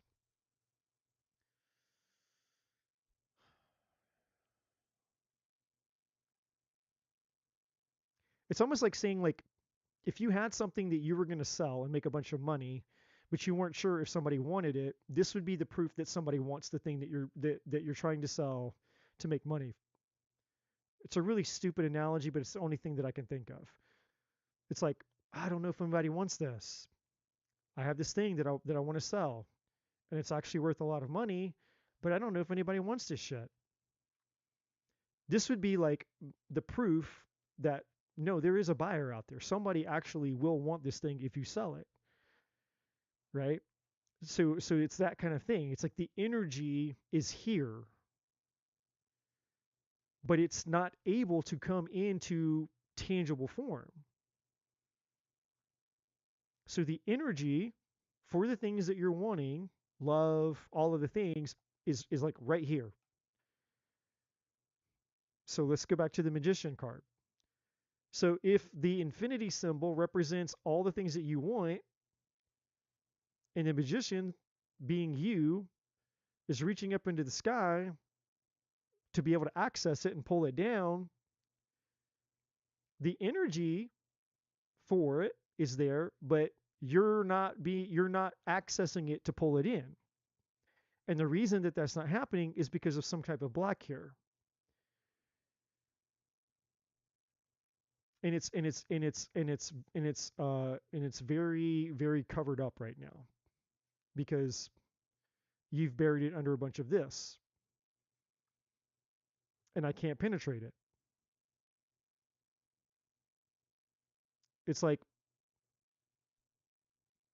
it's almost like if you were walking by a sidewalk and there's like the rain gutters on the sidewalk, and you're walking by the sidewalk and you notice a smell and you're like, I don't know what that is.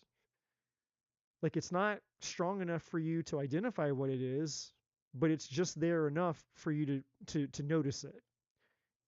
That's kind of the thing. It's like your energy, the energy that would tell me what the thing is that's stopping you from pulling in what you're desiring. It's just enough for me to be aware of its presence, but it's so covered up in this fortress that it's not strong enough for me to have clarity around or identify exactly what it is. The season's energy is giving me a clue that this is things from your past, um, different seasons of your life, and it's also represented of layers. Like each color represents like a layer. Um, so it's not.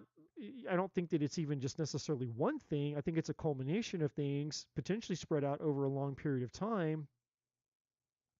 The mask is just another energy saying that it's hidden, which is what the moon is saying. The moon is saying, it's hidden, but it's also saying that it wants to be revealed to you. Now, this is where things get interesting.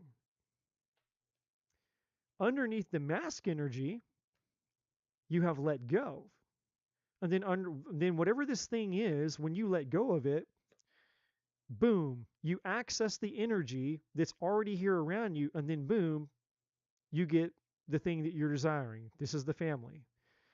And the family is the Ten of Pentacles here. It's the jackpot here. It's the fulfillment here. Obviously, you see the kids in the picture there. Obviously, there's the dude who's obviously there to provide you with the kids. You get all the things.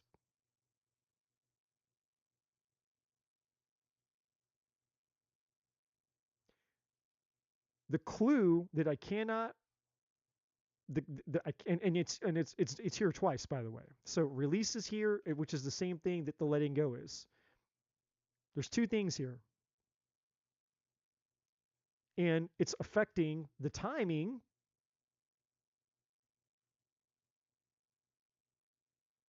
of when all of this will manifest for you.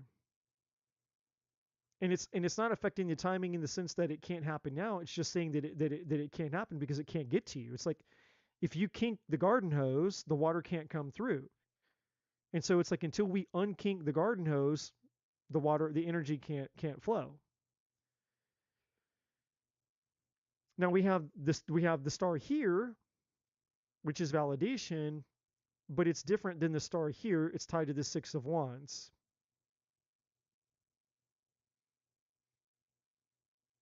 This is a mysterious energy that's tied to this 10 of Swords, which is also tied to this 4 of Cups. But this 4 of Cups is the one.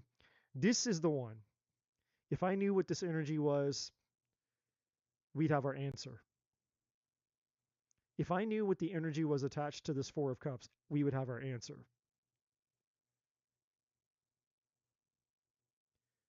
And the only clue that I have about this card is this Ten of Swords.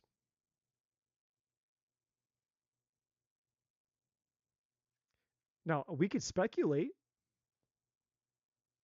We could speculate on a lot of things. And a lot of the things would be common sense things. What's hurt you, what's disappointed you,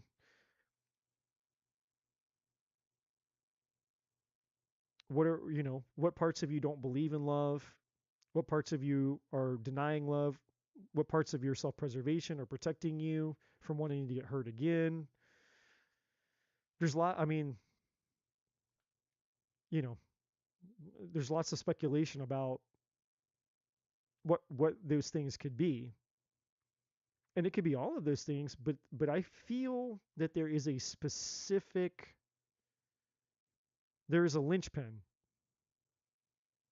because not all the things that you've experienced in terms of hurt, pain, betrayals, disappointments, breakups, whatever, not all those things have the same weight. They haven't affected you the same, just like any human being. Like, I've gone through breakups, I've had people do things to me, and those weren't the ones that fucked me up. There were other ones that fucked me up. Um, so this is tied to something or someone specific. And it's influencing this Four of Cups energy. And then what's interesting about, I'm just now noticing this, what I'm noticing here in the Four of Cups is this person is like on the edge of a cliff or something, and they're kind of like they're taking a risk, a leap of faith to overextend themselves to reach out to grab the cup, but it looks like it's just out of reach. It's like the things that you've been desiring have always felt like they're just out of reach.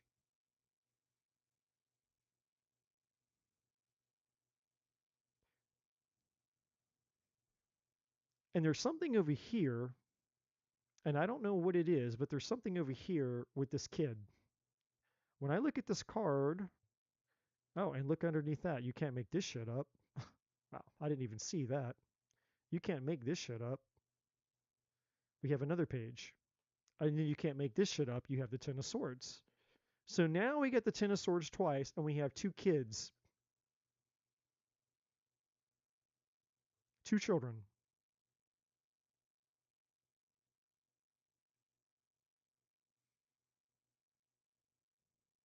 So I don't know if this is something that happened to you in your childhood that's so far back. That's why it's so hard for me to pick up on, because it's so old and it's so deep, deep down inside of you. It's not very apparent. Or if this is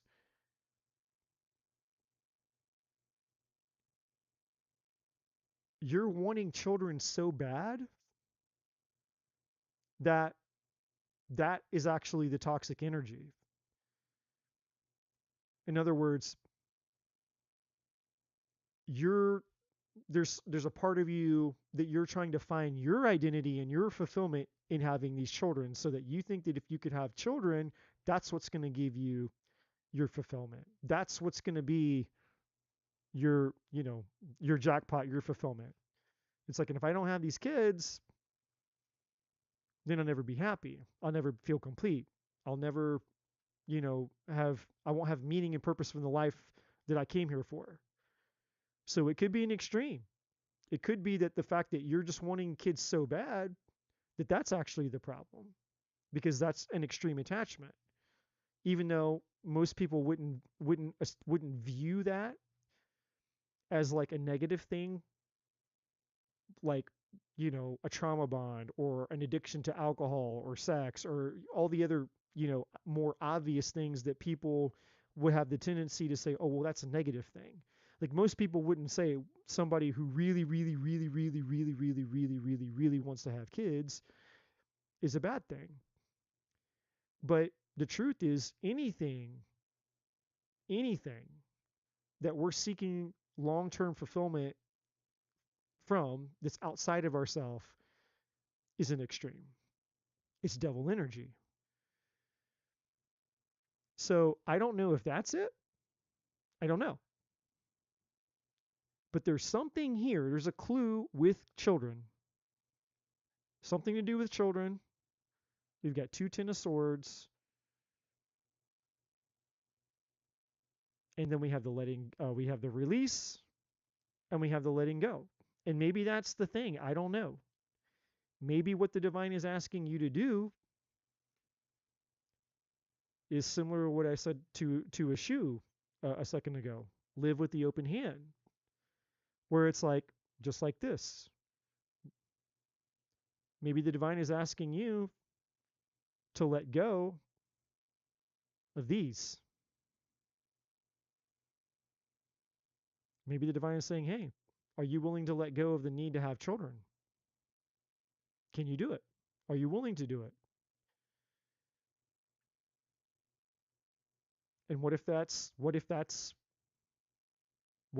answer? What if it's confronting the fear of releasing and letting go of the thing that you want most? It's kind of like the story in the Old Testament of the Bible. The metaphor where God asks Abraham to sacrifice his only child, which is Isaac. So when Isaac grows up and he's like 10 years old, God comes to Abraham and says, "Hey, I want you to sacrifice Isaac to me." And because Abraham's like, you know, and remember that Isaac was a miracle baby because he was like over 100 years old and Sarah was super old, and God said, "You're going to have a kid." And Abraham said, "How can I have a child? I'm too old, and Sarah is too old. We're too old to have a child." You know, and so but then they had the child. It was a miracle baby.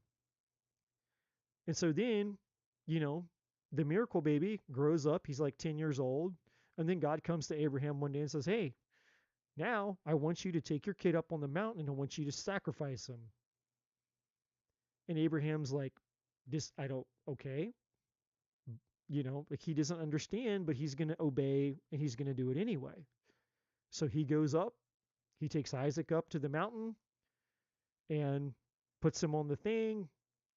He has the knife in his hand. He raises the knife and he's about to go and kill his kid. And God stops him and says, "Okay, don't do it."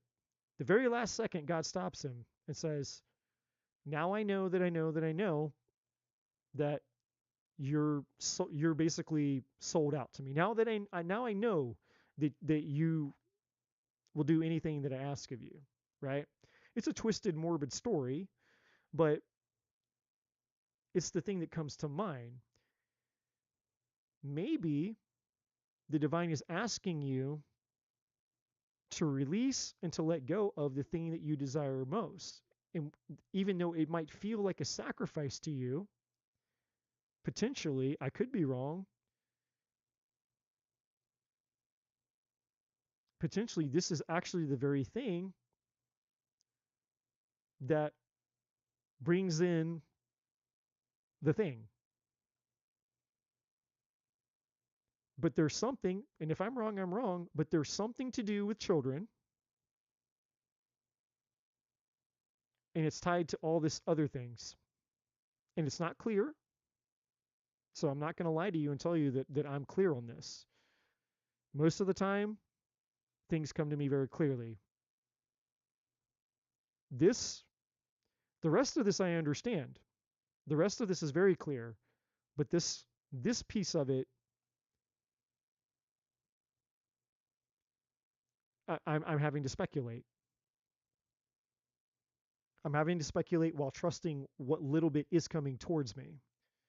And it's interesting because we do have the Ten of Swords twice, and we have 2 children here. So if I was going to place a bet, I would bet that this is what this is. I'm not sure, but if I was going to bet, my bet would be that the divine is asking you to let go of wanting children, to live with the open hand. And it may completely defy the very desire. It may defy your deepest longing and your deepest desire. But at the same time, it could also reveal where you have an energetic attachment that's out of balance in an extreme way, and because it's such an out of balance energy, it's actually preventing the thing that you want from actually coming to you. I'll give you one more example.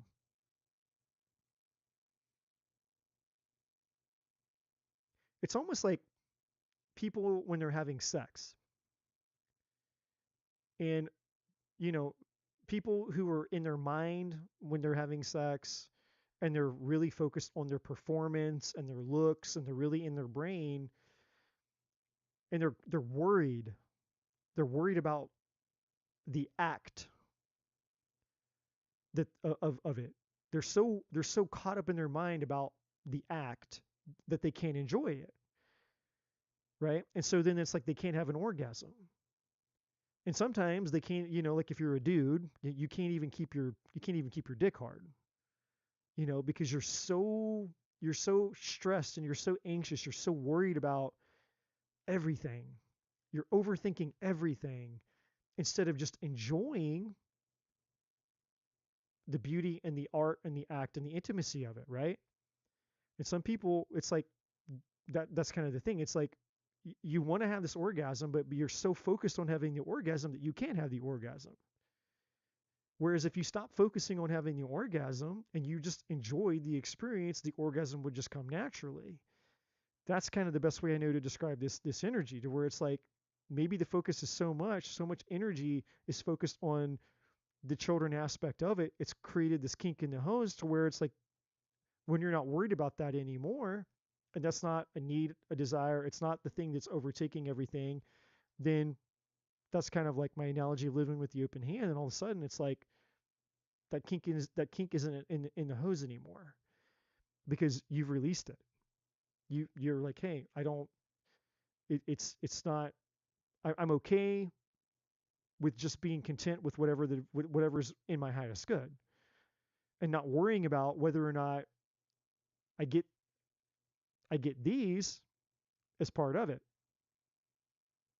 because there's a fear there. There's a fear around whether or not I'm going to get it or not. Will that desire be fulfilled or not? Will it come to pass? And so the power of the fear that it won't, or even the power of the desire for the wanting of the thing is more powerful than, you know, the natural manifestation of just allowing it to naturally come to you. That's what makes sense to me, but I'm not going to lie to you, obviously. I'm not going to lie to anybody. I'm not going to tell you that I'm 100% sure that that's the correct answer, but I am going to tell you that if I was going to place a bet, if I was going to put my money on what the cause is that's preventing love, the right person, because you can get, let's just be clear, Gene, you can get love, you can get a guy, you know it, you've proven it. Sure, it's here. That's what all this other shit is. The 5 of Wands, the 6 of Wands. Like, you have suitors. That's not a problem.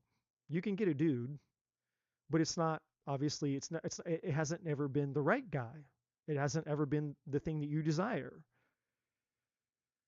So it's not about your ability to attract and manifest something or someone. That's the problem. It's not even about men, really, that's even been the problem. I don't even think it's even about love. I truly, truly, truly believe that it's about the kids. That's what I would put my money on. And I could be fucking wrong, but That's what feels 100% right to me. So something to do with children is my guess.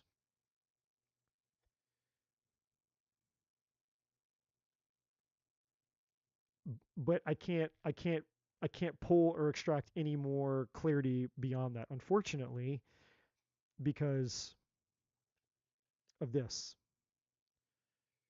Whatever this is, it's deep, deep, deep, deep, deep, deep, deep.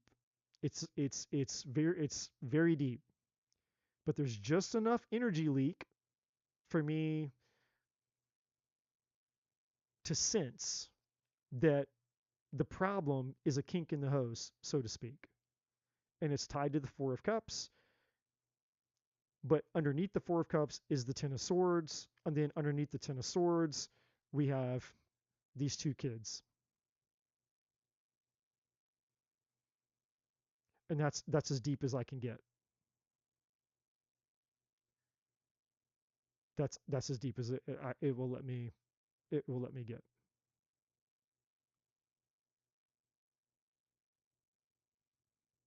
I promised myself as a child I would never marry a man who treated me poorly, and my parents fought all the time, and they hated each other, but are still married. Go figure. I grew up mostly alone, so I'm good with being alone over being stuck with a bad partner. Yeah, 100%.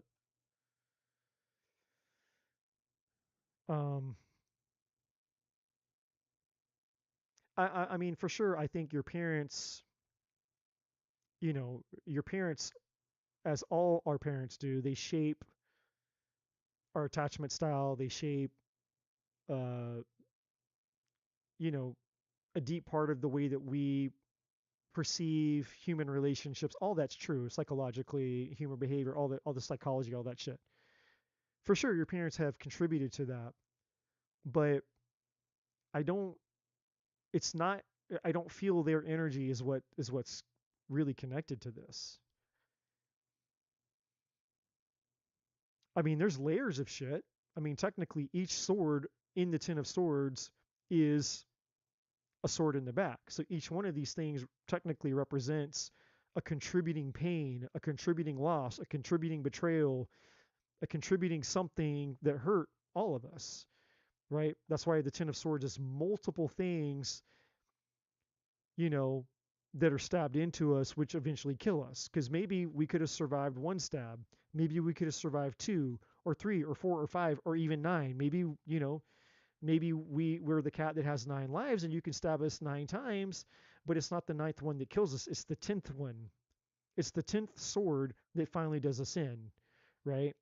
So in a sense, the Ten of Swords represents multiple things that, of course, have hurt us. But again, not all pain is created equally. Because I've been hurt by people in my past, and pain is pain, but those weren't the ones that really fucked me up. Like for example, you know, my very first girlfriend, the very first love of my life, she was literally killed on top of me in a car. Like she was crushed. We were crushed inside of a car. A drunk driver hit us. We're crushed in a car, and my girlfriend literally died like compressed on me. You know, and so as painful as it was for my girlfriend to be killed on top of me, even that wasn't as painful as my ex-wife betraying and leaving me. So we have two really, really, really painful experiences, but one definitely fucked me up way more than the other one did, even though they were both bad. So, um, my point in saying all that is that sure, you know, there's a lot of painful things that are contributing to your pain bank account, but it's not, one of these swords, you know, is the one that really is the one that kind of is doing the damage, so to speak. one of these swords represents the thing that's really the problem. Whereas if like, okay, all these other ones hurt, but if we pull out this one, this is the one that opens like that heals, like one of these ones is like the root, not the symptom. One of these ones is the cause of the infection, so to speak. And so when you get down and you deal with the root of the infection, then everything else heals. It's that kind of, that's the mentality. But unfortunately, this is as far as I can get with it.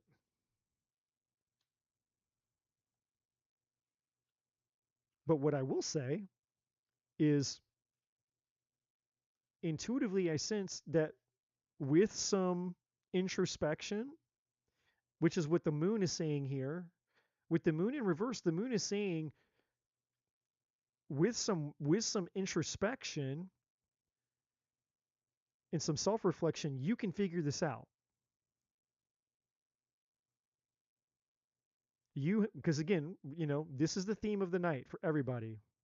You have all the tools and resources. You're the magician. You have everything you need to go into, because remember, the moon is in reverse right now. It came out in reverse to figure this out. And so if you do some digging, my friend,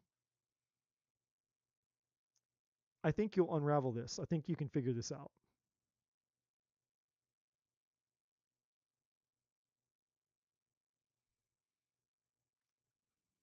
I'm confident that you'll figure this out.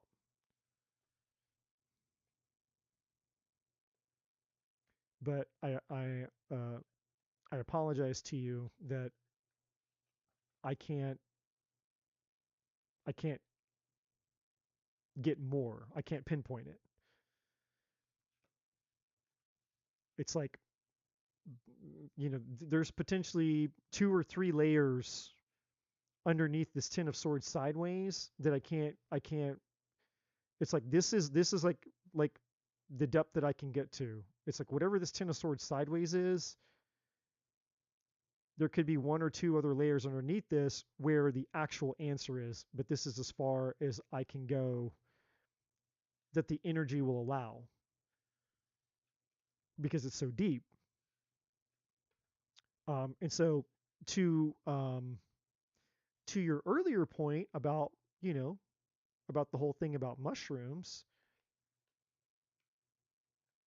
the reason that I was able to get deep into the layers of who I am is actually because of the mushrooms. And I don't take mushrooms recreationally because I don't believe in drug use either. And in fact, I was very resistant to ever trying or using mushrooms for that reason because I grew up around kids that were my best friends who were kids in a low income apartment complex. That's so I had there was my house and I had no problems. My parents were great. I grew up in a great healthy household. No, my parents they were modest, but they were strict, and I was raised Christian.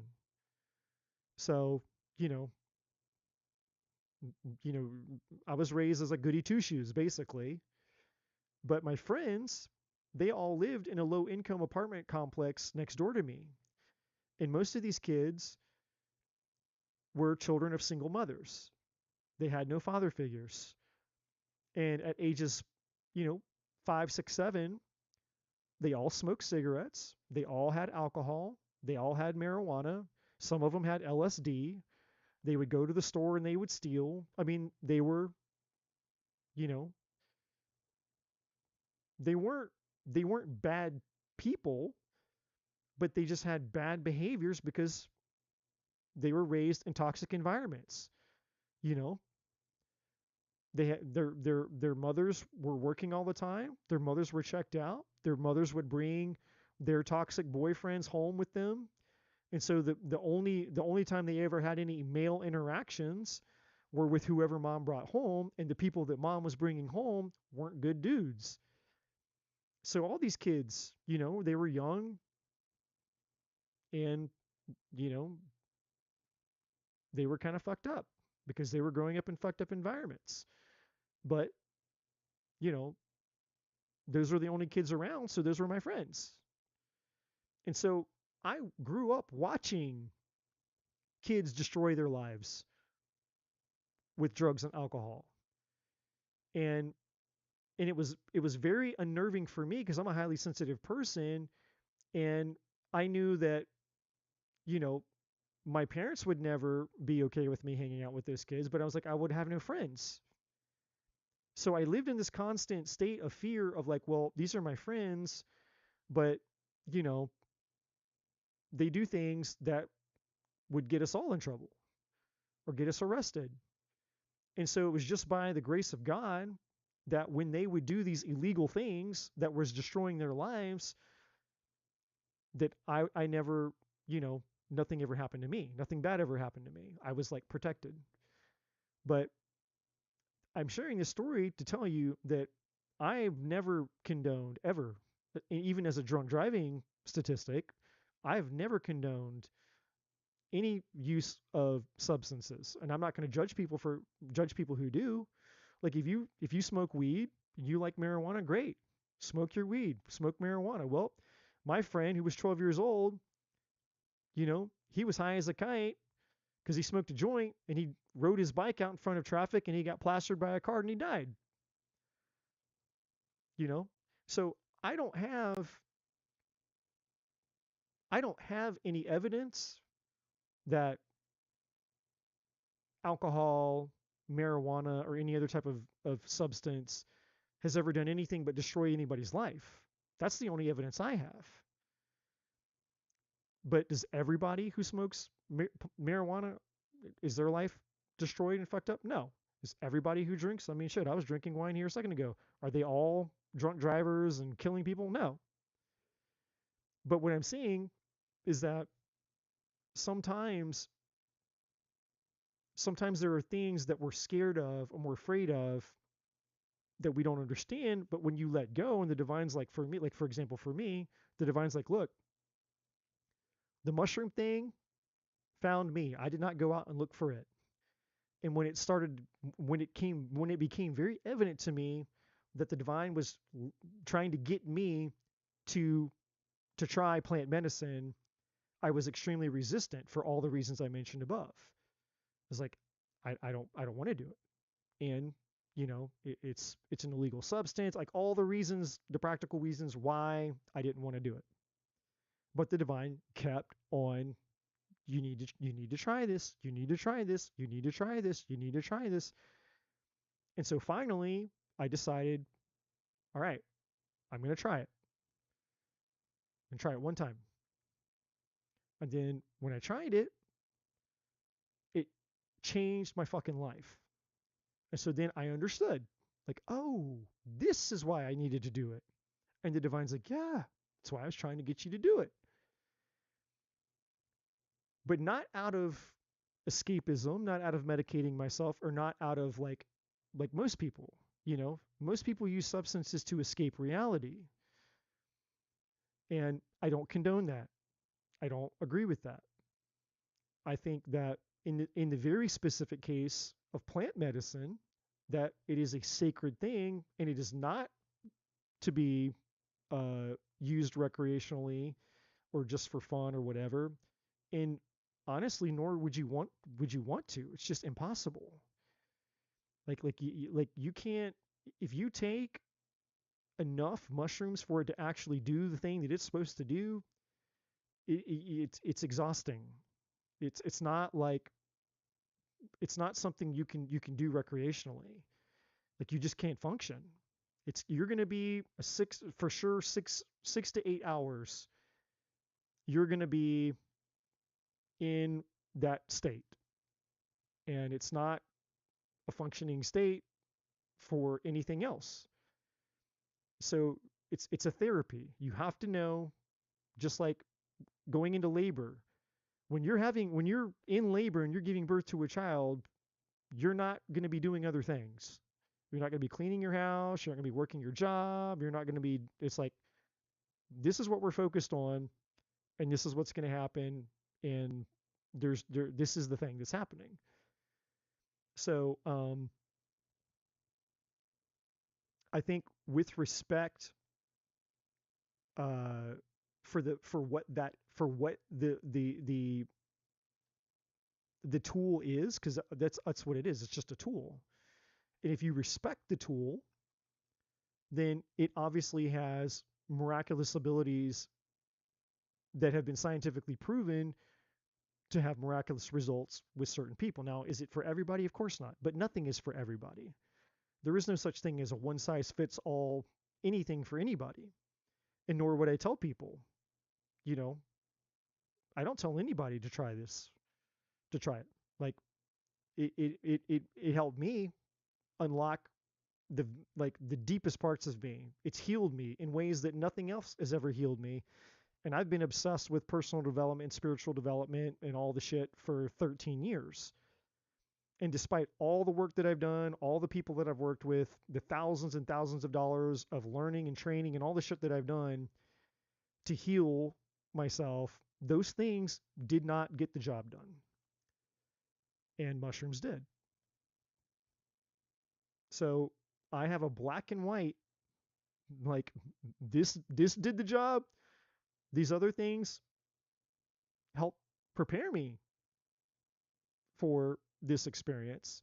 So I'm not downing that all these other things did nothing. Those things were beneficial.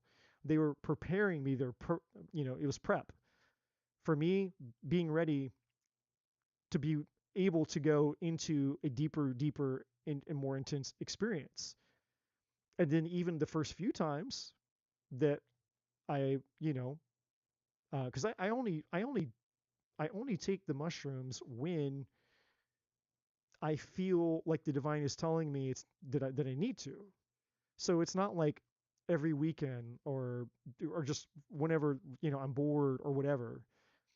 It's not like I just go in like, oh, I'm just gonna take mushrooms for no reason. It's always because the divine tells me, hey, you know, you should do it. And if the divine never tells me to ever do it again, then I'll never do it again. Because I have no attachment to it. I'm not like I need to have mushrooms, like people need to have, their cigarettes, their marijuana, their alcohol, their whatever the fuck. I have no attachments to this shit. It's a tool. And so, um, with that being said, I have had miraculous results for myself using the tool. And I would say to somebody that if the divine, you feel like whatever that is for you, leads you to whatever type of therapy, trust the divine. That's what I would say. Not trust you, not trust me, like trust the divine. And the divine will continue to hit you over the head and get your attention despite your reservations, despite your fears, your apprehension. The divine will keep on keeping on, pointing you, saying, as long as the divine has your attention, of course, you're paying attention, you're like, oh, I'm listening. And the divine's like, okay.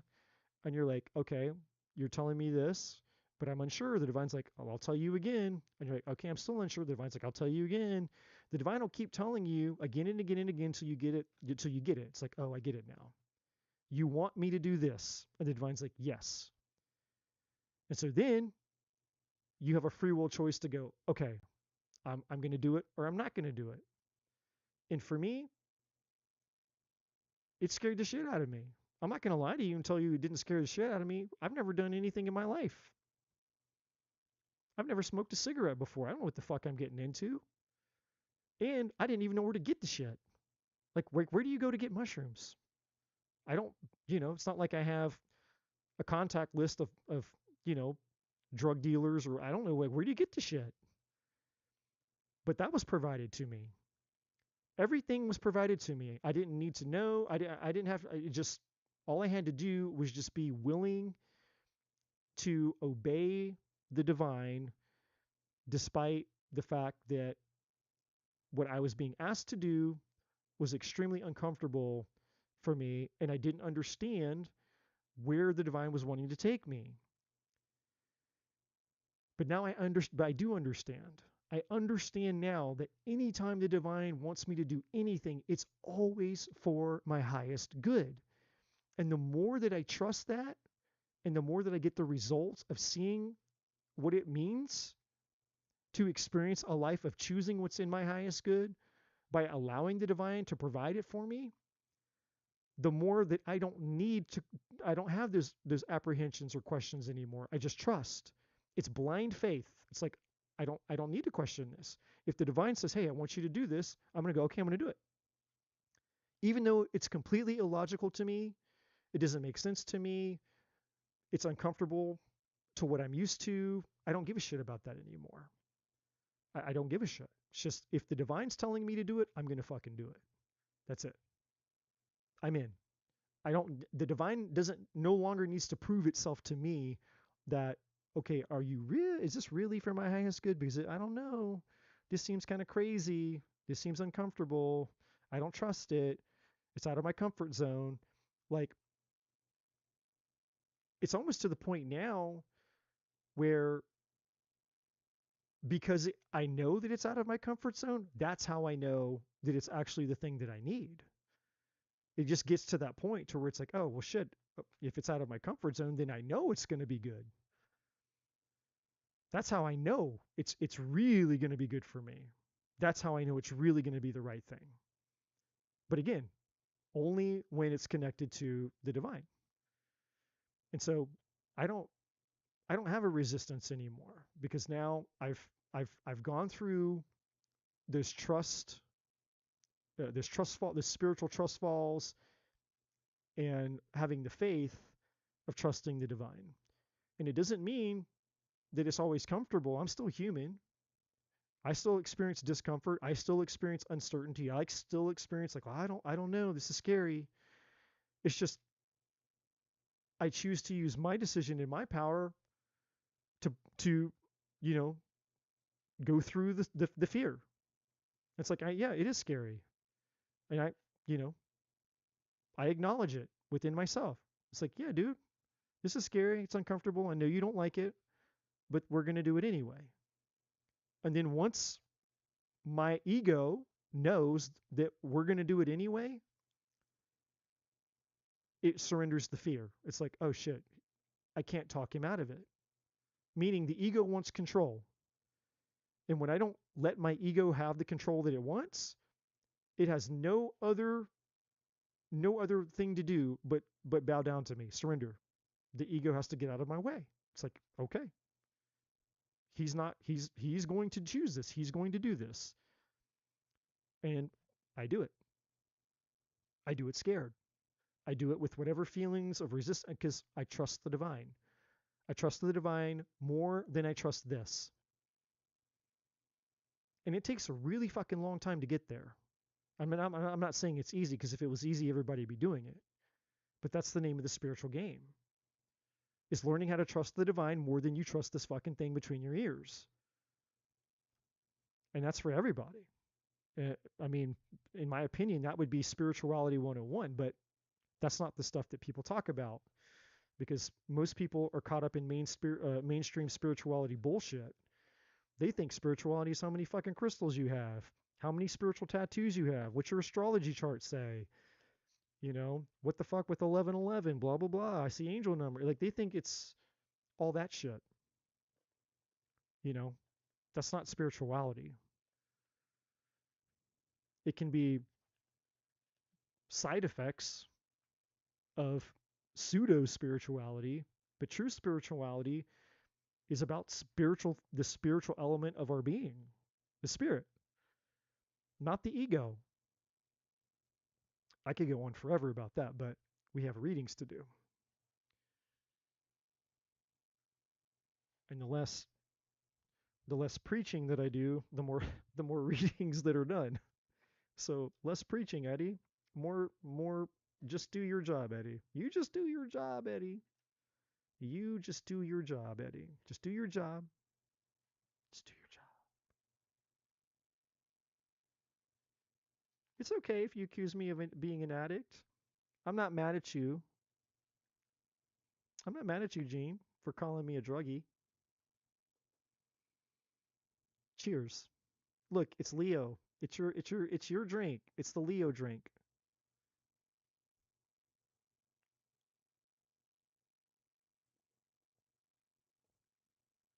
Now, you might be upset later on down the road when you find out that I'm your baby's daddy, but we're not going to get into all that. I've already told you the truth. It's up to you to allow that truth to set you free.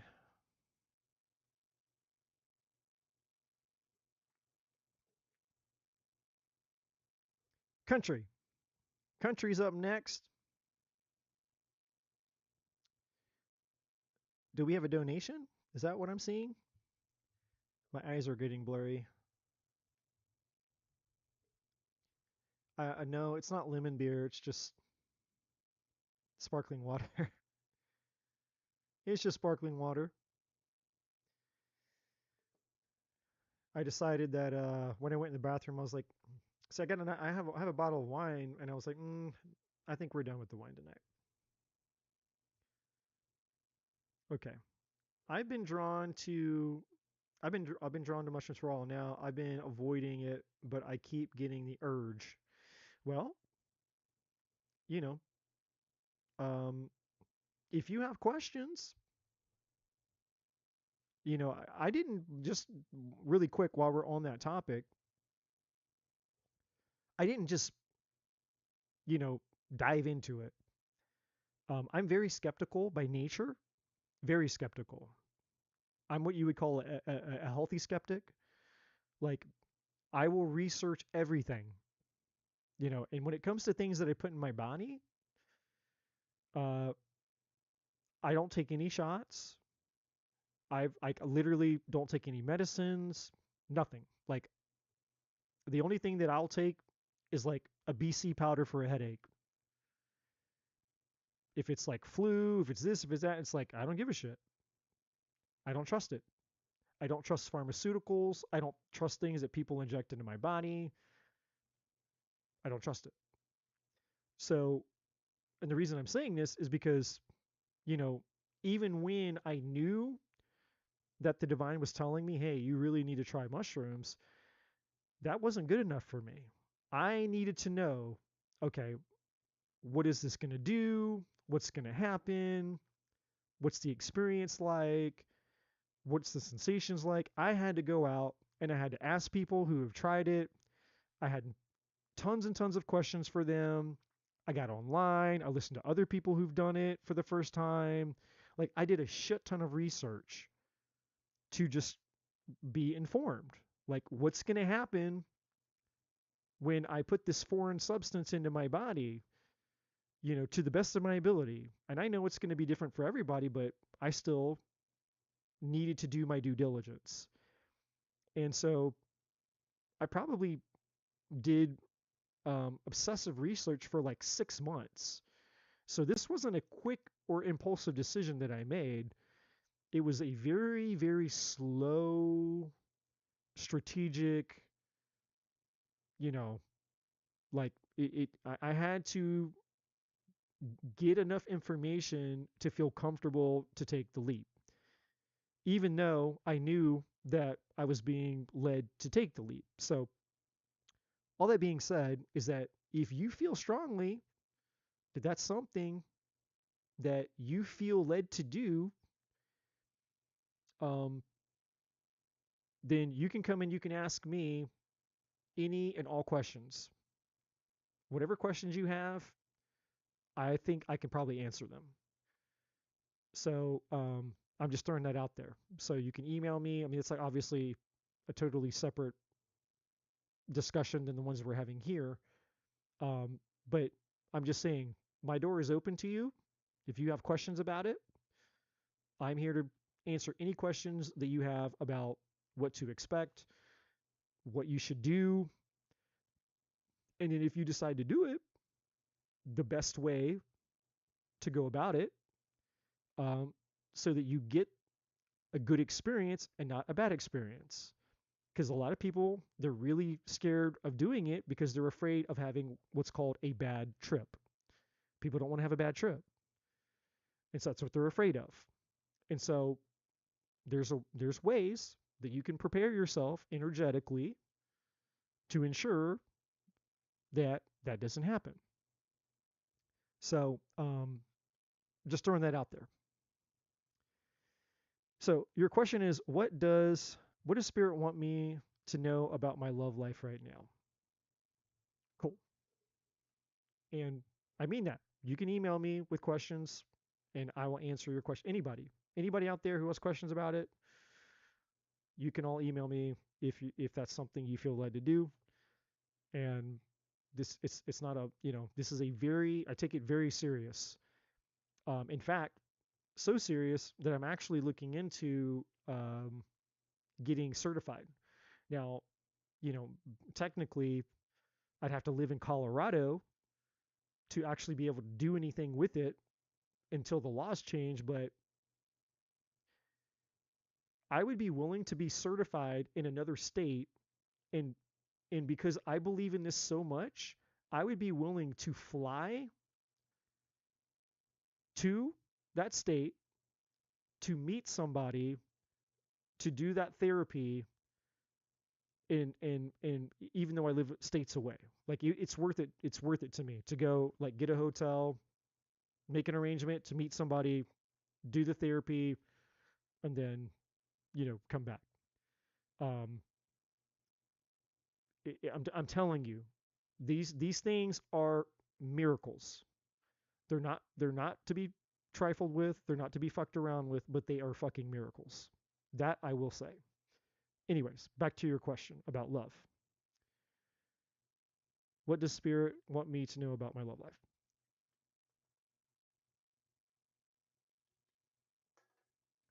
And I love you, Gene. I'm just fucking with you a little bit. I'm just fucking with you a little bit. I'm just fucking with you a little bit.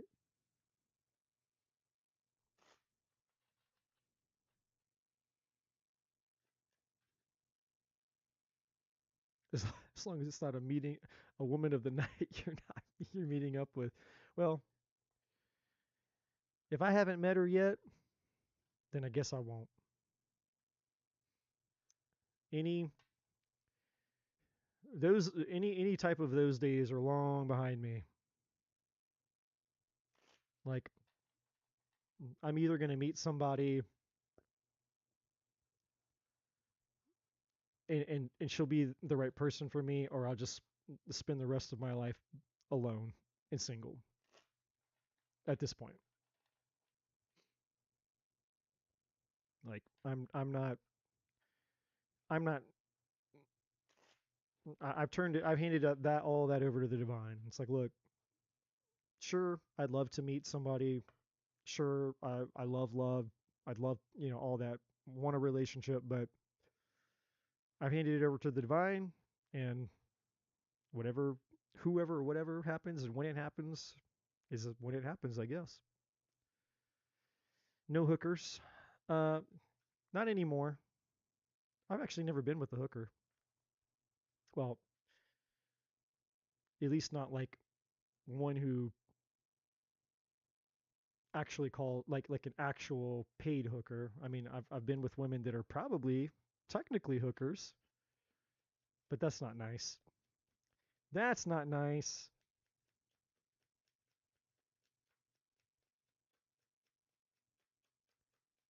He gave up at 37. He's in his 60s now. Well, I mean, I'm only I'll be 44 in September, so I got a ways to go to get to 60. I don't know. Anything's possible. I mean, shit. Some people win the lottery, you know.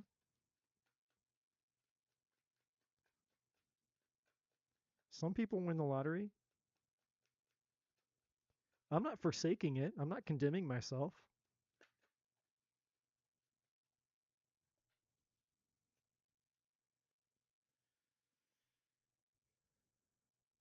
Ooh.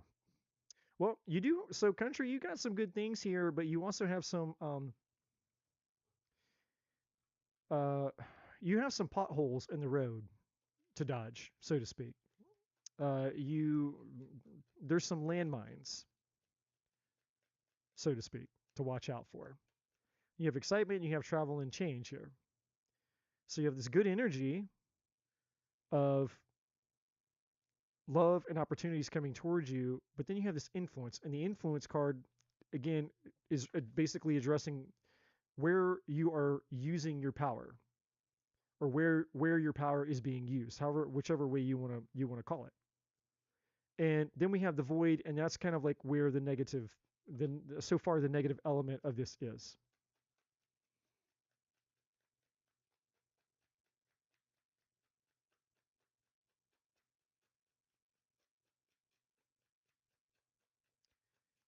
Yeah, I mean, see, that's the other thing too, man. Like when people when people start telling you their horror stories, like their mushroom horror stories, you're probably not being told the full truth. Like, okay, well, was this person using anything else? Anything else? Were they drinking? Were they smoking? Were they doing pot too? Like, were they Jesus? Uh, we had an earthquake out here in Georgia this morning. I woke up this morning to an earthquake. That's a totally separate story. But anyways, um, see a lot of people that do this shit recreationally, they cross contaminate it. So they eat a bunch of shitty food. They're drinking alcohol, and then maybe they were smoking weed. Like they're doing other things, and then they take the mushrooms, and then it's like that's bad fucking news. Like I made the mistake of drinking a glass of wine before I took mushrooms. And it wasn't a horrible experience, but alcohol is a downer, and then the mushrooms, it's hard to describe, but basically I was a basket case for like 8 hours.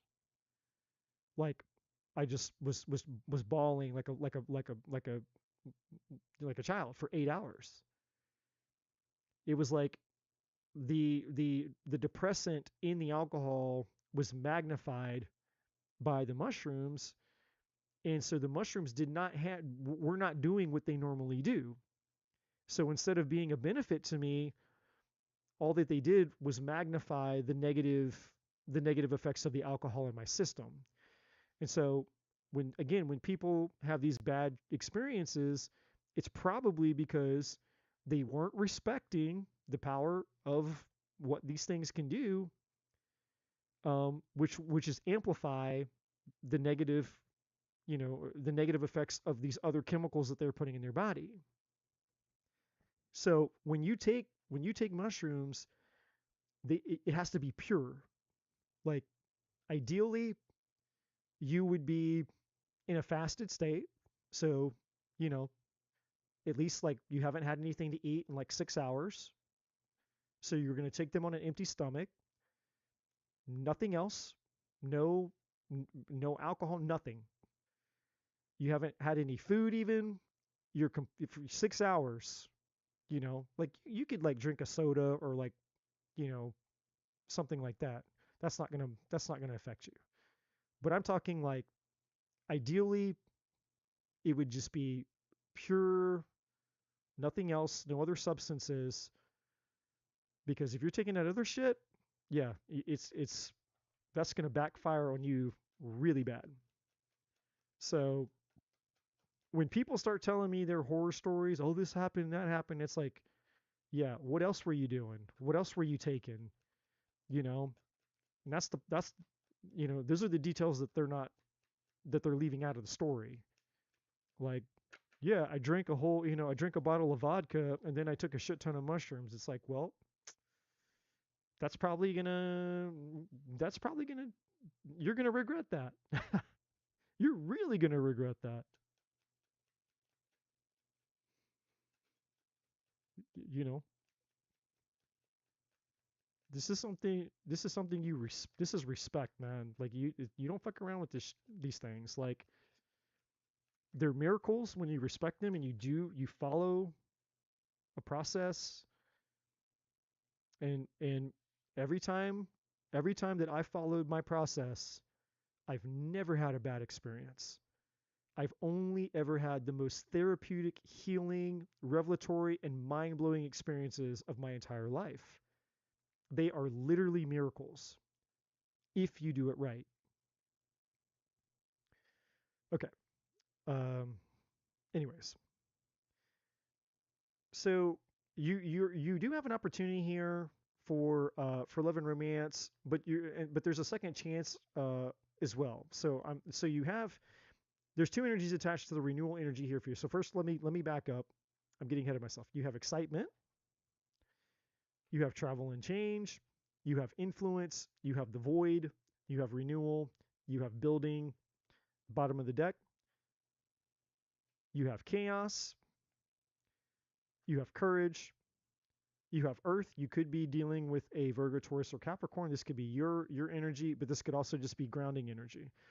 Uh, not too sure on that one just yet. You have recovery, and then you have second chances, and then you have loss underneath that. And then you have air, which is air energy, Libra, Gemini, Aquarius. Um, so for you, what's coming towards you in love,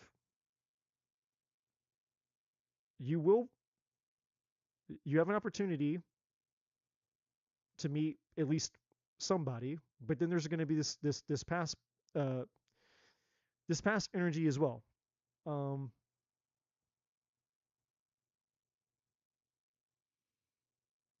I'm going to try to get I'm going to try to see if I can get something on this and this really quick.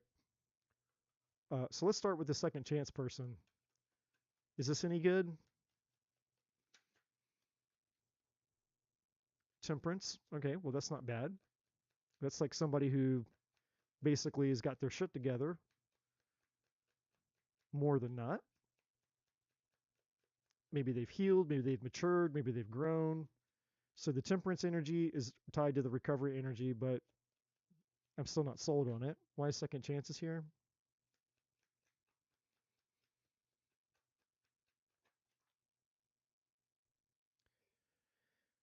Three of Wands in the moon. Okay, so we have Sagittarius, we have Cancer, Pisces energy here. We got the Three of Wands.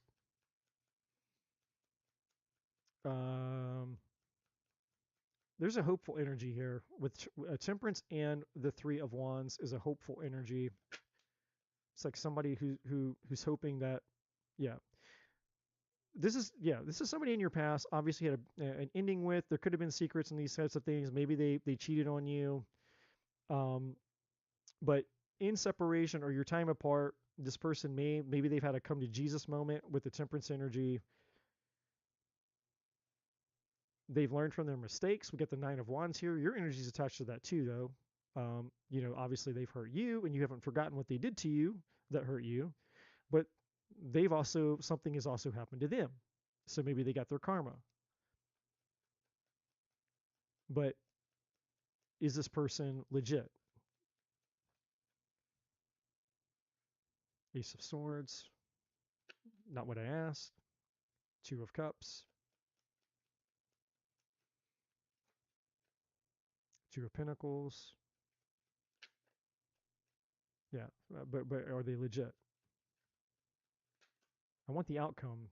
I don't care about the story. I don't care about what happened, what they did.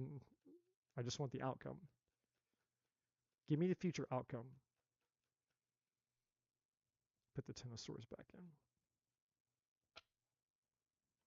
Ten of Swords, Ten of Cups. What do we got here? The Lovers, the Death card, the Tower, the Devil. What's the future outcome?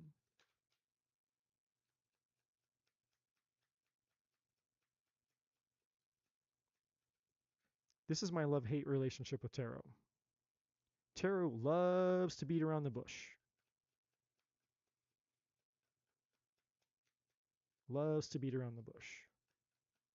You just sit here for hours and hours and hours, put the cards back, reshuffle, pull them out again until it wants to answer the question.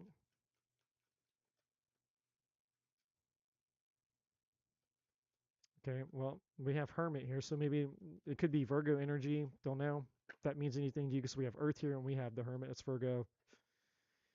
The Wheel of Fortune with Temperance. I mean, every time I see something that could be positive, I see something that could be negative. So, you know, it's just, I mean, like that. Nine of Cups.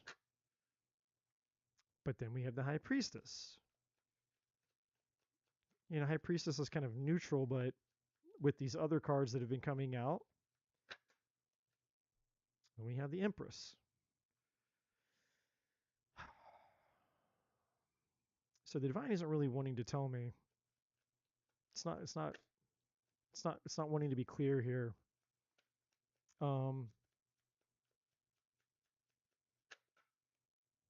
Queen of Swords now. Libra, Gemini, Aquarius energy with that. We have Taurus, Libra with the Empress. Seven of Wands in reverse. Then we have the Devil. I'm gonna say 60-40. I'm gonna say 60% chance that it's a risk, 40% chance it's reward with this person from your past. It could be 50-50, but I'm going to err on the side of 60-40, especially with the Devil being here. Now, technically, the Temperance card, which is the first one that came out, cancels out Devil, but there's just too much other shit going on here. So my estimation, or my interpretation rather, of this past person is they may have changed, but the changes that they have done inside of themselves may not be enough to override whatever it is that they've done to you in the past. So even if they have changed, it may not be enough to really win your trust. You know, like you just may not ever be able to completely bounce back or get over whatever it is that they did to you in the past. Again, even if they have changed, but it's questionable. So past person, questionable. Give me the excitement energy that's tied to the renewal here.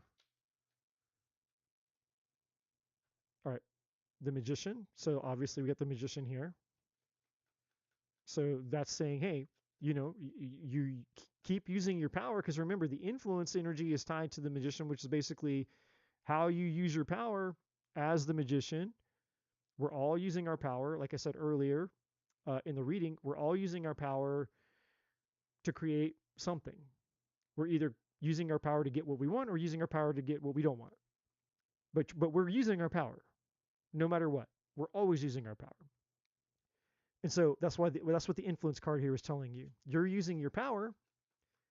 The question was about excitement and renewal. So right now, you're using your power to manifest things that you do want. So that's good. So I'm trying to see exactly what that is. What is she using her power to create that's good right now?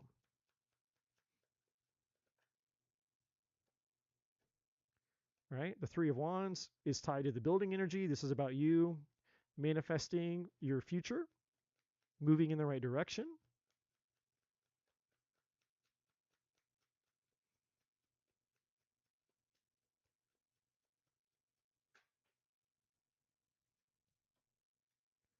Four of Swords. Okay, yeah, you've done your work. You've been healing. So we have the Four of Swords here and recovery.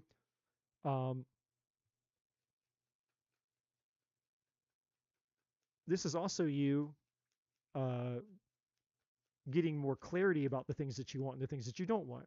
In other words, you've taken the time, the Four of Swords, to like really think about things, like pondering things. Like you're not being impulsive. You're not just being like, oh, whatever. Like you've actually spent the time to like really get clear. Like, well, what What do I really want? And then, yeah, the Page of Pentacles is here. Like, this is you finally really realizing, like, what do I want to invest in? What do I want to build? What do I want my future to look like? And your energy is moving in that direction. So that's good. Um, is there I mean, I can feel the love energy attached to it. I'm trying to see if the cards will show me. I mean, they may not. I can't, obviously I can't force it to, but all right, there's the Queen of Cups. Obviously that's you.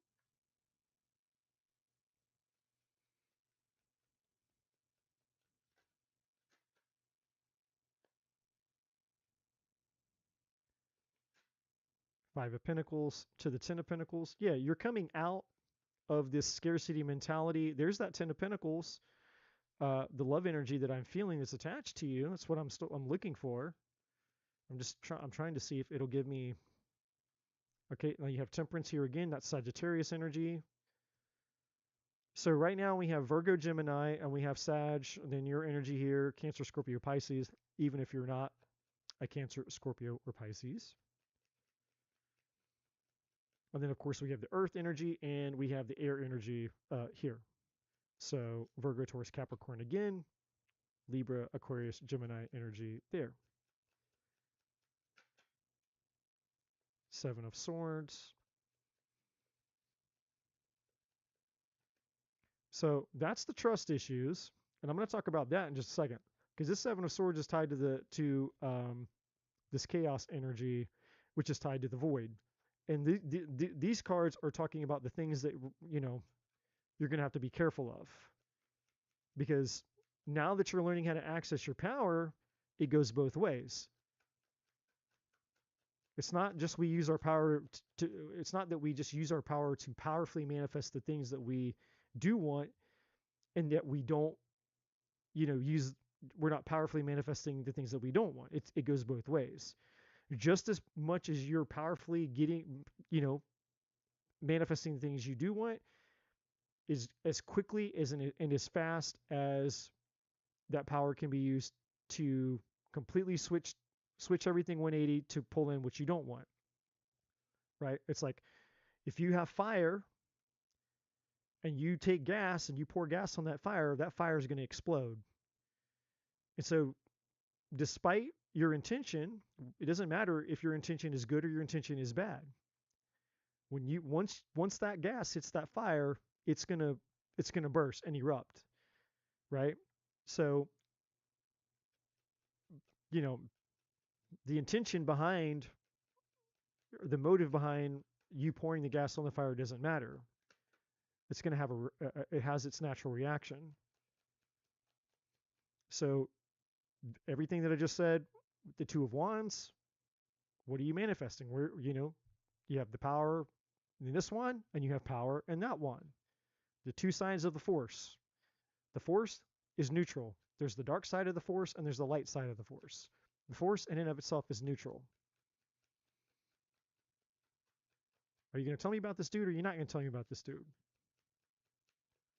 I want to know about this Ten of Pentacles. Or are you just going to leave it anonymous? The world. You might meet this person.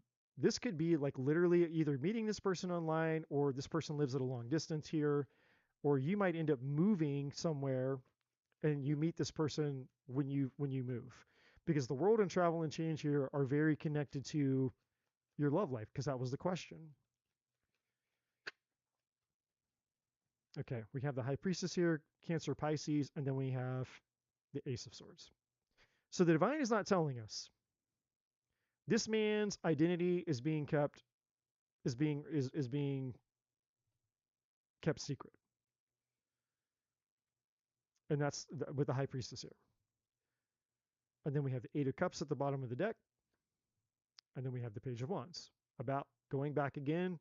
Now this is fun and excitement. This energy, Page of Cups, is tied to excitement here, but it's also again tied to this influence card, saying, hey,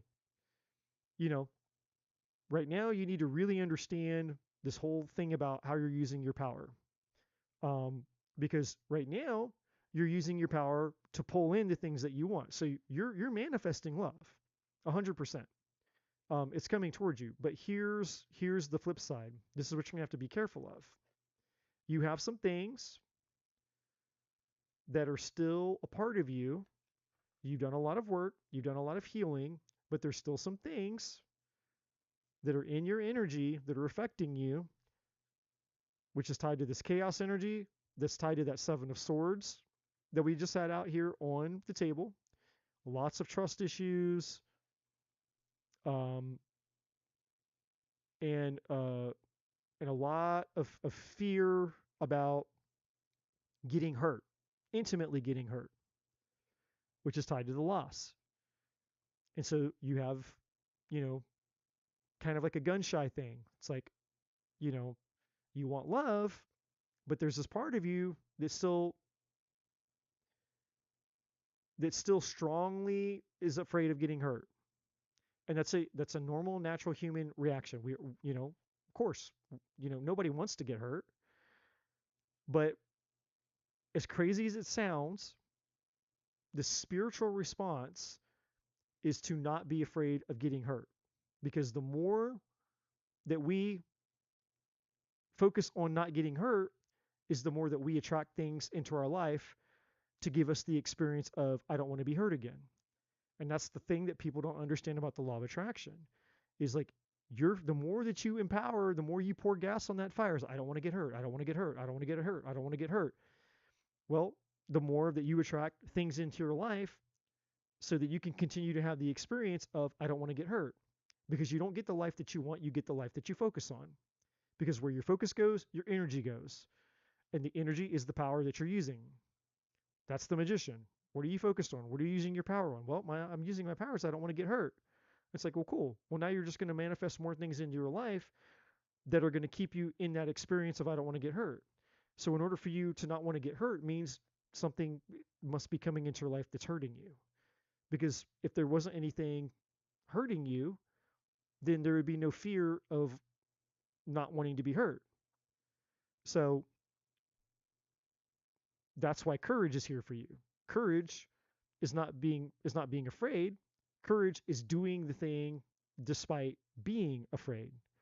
Courage is what it's going to require in order for you to to overcome and resist this chaos, this conflict of interest inside of you, because most of your energy isn't moving in the positive direction, but you can switch it on a dime. So even if it's like 70-30, like 70% is positive and it's going, it's pulling in and you're manifesting the life that you want.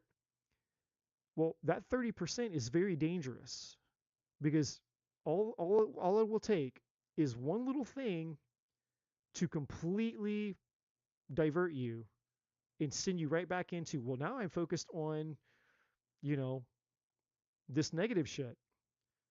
And so where you had the 70% going in the positive direction, now all of a sudden the 70% is going into the void.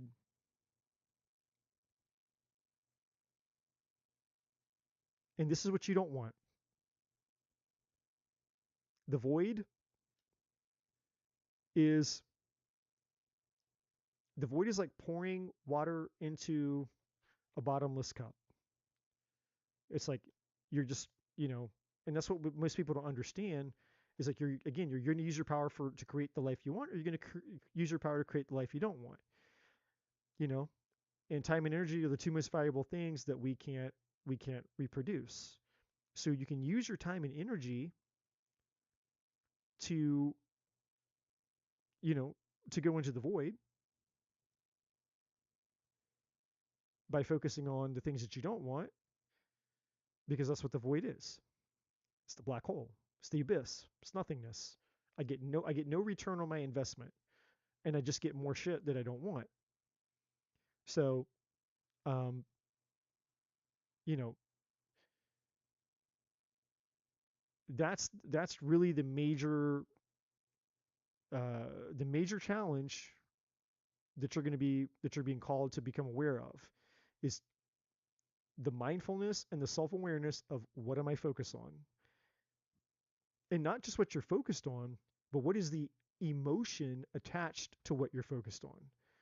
Because that's what energy is. Energy is just, you know, emotion is energy in motion. That's what I meant to say. So pay attention to what you're focused on, and then pay attention to the feelings that you're experiencing when you're focused on said thing. And if you catch yourself focusing on negativity or fear or something that doesn't feel good, then that would be the time for you to catch yourself and redirect that energy back towards these other positive things. And that's not to say that you're going to be inhuman and like, oh, I'm never supposed to ever feel a negative emotion again. That's impossible. No, that's not what I'm saying. Like, you know, it's just saying to catch yourself when you're focused on something negative and to not allow the negativity or the negative emotion or the negative thought to influence you into giving all of your power away so that now you're living from that place, perpetuating that. You know, it's like, what's a good example? It's like when you stop at a four-way, you're at a four-way stop sign and there's four cars. There's you and the three other cars. And even though all four of you are stopped, and even though you all know what the rules are, there's still an apprehension there because you don't know. Like, what if you start going and then the other person forgets the rules and they try to go too? So there's caution, is what I'm trying to say. There's a level of caution, and it's like, okay, that's fine.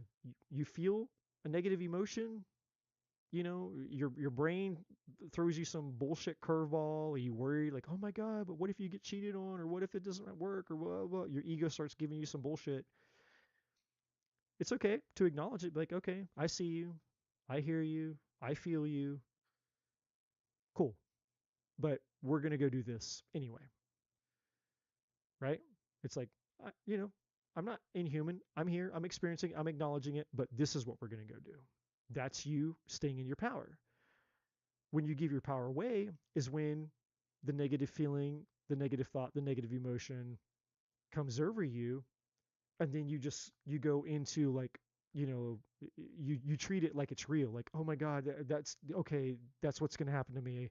I'm gonna get cheated on. I'm gonna hurt. And then it's like it's like a force that takes you over, and you feel powerless to to do anything about it. That's what we have to be careful of. Is like feeling that we are our emotions, that we are our thoughts. It's like, no, you're not your thoughts, and you're not your emotions. Thoughts come and go, feelings come and go. Neither one of those things dictate your reality. Your spirit, your soul, the consciousness that you are, the thing that's experiencing the thoughts and emotions, are not the thoughts and emotions.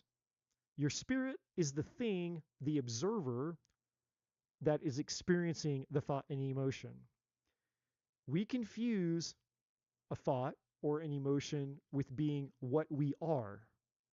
That's not what we are. You're the observer of the thought. You are the observer of the emotion. As the thought passes through your spirit, as the emotion passes through your spirit, you're observing it. And yes, there's the tangible sensation that goes through the human avatar body. But just because you have that sensation does not mean that you are that thing. You're not your thought. You're not your feelings. You're separate. Your spirit and your soul is separate. You are the observer. So the better you get at observing those things that are disempowering, the more power you have over them. And so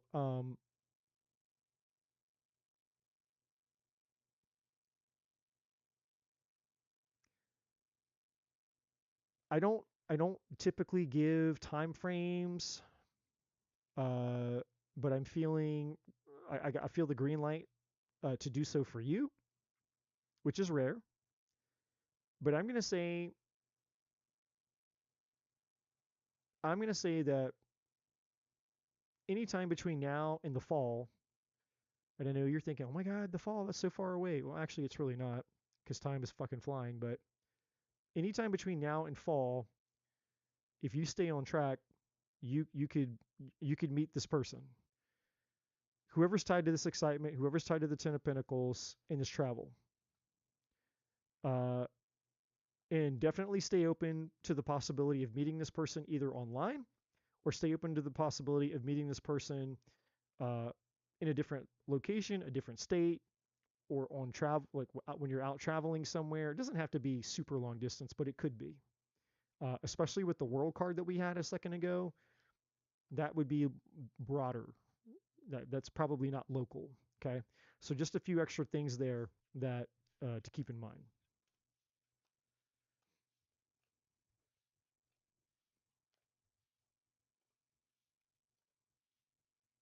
Red light, distract Eddie. Wait, what?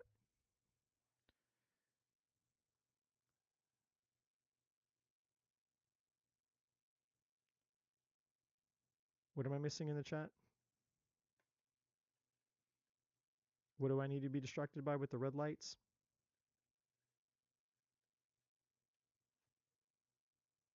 Is it really 4 in the morning? That can't be right.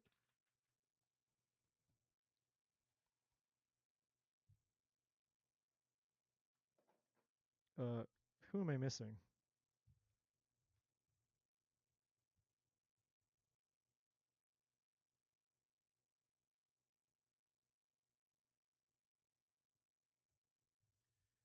That's awesome. Yeah, you've been meeting people, you've been traveling, your confidence is up.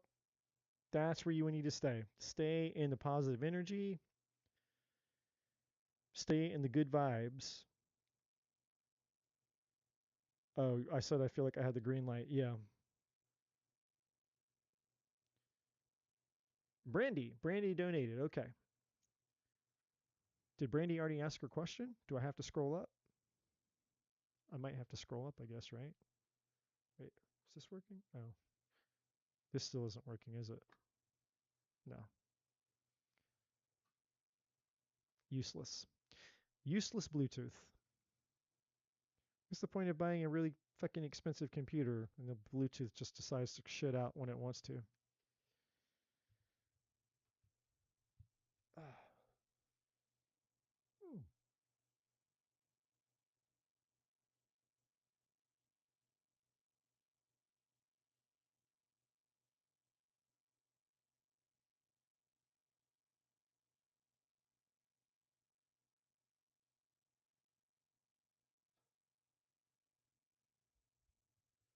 A Jack and Coke. When you say Jack, I'm assuming you mean some type of liquor, not like a Jack and Coke.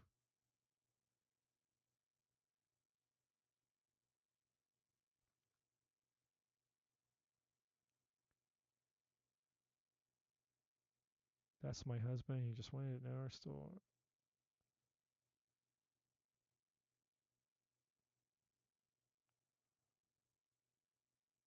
Something about a fear of when you're a kid. I missed out a whole all kind of shit going on in the chat.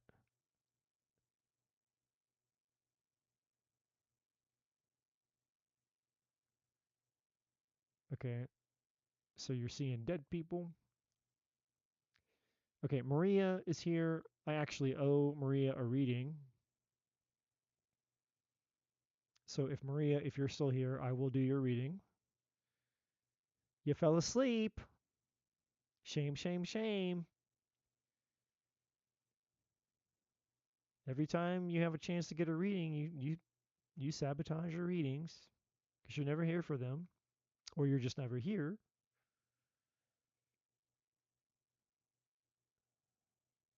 Okay, so Brandy did not ask her question yet.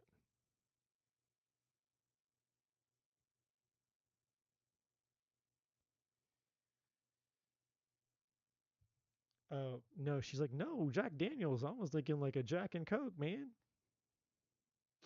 Brandy's love life. But what's the question about her love life? Oh, what do I need to know? What's her love life looking like? What do I need to know? She did. Jean's like, you're you just scrolled up the entire list and you're still blind. Why can't I see it? Why can't I find what she said? All I see is something about somebody's other some woman's husband and jacking and coke. What's happening in love? Okay.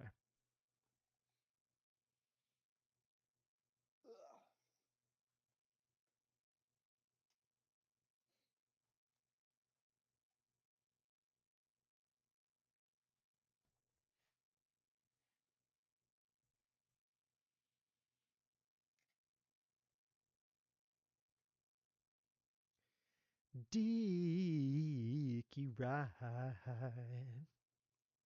Don't you want a dicky ride? Don't you want a dicky ride? Dicky ride, dicky ride, Dickey. I want to ride. Oh, ride. Don't you want a dicky ride? Don't you want a dicky ride?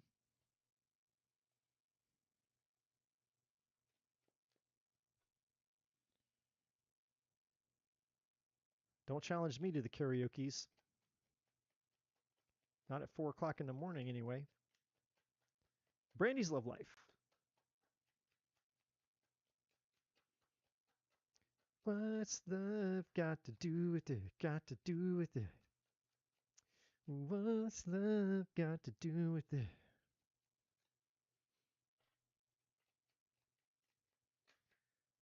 Peanut butter jelly time. Peanut butter jelly time. It's Friday, Friday, Friday.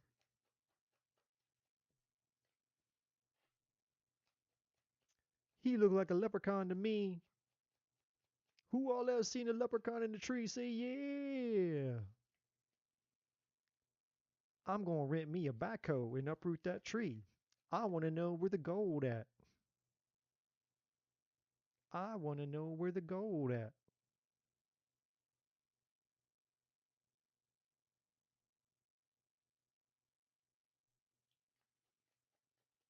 Well, we got progress. We have celebration. And then we have prisoner. Just the minute you think it's gonna go up, up, up, and then it all of a sudden can't ever just be it can't ever just be fairies and unicorns. It's Sunday. Happy Mother's Day to all. That's true. Happy Mother's Day, all you ladies. She goes, did you just sing Rebecca Black's song? I did. As a matter of fact, I did just sing Rebecca Black.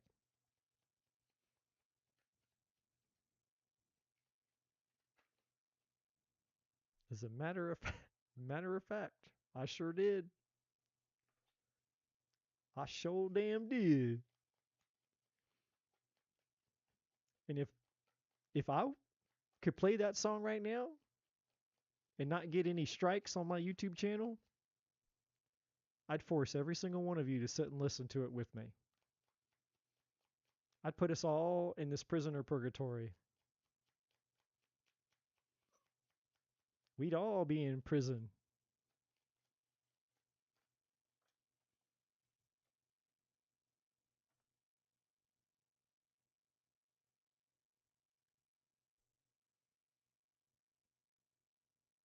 I don't want no scrub. Scrub is a guy that can't get no love from me. Hanging out the passenger side to my best friend's right, trying to holler at me. Now, Brandy don't want no scrub.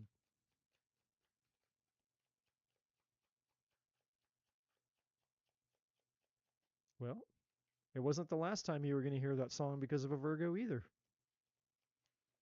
See, the truth is that history repeats itself. I just proved that that as a fact. This is how we do it. Mm, mm, mm, mm. This is how we do it.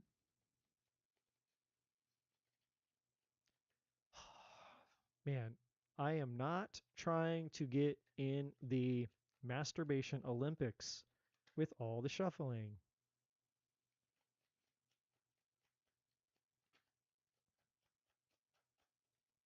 Like, I do enough of this off camera. I don't need to practice on camera.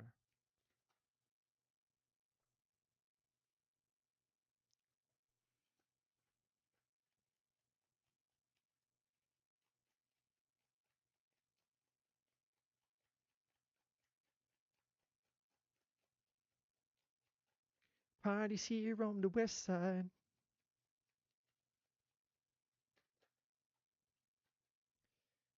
Uh-oh. Country done bringing out the she done bringing out the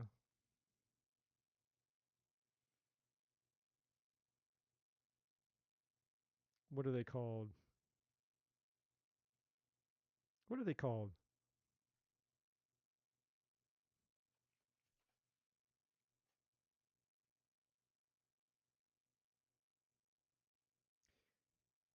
See you at the crossroads. See you at the crossroads, crossroads. And I'm gonna miss everybody. And I'm gonna miss everybody. Miss my Uncle Jojo. Can't remember the name.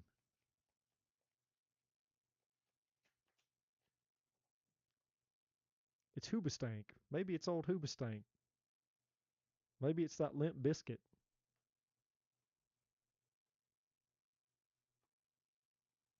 Maybe it's that Boys to Men.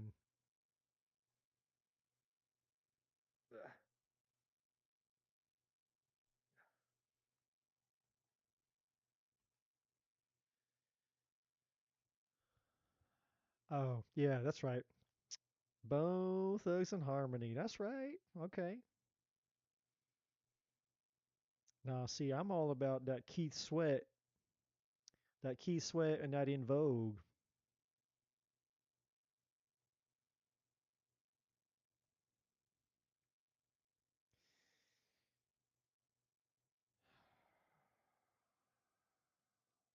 All right. Brandy, Brandy, Brandy, Brandy, Brandy, Brandy.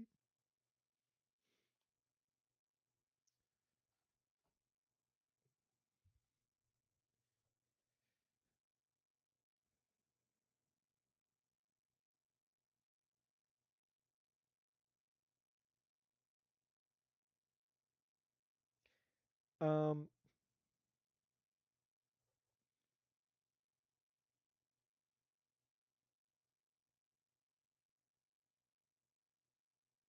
so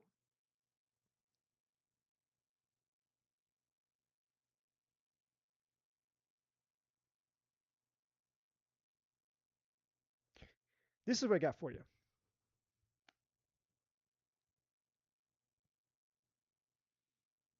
and I'm not going to tell you this is going to be easy.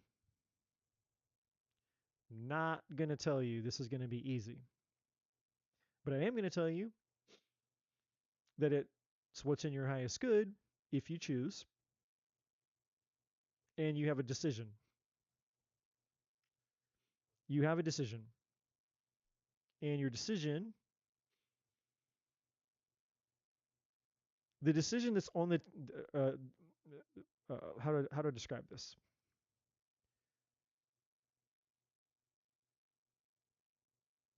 There's a decision that's not on the table. In other words, these cards are not depicting one of two decisions that you could be making.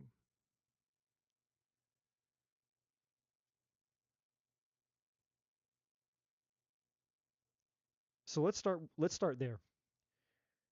Let's start with the decision that's not on the table. So all these cards, except for this one, the unknown, are about you ending your relationship being done, moving on once and for all, forever, and finding somebody else. Plain and simple. Like completely finding somebody else. You can do it. You have obviously, you have free will. Obviously, that's a choice.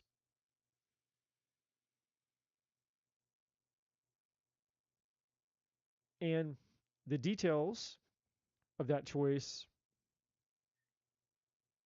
are unknown at this very moment. There's nothing the unknown. Now there's another energy attached to this though that applies to the other decision. So it's a fork in the road. Path A, you you walk away from your relationship, you're done, you leave it, it's goodbye, no more, and then you go down a totally different path. And you know, you meet somebody down that path at some point. And you would. Then you have path B. This is path B. Okay? But path B is not necessarily easy, but it has the potential to lead to a good outcome.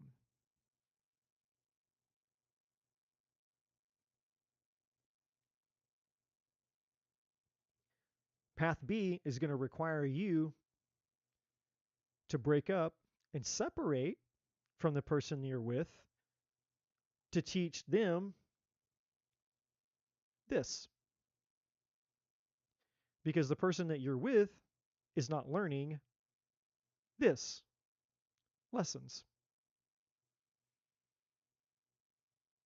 And because of whatever reason that they're not learning their lessons, then they have to learn um, through the art of absence. It's like, okay, if you don't value the thing that you have while you have it, then you need to know what it's like to no longer have it. So maybe then you'll value the fact that when it's gone, you'll value what you had. And that's what this is essentially saying. So we start with the progress card, right? And now there's a little bit of a story between these two cards. Um, so let me give you those two energies first.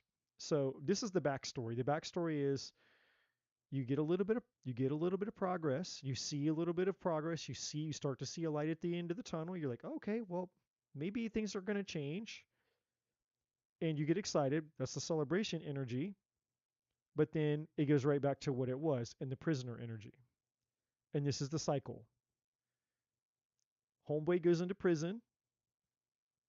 And then it's like, okay, he went back into the pattern. But then eventually you start to see some progress. You start to think that things are going to get really good. But then he goes back into the pattern. And then you go back around again. You start to see some progress. You get your hopes up. That's what the celebration energy is about, getting your hopes up. And then it goes right back to the pattern. So now the divine is like,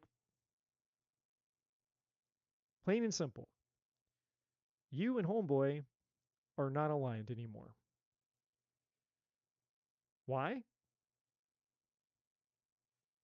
Because he's not fucking getting it. What is he not getting? The lesson. He's not learning. He's not learning. Why? We have the recovery and we have scarcity. So he has a bunch of shit that he's refusing to deal with. The recovery energy is here saying he's going to have to work on his shit and actually not it's not gaslighting. And I'm not saying that he would do that because I don't think I don't think he's aware of this. And I don't think that he's maliciously doing it. It's just He's used to being able to do just enough to convince you to not, for things to not escalate or blow up.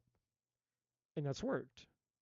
I can do just enough to get you to remain hopeful, and then you calm down. But that's not doing anything for him. In other words, he's just learned how to medicate you. He's learned how to medicate you when things aren't working anymore. So he's not focused on him. That's what this is about. He's not addressing his problems. He's just figured out, you know, what he needs to do to have peace with you when it gets really bad. And that's not going to work anymore because you're reaching your point. I mean, I think you're at your point. You're probably past your point, which is why you have this entire other path that you can go do, and you would be justified for doing it. It's like, hey, you know what? I'm done. I've given this thing a million fucking tries, and nothing's changed, so I'm out. And when I close the door, it's closed forever, and I'm going to go find somebody else. And the divine is saying, Brandy, you're justified. If you leave this dude, you're justified if you want to. But there's a part of you, even though this has been so difficult for you, there is a part of you that still doesn't really want that outcome, but you've also reached the point to where you can't keep doing this either. So it's almost like you've come into this relational sobriety to where this cycle isn't doing it for you anymore. He can't keep putting band-aids on things just because it's been working in the past. You're sober now. You're like, that's not working anymore.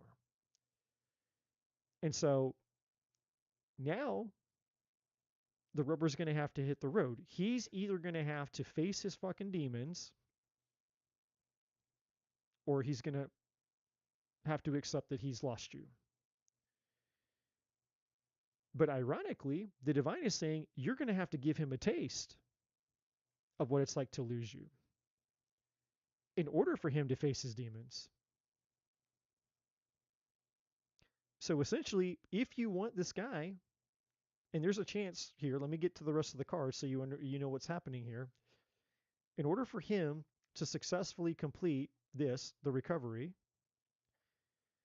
he's going to have to embrace, so now we're at the unknown card. He needs to know what it's like to feel the uncertainty of not knowing if he's lost you for good or not. But you're going to have to mean it. You're going to have to mean it. Like when you walk away, it's going to have to be from the standpoint, at least in his mind, where, oh shit, she's gone. And basically, and from the perception that, you're going to have to communicate to him, it's like,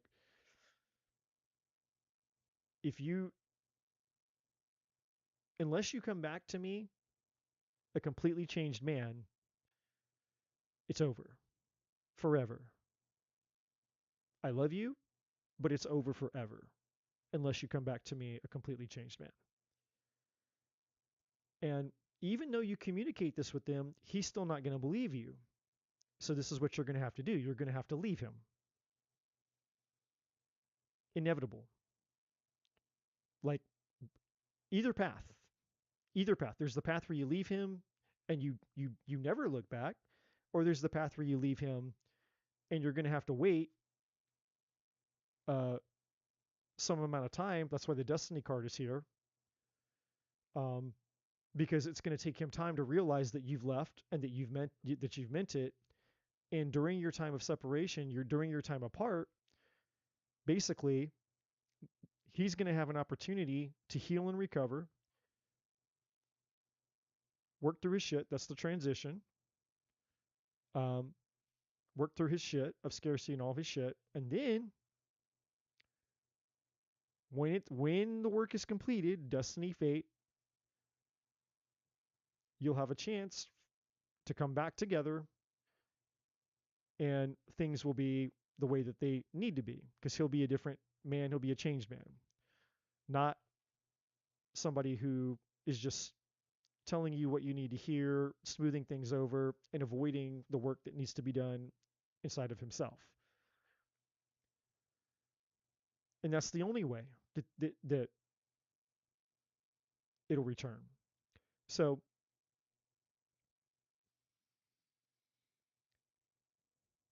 it's really up to you. And I'm not going to lie to you, and I'm not going to tell you this is going to be easy. And when I say it's not easy, it's not because it's you have anything to do with the work that he needs to do inside of himself. I'm saying it's not going to be easy because you're basically just going to have to embrace the fact that you know who knows how long that's going to take. So, in other words, you're going to leave, but then you're going to have to be okay with the uncertainty of not knowing how long you're going to have to wait for him to get his shit together and come back to you. And if you're okay with that, if you're okay with okay, well, you know, or if you're even willing to give like some type of deadline, maybe like I'm willing to wait 6 months, I'm willing to wait a year, whatever your threshold is, I don't know. Um, but there is an energy here though of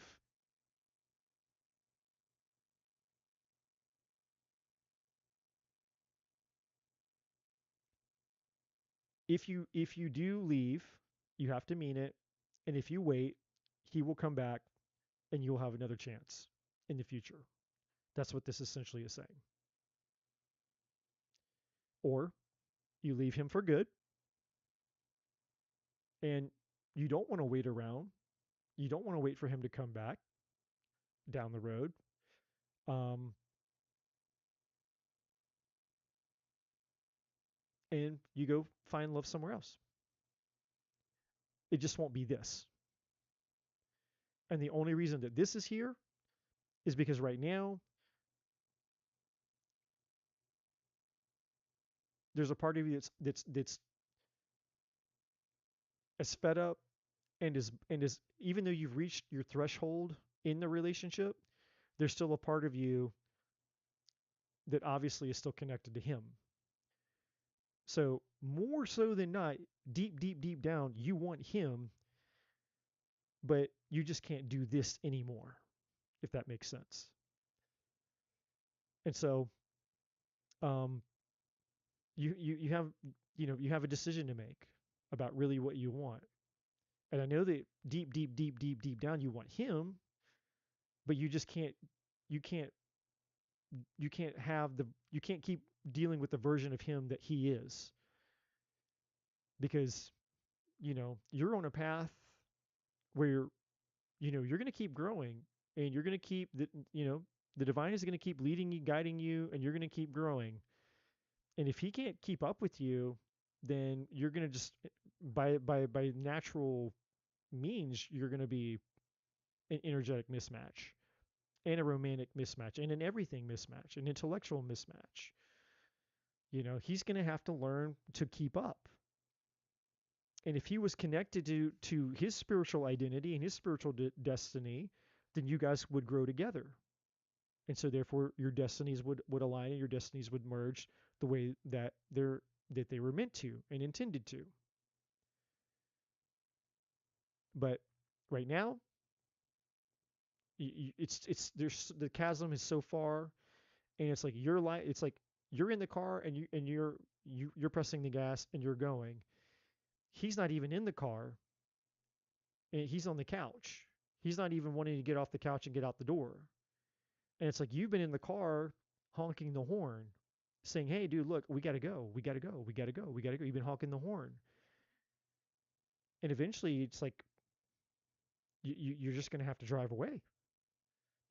If you're honking the horn, he's sitting on the couch and he's not wanting to get off the couch and come get in the car with you. You know, what are you gonna do?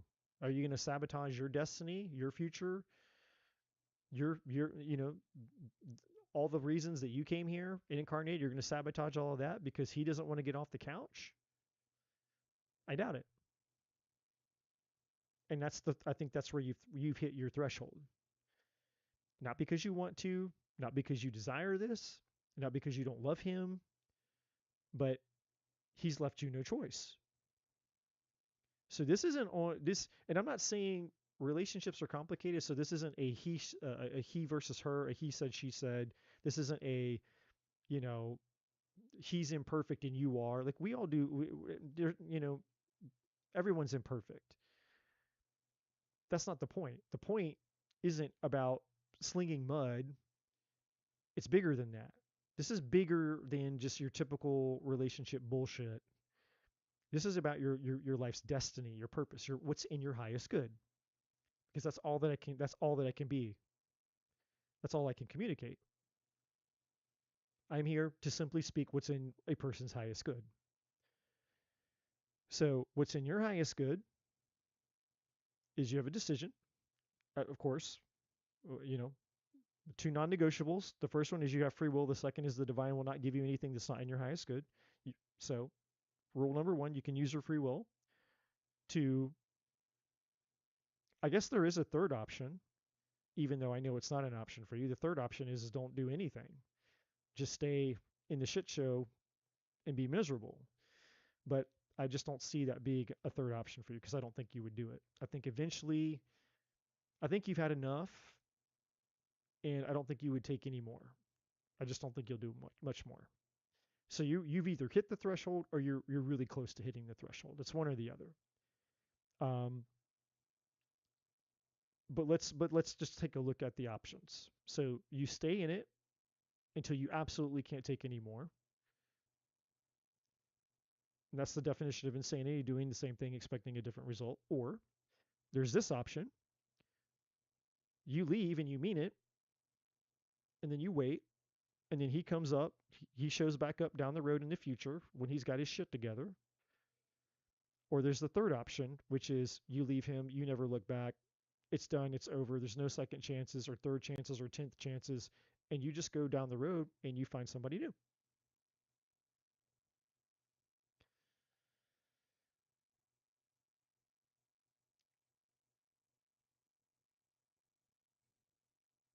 And that's the reading I have for you. It's you're at that fork in the road moment where it's like, okay,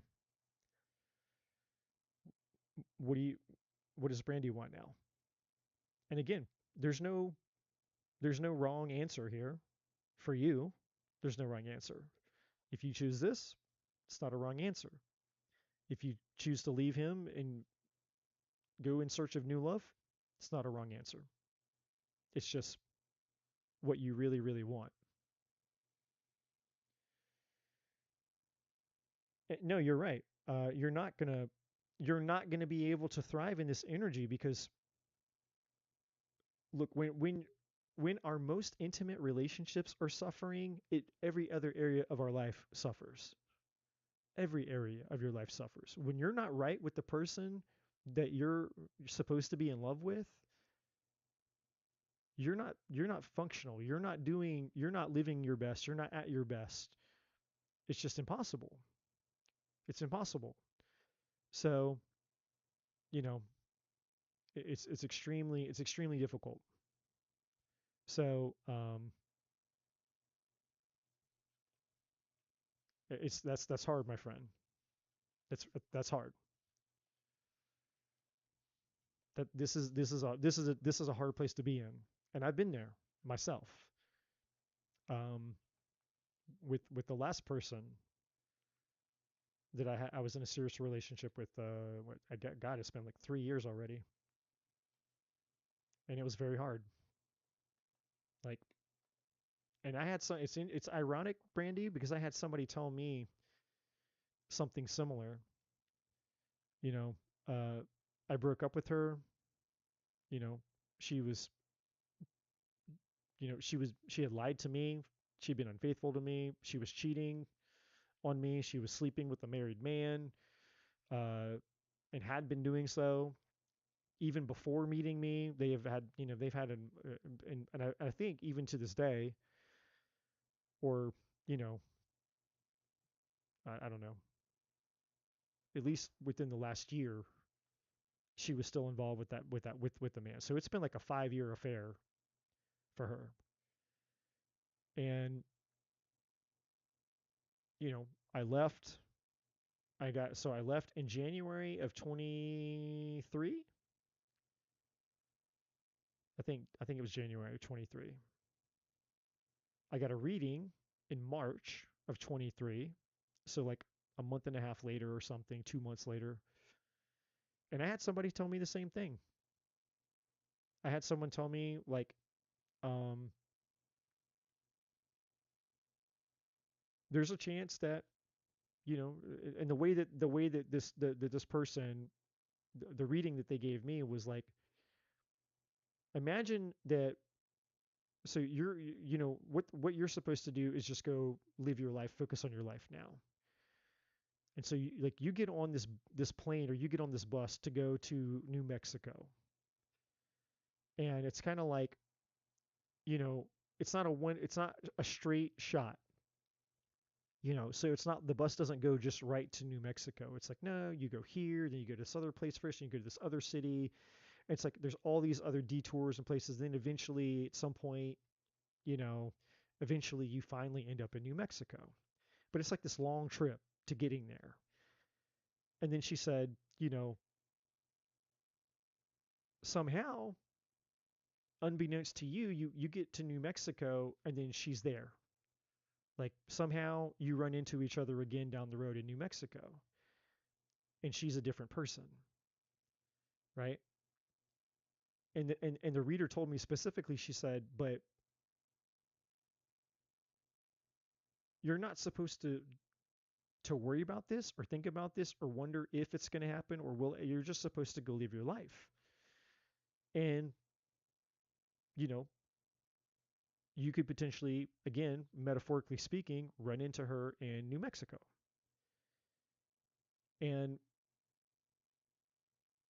it's taken me, it took me a while to finally really let it go to where it didn't matter to me anymore. And that's kind of where I am now. It's like I don't know if I'll ever see that person again.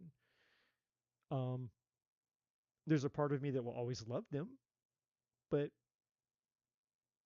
I'm so focused on my mission in my life and whatever the divine wants for me that I'm not worried about it. And if that person is not what's in my highest good, then I for sure don't want it. I for sure don't want it. I don't want anything that's not in my highest good anymore.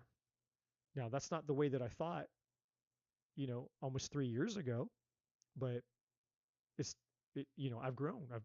I've gone on my journey since then. I've become 5, 10 different versions of me, since then. So all that to say is I can kind of relate because I got a similar message. Not the same message, but a similar message. And I'm in that space of like whatever the divine, whoever the divine has in store for me is what I want. And I'm just trusting that the divine knows when to bring that person into my path. And I'm just kind of walking by faith right now and just letting go of the rest of it, which is not something I've done. I don't know, maybe since before, like over 20 years. So, all the way back to how I met my ex-wife, because that was the energy that I was in when I met my ex-wife in 2003. I had been in a relationship with a girl for 2 years, and this was back when I was like really young, so 18 years old. Was in a relationship with a girl in my youth group for 2 years. I went on tour with my band. I met my ex-wife on tour. I wasn't looking for love. I had broken up with my girlfriend, And it's kind of like that term, like love, you find love when you stop looking for it. That's kind of what happened to me. It's like I broke up with my girlfriend of 2 years. I wasn't looking for love. I didn't care about it. I was just out living my life, having fun, playing in my band. And then, boom, met my ex wife. And then I knew her for 48 hours. The divine said, "You're going to marry her." I told her, "Hey, God told me I'm going to marry you." She said, "I know. God told me I'm going to marry you too." And we were married for 10 years. So, um, you know, that's kind of where I'm at now. Just letting go.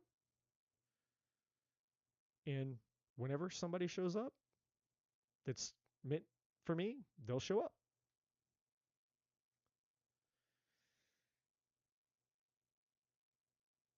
Okay. So where are we at? Gina?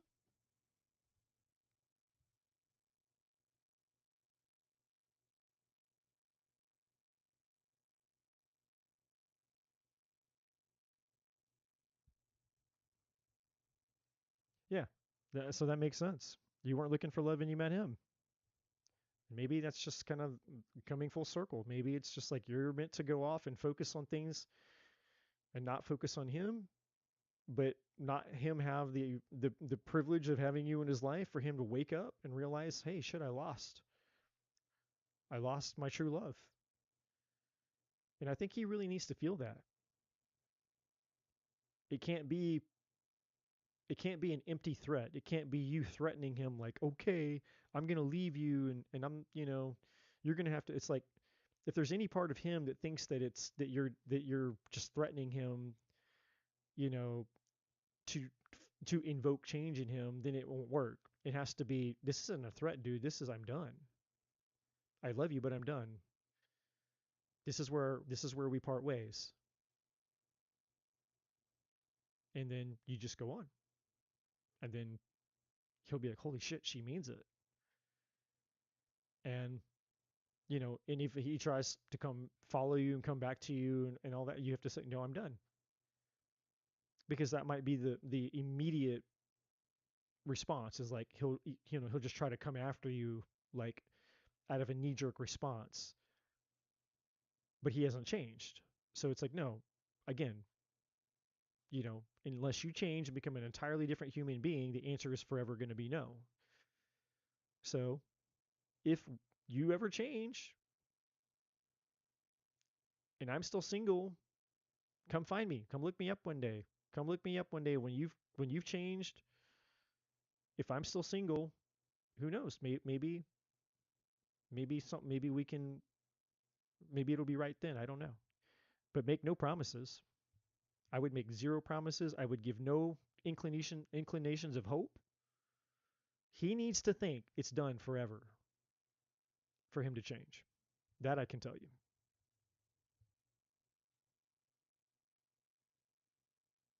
100 white horses will come down the road and I'll pick the jackass. Well, Gina,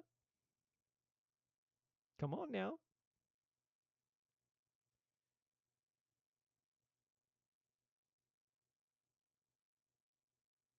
Well, and to that, just one last thing, Brandy. To that extent, when you say all of this to him, don't. This isn't like an emotional thing. Like don't do this when you're triggered. Don't do this when you're hyper emotional and it's all you're all wound up. Like do it when you're calm. Do it when you're clear and you're not triggered anyway. So when it's time to communicate this to him, you want to do it from a place of as neutral as possible.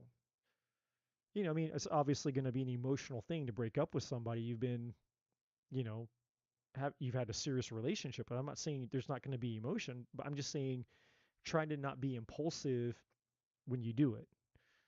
Like, you know, try to be as calm as you can and as clear-headed as you can so that you can communicate clearly to him and he'll know that you mean business because it won't be this hyper emotional state.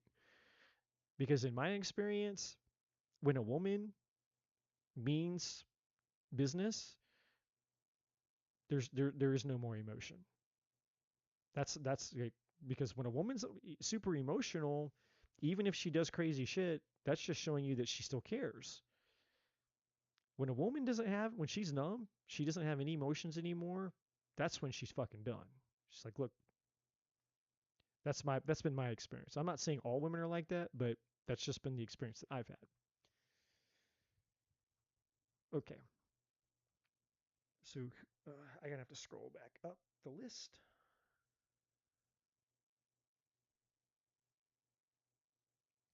Where are we at here?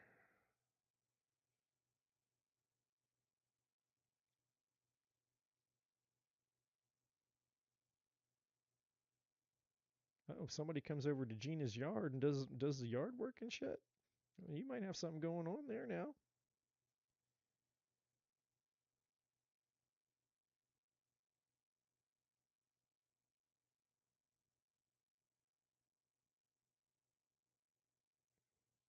All right, I need to pick it up here. All right, so we got Gina, then Satish, and then Tabs, and then Andre, and then Lisa, if Lisa is still here.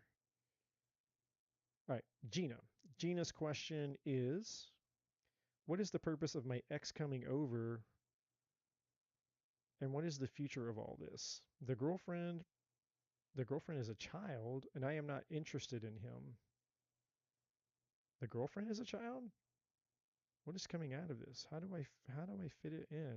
What's the purpose? Oh, the girlfriend is a child. I see what you mean. Your ex has a girlfriend and you're saying that she's a child. I got it. Well, doesn't that make him a pedophile? If your ex is with a child, doesn't that make him a pedophile? Sounds to me like the purpose is him going to jail for being a pedophile. I mean, but I'm not the police, so.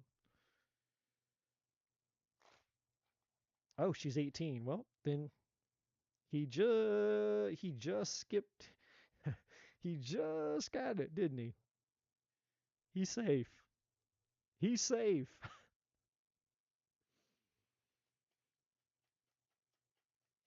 All right. The purpose of this dude, Gina's ex, coming over to her house with the 18-year-old. She's legal. Well, better hope that he's legal. Lisa's like, save the best for last. That's right.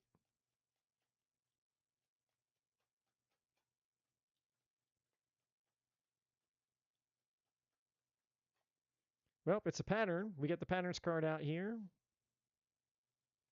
And then we have the calling, and we got the peacock here now. So one thing is he's definitely peacocking because that's the image on the card more so than the calling there because that's part of the pattern.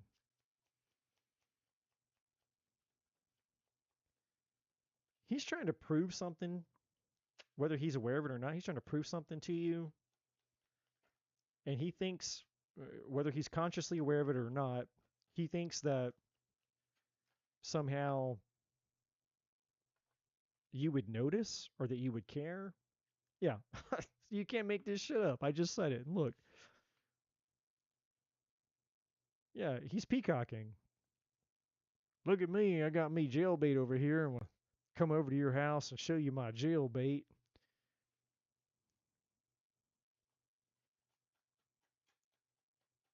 I'm going to tell you right now, Gina, this is what your ex this is what your ex this is what your ex's problem is. Your ex has mommy issues. Your ex didn't feel like mommy ever validated and loved him and cuddled him and nurtured him and told him he was a good boy and he was good enough. So what he's done, whether he realizes it or not, what your ex has done is he's turned you into mommy. And so now your ex is bringing his girlfriend home to mommy, meaning you, so that you can stroke his feathers and make him feel like he's a big boy. Oh, good for you. Good for you, son. Look at you. You went out and you got yourself a nice little 18-year-old girl. Mommy's so proud of you. That's the pattern right there. The pattern I'm talking about is everything I just explained to you. Now, does he know this? No, because it's unconscious, but that's what's happening. We have deception here.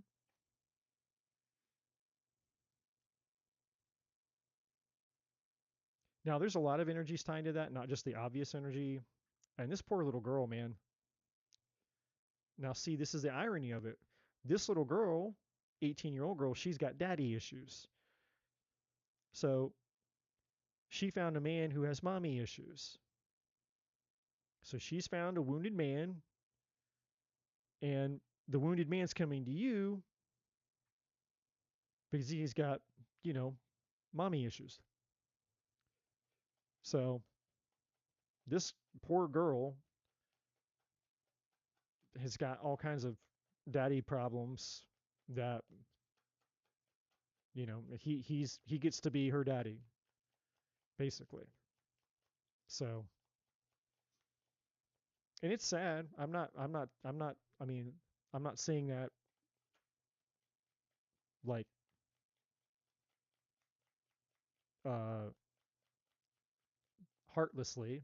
I mean, it's sad. It's sad that people are raised in terrible environments and it fucks them up, you know? And then they go out and people just want love.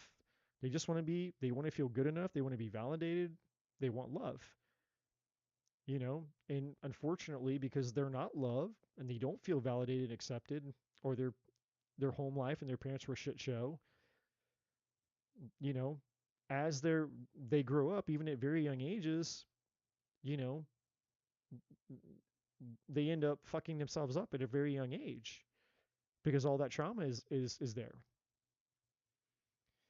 So yeah, this is him just living the dream right now cuz like, you know, I mean, I guess if you're 45 and you have just barely over the age um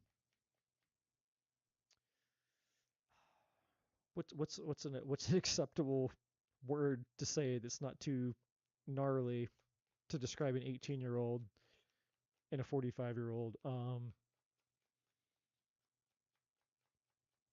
Just yeah, being a 45-year-old dude who's got 18-year-old goods, that's going to be exciting for a 45-year-old, especially when it's boosting his ego and stroking his feathers.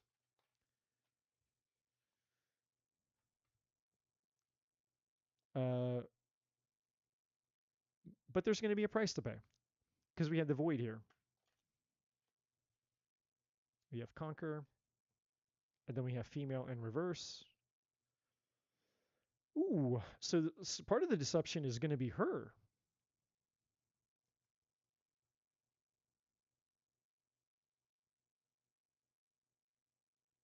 So she's going to fuck him over somehow.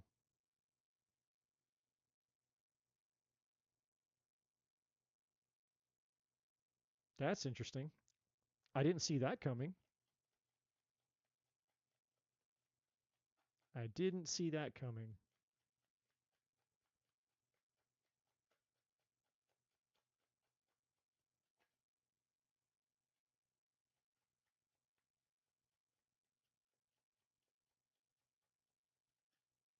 Yeah. Um, so right now, part of him getting his ego stroked is that he's daddy. That's the mentor. It's like she needs a daddy. That's what this is saying. You know, she gets to have a daddy right now. But something's going to happen here between those two.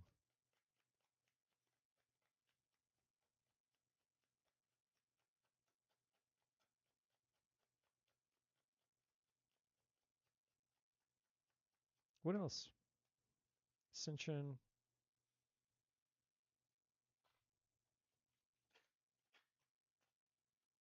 higher power.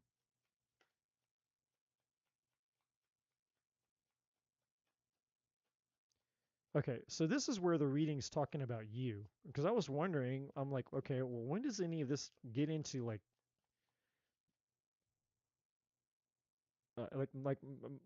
my thought process, like, okay, that's all fine and dandy, yeah, like, so he's got daddy issues. I mean, she's got daddy issues. He's got mommy issues.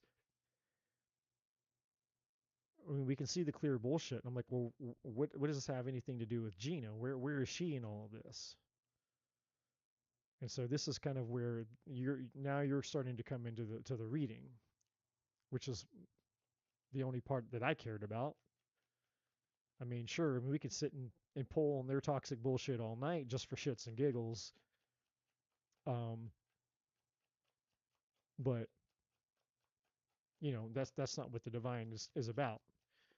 Like, the divine doesn't celebrate the demise of people, because the divine wants everybody to come out of darkness and come out of their bullshit and become their best selves.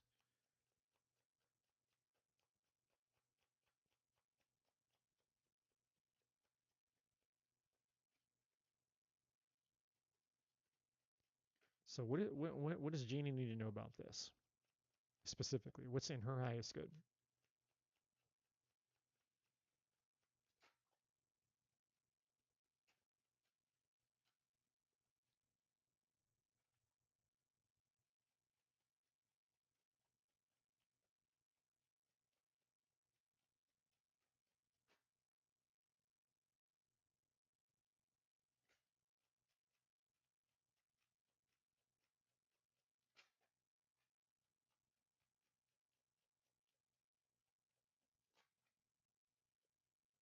Okay, I got it.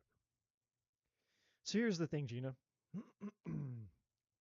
Where this all comes in for you is ascension, higher power, the building, the prisoner, validation, and favored. This card is the most important card. I mean, technically the higher power too, but it's implied with the star energy way up here. So here you are. The purpose of all of this is, when you're up here at the top of the staircase, you have the highest perception because you can see everything. It's like you're in a spaceship looking down, like Google Maps. Like, you can go way, way up in Google Maps and you can look down and go anywhere and look at anything from the highest level. And so what the divine is wanting you to realize here is, when you look at the metaphor, even though it's a reality, it's not a metaphor. I mean, but when you're looking at your ex, for example, what this represents is a type of energy. So forget that it's your ex.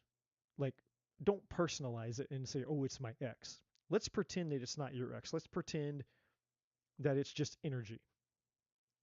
And the energy that he represents is, it's like a pool that you can go swim in, right? And when you're underneath the water of a pool that's perfectly crystal clean, I mean, somebody who immaculately takes care of their pool, even though you go underwater and you open your eyes, your eyes are still kind of foggy underwater. And I mean, unless you have goggles on, right? Even in the clearest of water.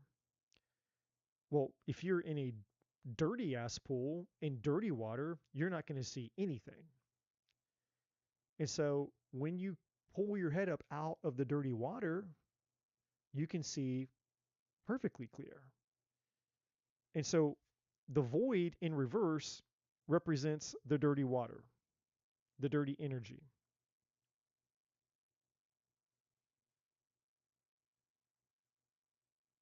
What the divine is showing you through your ex is trying to get you to see the spiritual meaning behind the thing that's sitting in front of you, the mirror that's in front of you, that's trying to show you the way out of the type of energy that you've been in, or the pool, so to speak, that you've been submerged in, so that you can actually get up to this totally different level of life where things are different at that level.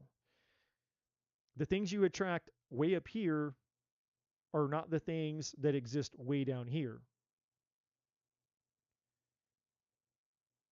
But here's the catch.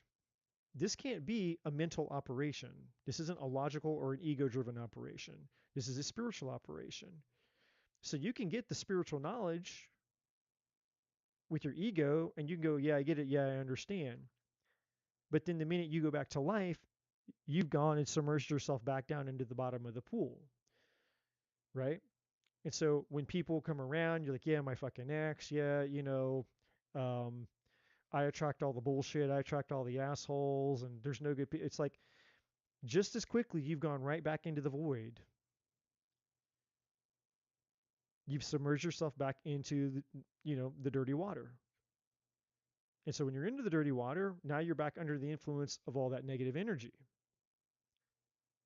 And you're wondering why your life isn't changing. Well, how come I'm not attracting anything new? And it's like, and then the things around me that are showing up are literally the answers, but they're just showing up in a very sneaky, kind of subtle but spiritual, uh, metaphysical and metaphorical way. And so what the divine is saying is you have to get above all that bullshit. You have to get above your judgments, above your ego, above your disappointments. You have to get above the energy that you've been embodying. It's not a mental operation. It's not something you're going to do with your mind. You're not going to logic your way out of it. You're not going to go, oh, but I get it. I understand. You can understand it all day long, but that's not going to change the fact that this is the energy that you're in. Because when you change the energy that you are, you've essentially gone up the stairs and then everything else begins to change. And then you're not looking at life going, oh, well, you know, if there's a million opportunities that are running down my street, the white horse is right running down the street, I'm going to choose the jackass. And it's not that you're wrong, but you know, there's truth to that. And the reason that you choose the jackass is because you went back down in the shitty water. And so what I'm trying to say to you is there's a part of you that attracts the shit that you don't like. But the reason that you're not attracting something that's not shit is because that shit energy that's inside of you hasn't changed. And this is how it always is. Nothing changes until we change. And so the divine brings more examples to you. And of course, we can laugh and we can judge it and say, oh, this is really fucked up. But the reason it's coming to you, showing up at your doorstep, is because that's where it thinks it belongs. Like energy attracts like energy. You surround the environment and the energy that surrounds you that wants to come towards you. That's what it's attracted to, right? Like what's the saying? Um, the only reason the only reason that uh, what's the saying?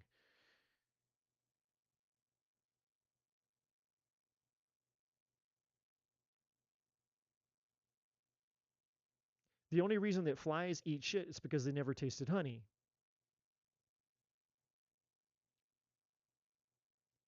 That's the metaphor.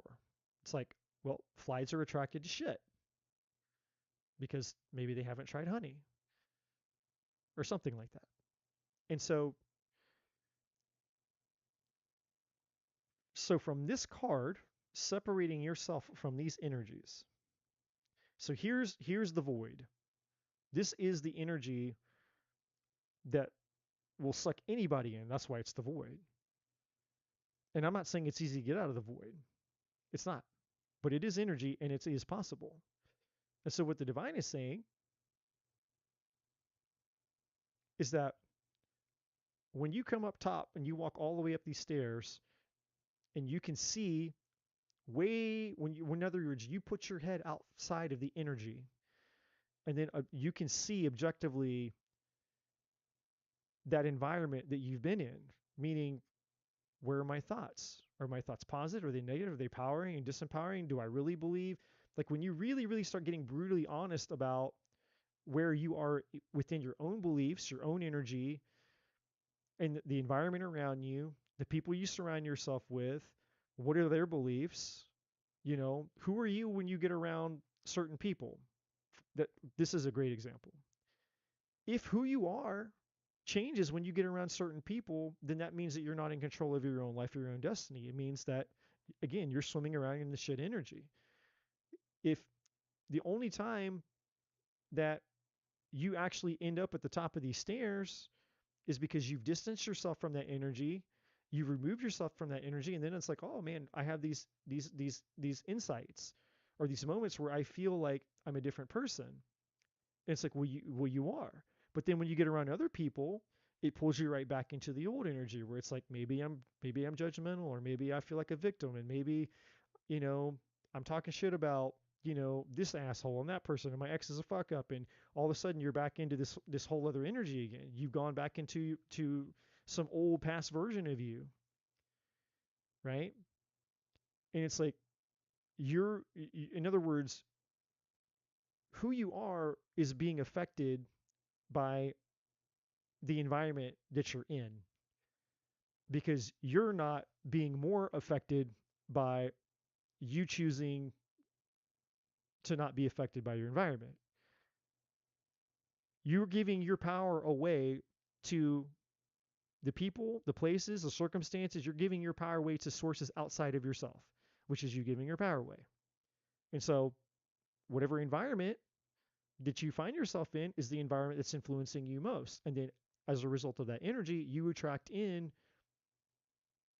whatever energy that you're in that moment. There's, there's a silver lining in it. It's not really necessarily benefiting you. The silver lining is that, you know, you get to kind of be somebody else's pattern. So here with your ex, the silver lining is actually a benefit to him because he's like, well, I have mommy issues and I get to go to Gina and Gina gets to be my mommy. So it's not benefiting you, but it's benefiting him because that's the energy. That's the energy. That's why he even bothers coming to you, is because there's an energy there that is on his level, on his vibration, and on his frequency where he's like, hey, you and me, we're like this, energetically speaking. Now, you may not give a two shits about him or any other thing. You could hate his guts. You could be like, I don't give a fuck about it, whatever. That doesn't matter because again, you can't logic your way out of this. It's not the ego. It's not your logic. It's not what you think. It's about the energy, and that's why he's all about it. The number one thing that most people experience when they truly transform their energy is all of a sudden people start dropping out of their lives left and right. This is why a lot of people will tell you that the spiritual journey can be very lonely at times, because all the people that you once related to, all the people that were your friends, your family, your coworkers, they start dropping like flies. Because the more you elevate and you go up the ladder and ascend in your spiritual development, well, they're not on that level anymore. They're not a vibrational match for you, even if they're good people. Like there's people in my life that aren't bad people, but because I've chosen to go on the spiritual journey, they're not in my life anymore. I didn't kick them out of my life. We didn't have a fight. We didn't talk about it. It's just, you know, by the laws of the universe, they're not a vibrational match for me anymore. I don't have anything against them, but they're not in my life. And I didn't remove them. I didn't wake up one day and decide I don't want those people in my life anymore. They just naturally aren't attracted. They're not part of my journey anymore. And so there is this there is this period or a stretch, right? There's like this period, there's this stretch between at one point we were all down here in our shitty water. All of us, not just you, every one of us was down here in our shitty water. And then when we decided we didn't want to be in the shitty water anymore because we wanted something better than what was in the shitty water with us, we decided to climb out of that pool and go walk until we found a better pool, which means going up here. But while we're walking and searching for the clean pool where all the things are that we want, it's lonely because, you know, people are dropping out of our lives and we're losing friends and it just all that old life and everything that was ever attached to it, all that we ever know just begins to disintegrate and it's left behind. And there's a long period, it doesn't have to be long, but there's a period of time where you're just trudging along and it's like, okay, you know, maybe you find one or two people, you know, along the journey that you really, really relate to that are really on the same place and they're going in the same direction as you. You know, like for me, I have like two people. No lie. No bullshit. I have two people in my life. And one of them uh, lives in Australia. And a lot of you know who she is because she's Trudy. She has her own tarot channel. I have Trudy and I have one other person in my life. That's it. That's all I have right now. And that's okay. And, that's just been the stretch that I've been on. I'm not saying that that's all you're going to have, but I'm just saying that there is there is a period, the in between, where you've left the place that you were in, but you're not quite fully in the new place where you're meant to be. That's the in between. And the in between is where, you know, you haven't found the new people yet. You haven't found the community. You haven't found the new person yet because you haven't fully arrived at the new destination. And that's what the rest of these cards are all about. So, but this is the most important one for you. Like there is no in between regarding this one thing. There's either you truly want what's in your highest good or you don't.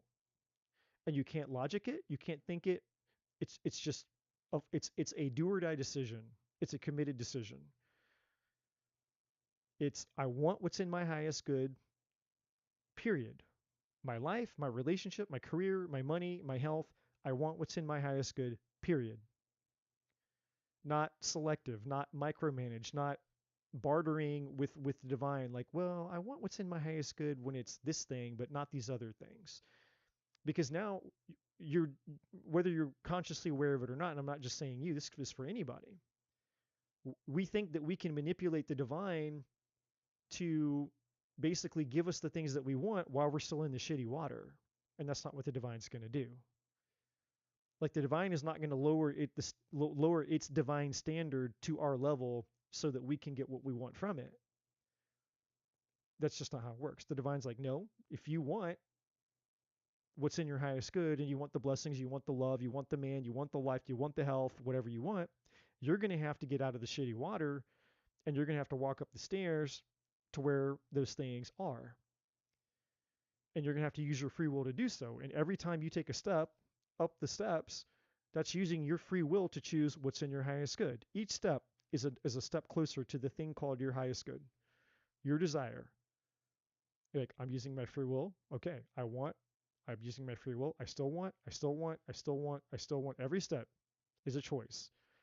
Sometimes we get up halfway up the stairs and we're like, and we start turning around. We start going back down the stairs. Like, oh, I got distracted. Or, oh, hey, look, some other toxic fucking thing showed up. Because sometimes when you start leaving the shitty water, all the other creatures in the shit water that were depending upon you start coming after you because they're energetically attached to you. It's like, well, hold on, you can't leave the shit. You can't leave the shitty water, like your ex up here. He needs a mommy. What's your ex gonna do when you try to leave the shitty water? He doesn't have mommy anymore. What's he gonna do without you? You're part of his pattern. Without you, he doesn't get to have this pattern. There's all kinds of people that are going to wonder what the fuck happened to Gina. You might even have they might even come in and start having that conversation with you. Like, what happened to you, Gina? You're just different. Or are you, like, what's going on, Gina? You think you're just better than us? Or you're not the same anymore. You're not laughing at the jokes anymore. You're not bashing people anymore. You're not gossiping anymore. You're not all depressed and I hate men and fuck it.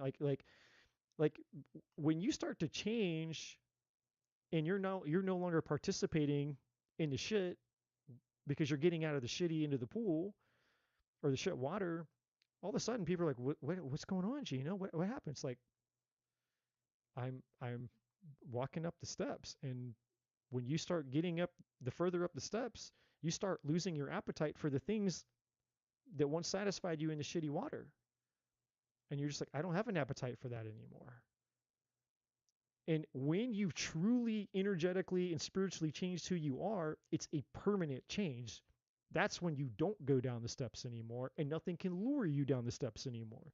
There's no temptation, there's nothing outside of you that will ever make you go down those steps ever fucking again. When you fully embody that change, the higher power is here to tell you that the divine is the divine wants more than anything to give you what's in your highest good. That's what this is here. And that's what this is here. The star all the way up here is the same thing that's right here, which is the same thing that's right here. And each one of these things represents your desires, the things that you really, really, really, really want. And guess what? The higher power really, really, really, really wants you to have them. But the divine cannot and will not give them to you when you're in the shitty water. So it's a choice. And it's not an intellectual choice. It's not a mental choice. It's not, okay, I understand logically. Because we can understand lots of shit. Information doesn't transform anything. Information does not equal transformation.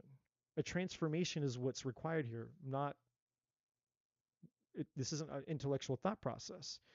And so the prisoner here, moving on to this one, is the divine essentially saying, like, this is nothing's going to change with you being in the shitty water. So this is you stuck in the shitty water as a prisoner. And it's also attached to things, there's parts of you that, whether you're consciously aware of it or not, that are keeping you in the shitty water. Because there's some part of you that believes that you either can't get out, or you can't change, or that it won't change, or you don't know how to change. It's all, again, the mental bullshit that's telling you, I can't, I won't, it won't happen. It's the attachments of the creatures in the shitty pond that, again, when you start trying to get out of the water, they leech onto you and they start pulling you back, saying, you can't get out of here. You can't come out of this water. You're not leaving. You're going to stay right the fuck here in the shitty water with the rest of us. You're not one of those spiritual people. You're not going to go become some other better person. No. You're one of us. You're a piece of shit in the shitty water like the rest of us. And you're going to stay in here, and you're going to stay with the rest of us piece of shits, and we're all going to just learn to live and love our shitty shit water. That's what we're all going to do. And you're not going to leave, and you're not getting out of this. That's what this is saying, essentially. And the benefit that you receive by staying here, and this part of it's tied to your pattern, is that there's at least a form of significance or validation that you receive. In other words, the reason that people don't get out of the shitty water is because it's actually benefiting them, even if they don't understand it. Like the but the number one addiction that people have is the addiction that they have to their problems, because their problems meet their needs. And that is a psychological fact. So you know, it's not that people who are drunk, who have this, that problem, or whatever their problem is, it's not that they don't know that they have a problem. Now whether they're willing to admit it or not, that's something totally different. That's totally different. Most people know they have a problem. So if they know they have a problem and they know it's not benefiting them, then why don't they change? Because their problem is meeting their needs. Meaning, right now, the benefits outweigh the negatives, even if the ultimate the ultimate cause and effect is in the long run mostly negative. It's like trying to convince your ex over here that, you know, trying to bamboozle an 18-year-old because, he has mommy issues is not really the success that he thinks that it is. But because right now, where he is in his development, he's willing to accept what he believes is success when really all that it is just a temporary comfort, right? It's instant gratification in the moment. There's a degree of instant gratification to escape a miserable existence. So what would make more sense? To fix the miserable existence or to just keep cycling through finding ways to medicate yourself because of the miserable existence? Well, logically, fix the miserable existence.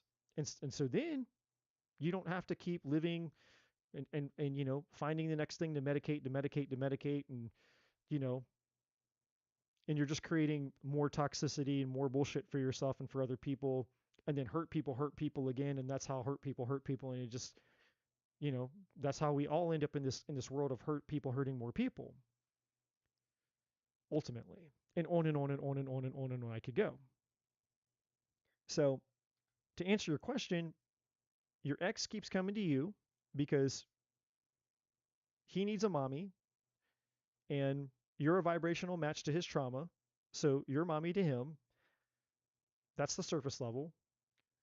The deeper level is he's coming to you to represent the shitty water. He's the energetic representation of the environment that you're in. And what the divine is wanting you to do is to recognize, not just logically, but to really, really recognize from a higher level, stepping out, being a neutral observer, not placing judgment on yourself, not placing judgment on others, just really getting above it all and looking at it objectively and going, wow, if everything is energy, myself included, and like attracts like, and this is the environment that I'm in, and these are the things that I'm attracting, then then it would be ludicrous for me to expect me to get something different than what I'm getting in this environment. Like you're wanting something that cannot exist in this energy or this environment, right? Saying I want a man who's going to love me and treat me right and do this and do that and the other. That man does not exist in here. It's like, you know, looking for a man and a good man in a dumpster. That's not where a good man lives, or anything else healthy for that matter. It's like, yeah, what are you looking for in the dumpster? Well, what belongs in a dumpster? Well, trash.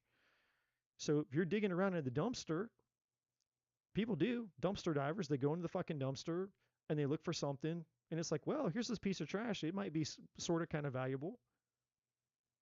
It's like, maybe, but it came from the fucking dumpster. And that's what a lot of people do. They're dumpster diving. Like, oh, I want to find this beautiful, magnificent, amazing person and amazing this, amazing that. But you're fucking dumpster diving. It's like, that's not where you're going to find it because it doesn't exist in that environment. The thing that you're looking for exists in a totally different environment and a totally different energy. And so for you to get the thing that you really want, you're going to have to go and be at that level in that energy and become like that thing. And the divine is saying, I can help you get there. And once you get there, the thing that you're desiring is waiting for you. But that's the promise. That's what this is. This is the promise. So it's not a question, well, can I get it? Will it ever happen for me? It's a question of it's up to you, because you're the most powerful determining factor of how this all works and plays out, because you have free will, and that's one of the two non-negotiables. The divine's not going to just force you to have what's in your highest good. You have to choose it. You have free will. And I know you're going to say, well, but I have chosen it. Well, no, thinking about it and having a desire for it isn't choosing it. That's not choosing anything. That's just you thinking about it and wanting it and desiring it. And thinking about it and wanting it and desiring it doesn't change the thing that needs to change so that you can actually have it. Because the thing that has to actually change is the energy that you are.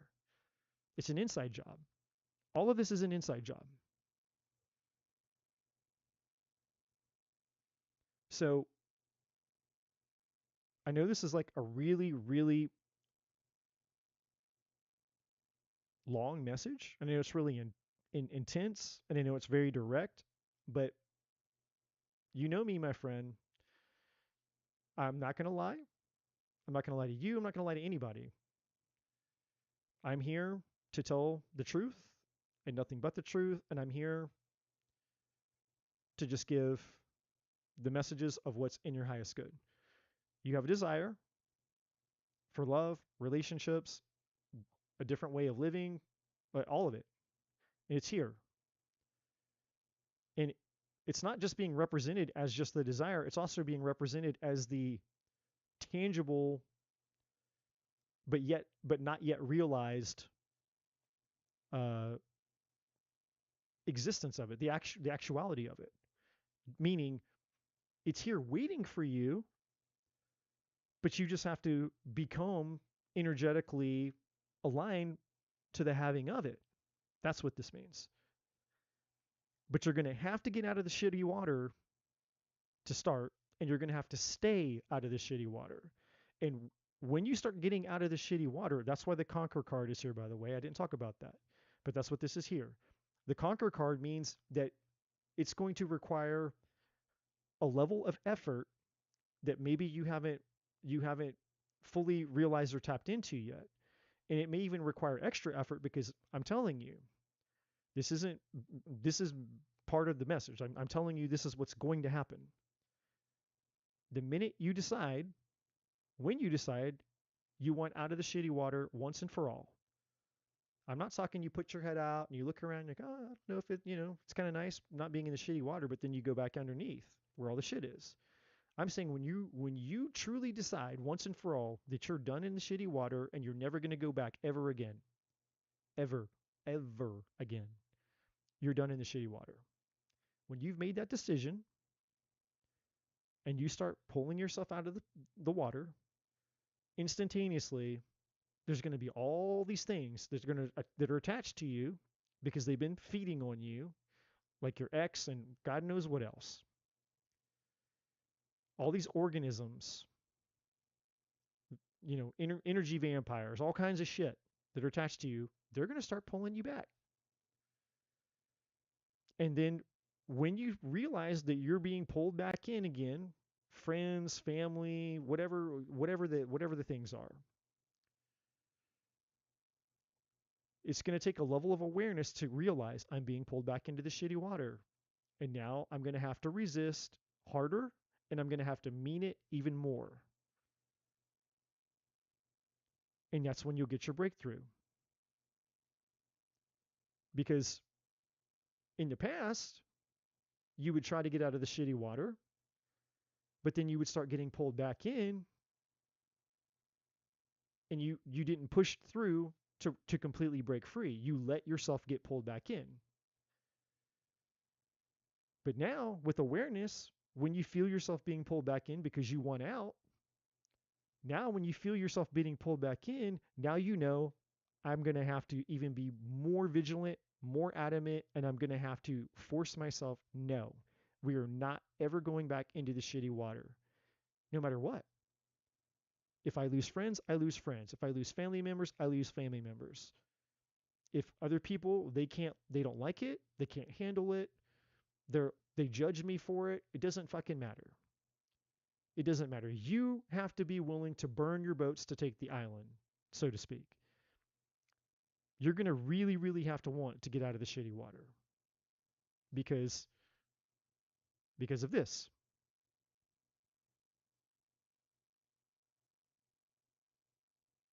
Right now, at least the shitty water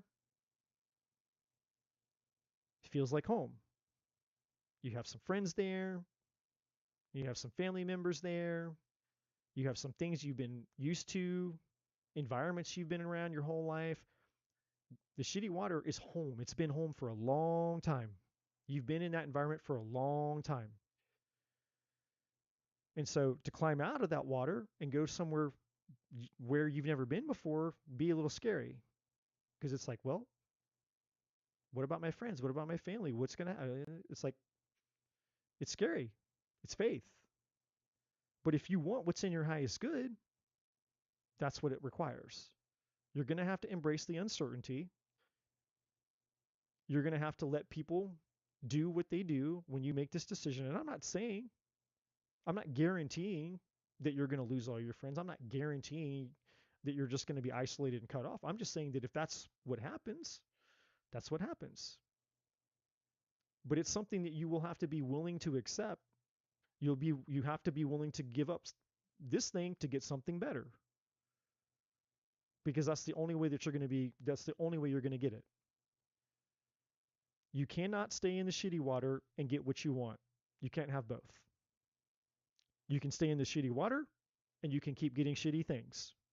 You cannot stay in the shitty water and get better things.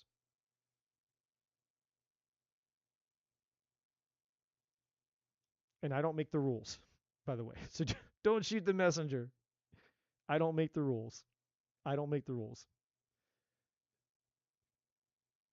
I'm just here to tell the truth because the truth is what sets us free. And I'm no better. I'm no different.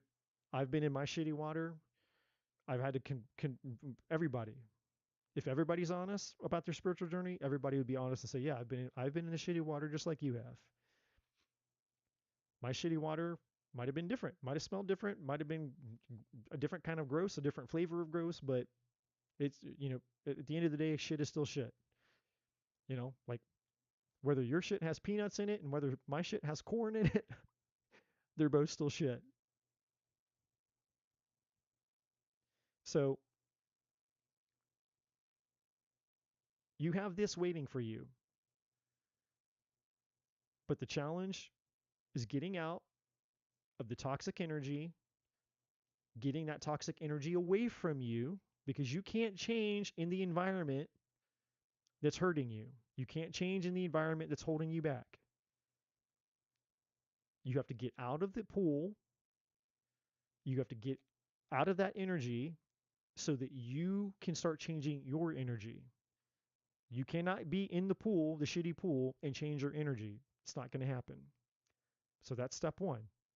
Get out of that environment, get out of that energy, get away from it the best of your ability, and focus on changing your energy. And then as you change your energy, these other things are naturally just going to start going away. You're not going to have to try anymore. People are just going to start leaving you alone. People are going to start dropping off, just dropping off the radar. You're not going to see people anymore. You're going to hear from people anymore. Most likely, you know, or they're no longer going to get from you whatever it was that they were getting from you before, like your ex. Your ex is going to be like, he's just not going to show up anymore because it's like, well, she's not mommy anymore. She changed. I can't energy vampire. Yeah, I can't energy rape her anymore with my energy vampire. She's not mommy anymore. He's going to have to go find some other woman to be a mommy because you're not that anymore. These are just examples. But anyways, I know that that's a lot, but um, I wasn't gonna hold your message ransom, and I wasn't gonna give you a half-ass message either. So, because you know, I care about you. I want you to win. The divine wants you to win. And I'm never going to blow smoke up your ass. And I'm never going to tell you just some, generic woo woo bullshit.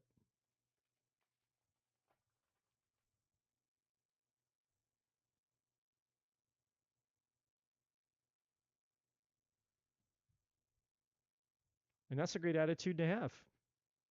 That's a great attitude to have. And you're not going to regret it. I can tell you this, my friend. Despite the fact that I don't have certain people in my life anymore, I don't regret it. And again, it's not because they were bad people. I mean, a lot of them were close friends and things, and they have families and things. It's just I'm happy that they're happy and they're living their life, and I'm living mine.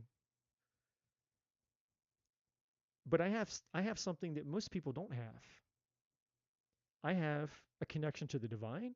I have inner peace, and I'm not perfect, but I've worked my ass off to become the person that I am. I've worked my ass off and I've done shit that nobody knows because they weren't there behind the scenes in the private, in the trenches to watch me go through all the shit that I've had to go through to become the man that I am. Not everybody was there to see all the different evolutions and changes and versions of me that I had to fight through and work through to become who I am. For me to have the level of peace that I have, the detachment that I have, in so many issues and problems that I had, and I had a lot of them. I don't talk about it out here because I don't come out here to talk about me. I come out here to serve you all. You know, and there are times when I feel led to share a story maybe because it's relevant, but for the most part, you know, I keep all of my stories and things to myself. It's not because I wouldn't share them. It's just again, I'm not here to talk about me. But my point is, what I have inside of me, you can't buy it. It's not a magic pill. There's no amount of money. You cannot buy what I have inside of me. It can only be found and it can only be earned. And this is the beauty and the power of it. Once you find it and once you've earned it, it's yours and it's yours forever and it can never be taken away from you ever. Ever. It's yours forever. And you'll never have to go back and fight those battles. You'll never have to go back and conquer those demons. That's it. It's done. It's over. You did it. Those are things of the past. You'll never have to go down those roads ever again. When you get your divine treasure, it's yours forever. And I will, till the day I die, I will tell anybody and everybody that the best fucking thing that you can ever do is invest in your spiritual journey. It's the best decision anybody will ever make. And to have the level of freedom and fulfillment of not feeling like you're a prisoner in a world where you're unsure if you'll ever be able to find happiness and fulfillment because you believe it's outside of you and you have to find it and you have to hustle and you have to get it and you have to earn it. You have to be good enough for it and it has to be just in the right time and maybe you're lucky, maybe you're not, and all the stars have to align and this and that and all the other things. Like to not have to be in that world of bullshit anymore, the illusion of that anymore, and to have genuine, true, authentic peace inside of me and contentment. You cannot you can't put price on it, man. You can't put price on it. And again, I'm not perfect, and I'm not saying that I've achieved the end all be all. There's still things that I desire to experience with my life, but it's coming from a different energy, a different perception, a different place of being. It's not out of like disparity or scarcity or loss or you know sadness and depression and lack. It's just it's an abundance thing. It's like I'm good like I am, and when the divine blesses me with the next thing that I get to enjoy, I will enjoy the thing that I'm blessed with. And this is what gratitude is. I always thought gratitude was just trying to convince yourself to be grateful for things with your mind and your ego. Like, I should be grateful that I have a job, that I can pay my bills. I should be grateful that I'm not homeless. I should be grateful that I have a roof over my head. I should be grateful that I'm not living in a third world country, living out of a trash pile. Like, you know, that's what I thought gratitude was. It was like a thought process. Like, I need to amp myself up to make myself feel grateful for shit that I should be grateful for. Like, that's not gratitude. That's just more ego bullshit. Gratitude is being in a place where you absolutely truly feel you're content, you don't need anything, but then you get something even though you don't need anything. That's what gratitude is. Like, holy shit, I'm actually completely content and fulfilled as I am with what I have.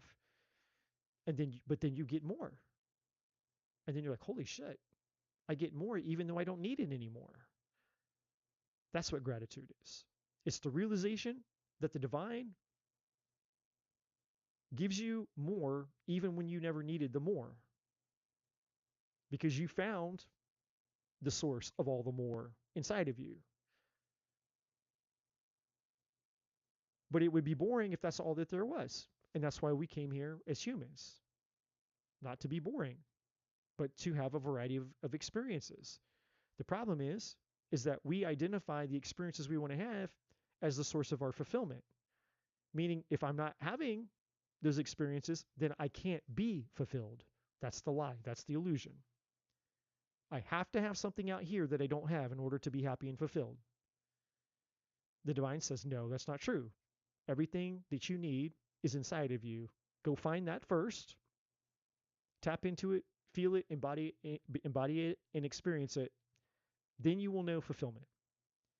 And then, as a result of you coming back home to the truth of what you are and embodying said fulfillment, now all the other experiences that you get to have that the divine gets to bring you, because now you're aligned with what's in your highest good, is the icing on a never ending cake called your life. That's how the spiritual journey is supposed to be. Okay. Let's see. Jesus Christ. Is it almost 6 in the morning? It's almost 6 in the morning. Okay. Okay. Satish, if you are here. Tabs, if you are here. Andre, if you are here. If not, Lisa is here.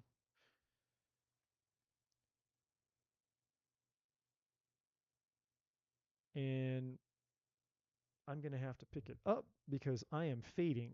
I'm reaching my threshold where the brain is starting to melt. I appreciate you, my friend. And I'm Gina. I don't say this lightly, but I appreciate you being a badass and being willing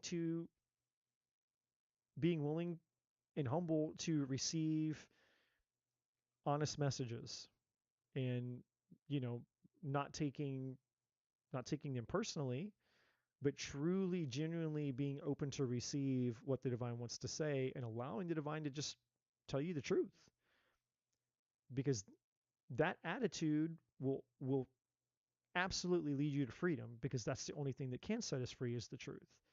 So I honor you for that level of um, courage and receptivity. Lisa D. Yang, you are up, my friend. I did not get a response from those others. They probably went to sleep. I mean, I can't blame them. I kind of failed the mission tonight a little bit, but that's okay. I failed the mission a little bit. I will adjust that next time. What does spirit need me to know? Okay.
Okay.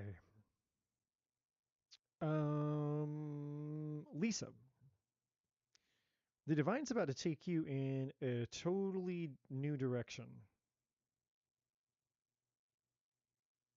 if you're up for the journey.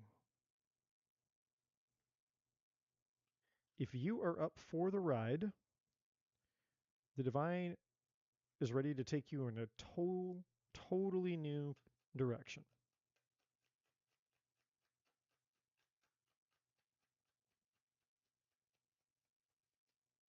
That's right, Gina.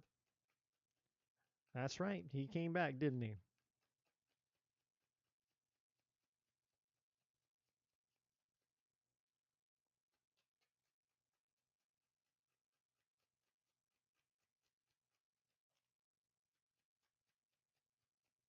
Oh, there's Gene.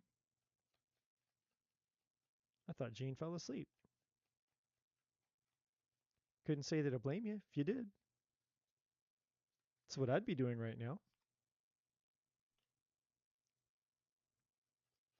Supposed to have one more card. Divine said one more card from this deck for Lisa. And Lisa is about to go on a whole new life's about to go in a whole new direction. Divine wants to take you in a whole new direction.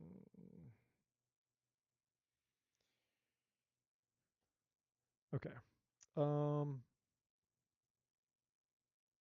and you can't make this up. I'm just now looking at the cards. I wasn't looking at the cards really a second ago because my brain is melted. And the divine was just telling me how many cards from each deck needed to come out, so I was just focused on how many cards needed to come out. But you can't make this shit up. I'm just now seeing this, by the way. The compass. The divine wants to take you in a whole new direction. And then we have the compass here. Uh, so now I know why the divine just said that. Now, I don't have this particular deck memorized. I use it from time to time. I probably should use it more. It's a really good deck. All right, so the intention card is all about being deliberate, having clear intentions, and it says clear intentions have the power to change your world. So again, it's just about being deliberate and being super clear. Uh, the energy, though, is about the clarity that the divine is really giving you much more so than your intentions. So the message, everything that I'm about to say to you, by the way, Lisa, everything I'm going to tell you is coming from the perception and perspective of the divine wants to take you in a new direction. So this is coming from that train of thought.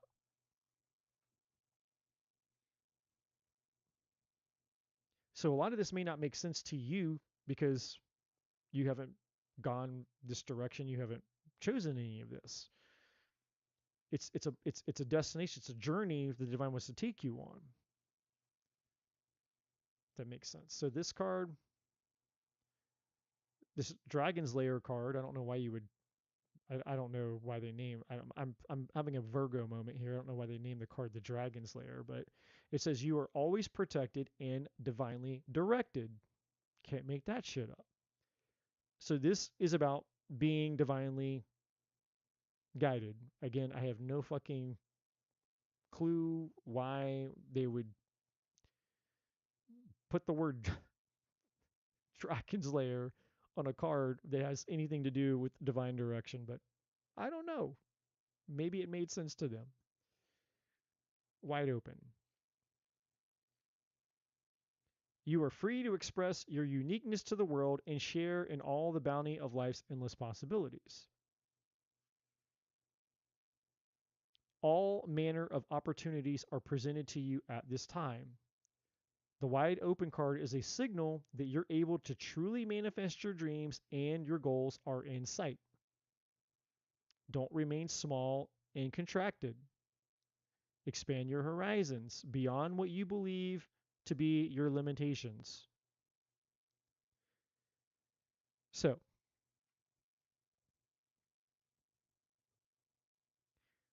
the divine wants you to be led through, wants to bring you clarity. It wants to divinely guide you and direct you and take you on this journey. So this is like the Fool card, basically. It reminds me of the Fool card in tarot. It's just from like the back. Like usually the Fool, you can kind of see like the front of them, but here it's like we're looking at the back of this woman, and she's on this cliff, and it's just like we don't know what else is out there. But it's, it's fair to assume that she takes a leap of faith there, and there's not really anything on the other side of that cliff per se. So if she doesn't fly, then she splats, essentially. So this is essentially showing you that there are these new horizons, but again, there's always this element of the unknown, and that's just how the divine works. It's divine guidance. It's being divinely directed. And I believe that there's a reason for that, and the reason I believe that that is because the divine has to bypass our ego. And if things if things are left to our human devices, then our ego will get too involved, and then we won't know what's our ego and what is the divine. And so I think that's why the divine works in the realm of the unknown and faith and the intangible, and why it's always this kind of like vague. you know Sometimes things are very specific, like usually when it comes to things within us that need to be changed, then the divine usually speaks very specifically. But when it comes to trusting the divine for something, meaning taking an action, letting go of something, uh, moving in a new direction, considering a new path, a lot of times it's very vague. And the reason that I'm sharing this with you is because it's like Mission Impossible. If you choose to accept this mission, you're actually being asked to do something that which you won't realize is actually improving and leveling you up spiritually. So if you choose to go on this mission, and as you just choose to walk in the unknown of however this journey unfolds and manifests and wherever it leads you and guides you and takes you, the result of you having that faith is actually transforming the you that you are, whether you'll be consciously aware of it or not. Meaning, you thought that you were just kind of obeying and taking a risk, and you didn't really think there was anything else that was going to happen as a result of doing so besides, hey, I'm just curious to know where this is going to go. And there is a place that it is taking you, and there will be things when you get there, and there will be other things along the way. But the most important thing is the you that you become as a result of just being on the journey, because you haven't seen the best you yet. That's what the divine is saying. She has not she hasn't seen the best version of herself yet. She hasn't tapped into her best creation. She hasn't tapped into her full potential yet. She hasn't seen the true beauty and all the gifts, the talents, the abilities, and all the things inside of her come out yet. She hasn't seen those things yet.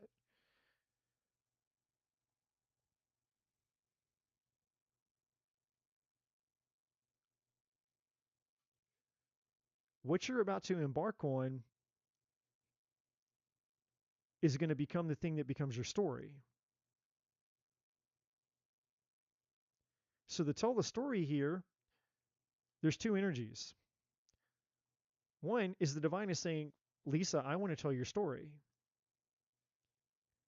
And the way that the divine wants to tell your story, Lisa, is by you being in it. The divine is saying, I want to put you in the story of your life, and I want to show you, I want to tell it to you by you actually experiencing it. So in other words, the divine doesn't want to just tell you.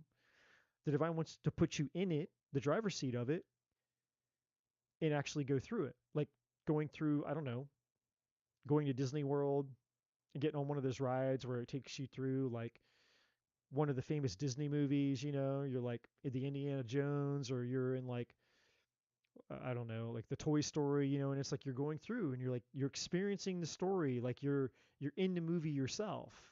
You're one of the characters in the movie. It's like, but you're not just one of the characters. You are the character, and the divine is just taking you through the story. But then when you come out, when you reach the kind of the end of that the ride, so to speak, then the divine is like, now I've given you a story, and I want you to go out and tell your story. Because the things that are about to happen for you, again, if you decide to go on this journey, are things that other people are going to need to hear, because you've finally come out the other side and you've gained knowledge, you've gained wisdom, and you've gained things that you'll be able to pay forward to other people. Other people who lost hope, other people who've gone through things, other people who didn't believe that the thing that you accomplished was possible. And you'll be able to convince them. You'll be like, well, it's possible because if I could do it, you could do it. That's what this is. Uh, that's what's about to happen here for you. Now, this is where things start to get interesting. We have a win-win outcome is forecast. We have love. We have message of forgiveness. And then you have forgiveness again. And then you have fun.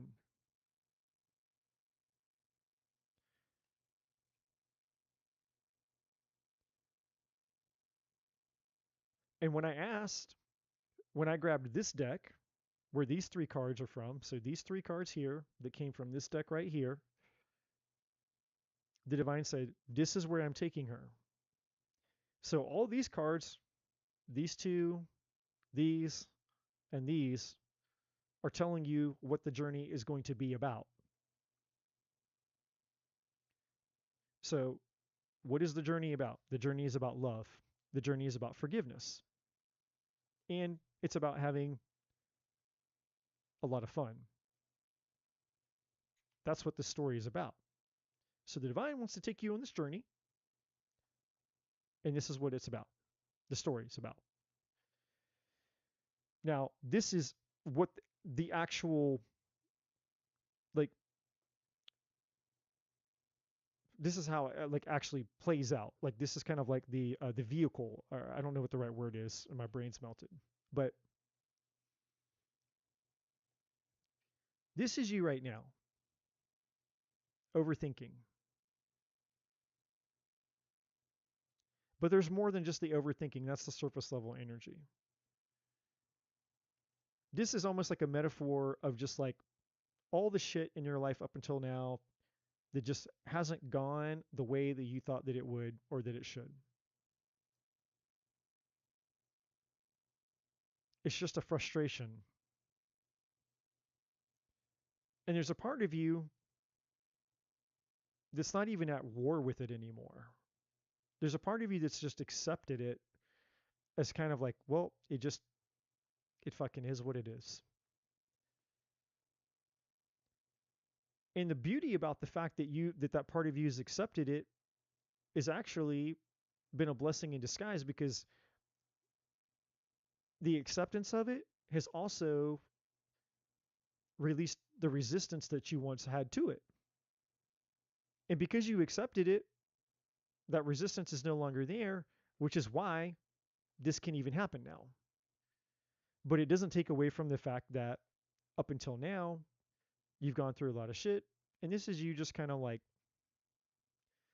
it's almost kind of like when you come home from a long day at work and you just sit down and you just put your head down like this and you just kind of like check out. It's almost just kind of like, okay, It is what it is. It's just more of a checked out. You're not butthurt by it anymore. You're not sad. You're not depressed. You're not angry. You're not longing. You're just, it's just kind of like a blah, like just blah. But there's the acceptance of it. Like, all right, okay, it is what it is. This is where you have been. This is where you're heading. You're like this meteor that's about to, like the divine is going to put you on this rocket and fire you across the fucking universe. And you're going over here to this new world. That's what this planet is over here. It's a whole new world. And because you're at this place of like, it's almost kind of like, what's a good way I could describe this to you? Imagine if like,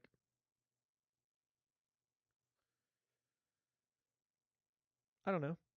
Imagine if Elon Musk called you up, and I'm just throwing a name out. He called you up somehow and was like, "Hey, we want to send people out to this planet. We found this new planet in the solar system, and it's like another planet Earth. You know, it has water, it has plants, it has food. You can breathe air, and you get to be one of the first people to go. And basically, because you're one of the first people, if you want to go there, you know, you'll own, your own land. We're going to give you everything you need to build a house. And then slowly but surely, we're going to start sending other people over there. And because you're at kind of like this place of like, fuck, I've got nothing to lose. I don't, I'm not really attached to anything in my current life, really. And you sit and you thought about it and you're like, you know what? Fuck it. Why not? Sure, I'll do it. And you decide to sign up on this ship that's going to shoot you over to this planet. And turns out when you get there, it turns into being like your best life ever. It's like, man, this is the coolest, craziest thing that's ever happened to me. That's kind of what this is.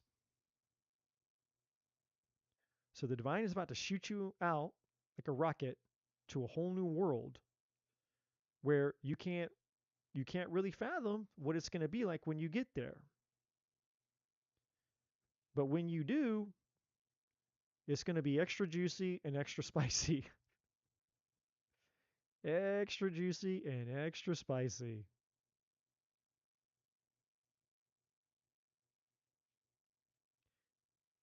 So, what's coming up for you is I don't know who this is. And I'm not sure that we could guess. But you have somebody who is also going to choose to do this. So there's somebody connected to you in your life. You know this person. That's um, the implication of the forgiveness here, because obviously, if it was somebody brand new, you'd have nothing to forgive. But you have forgiveness here twice. So there's somebody who they're out living their life and they've been out living their life. They're over in their story. They're on their journey. They're on their path, completely separate from you. But somehow they get a phone call, like you got a phone call, and they say, "Hey, we found a planet. We're going to put you on a ship and we're going to send you to this planet. We're going to give you everything you need." And they tell them the same thing that they told you. Now, you didn't know that this other person got the same phone call that you did because they're not they're not telling people who they're calling. And it just turns out, like the movie Serendipity, that you show up, you get on the ship, and there's other people that are in this ship with you, but you can't see them all. Like when you get on, like you're the last person that gets on the plane, and you can't really like, if everybody was turned around when you get on the plane, like all you would see is their back. And so you can't see their faces. So you're like, okay, well, they're like, here's your seat, and you sit in your seat. You can't see everybody's face because their heads aren't looking at you. And then poof, away you go. The ship leaves, and then it's not until you get to the planet when everybody starts to get off the ship that you realize that that person was on the ship with you the whole time. And you're like, holy shit, you're here? And they're looking at you and like, holy shit, you're here? And all of a sudden, you're like, how did this happen? And then they're like, here's the story. Well, I got a phone call and they asked me if I wanted to like get on this ship and go to this planet. And you're like, oh my God, I got a phone call and they asked me if I wanted to go. And I said yes. So what I'm trying to get at here, Lisa, is that the divine, this is a divine setup. The divine has is got this person and has them going in a direction. And if you choose to go get on this mission, you're going to go start down going in a direction. And at some point, the divine is going to have your paths cross. And whatever happened with this person in the past is going to be fixed and rectified. It's going to be forgiven. And you're going to start a whole new life with this person. There's the family. And you can't make this shit up. This is fate and destiny. So whoever this person is the person you're going to end up with. This is your person. Like, you know, barring free will or some unforeseen things, or you both really just you know transcending fate and destiny and fucking it up. This is essentially the person you're meant to be with. This is your forever person. It's divinely guided. The divine is the one that's doing all this. The divine is setting you up. This is you and this person. And here's fate and destiny bringing you back together as a result of going on this journey. Now,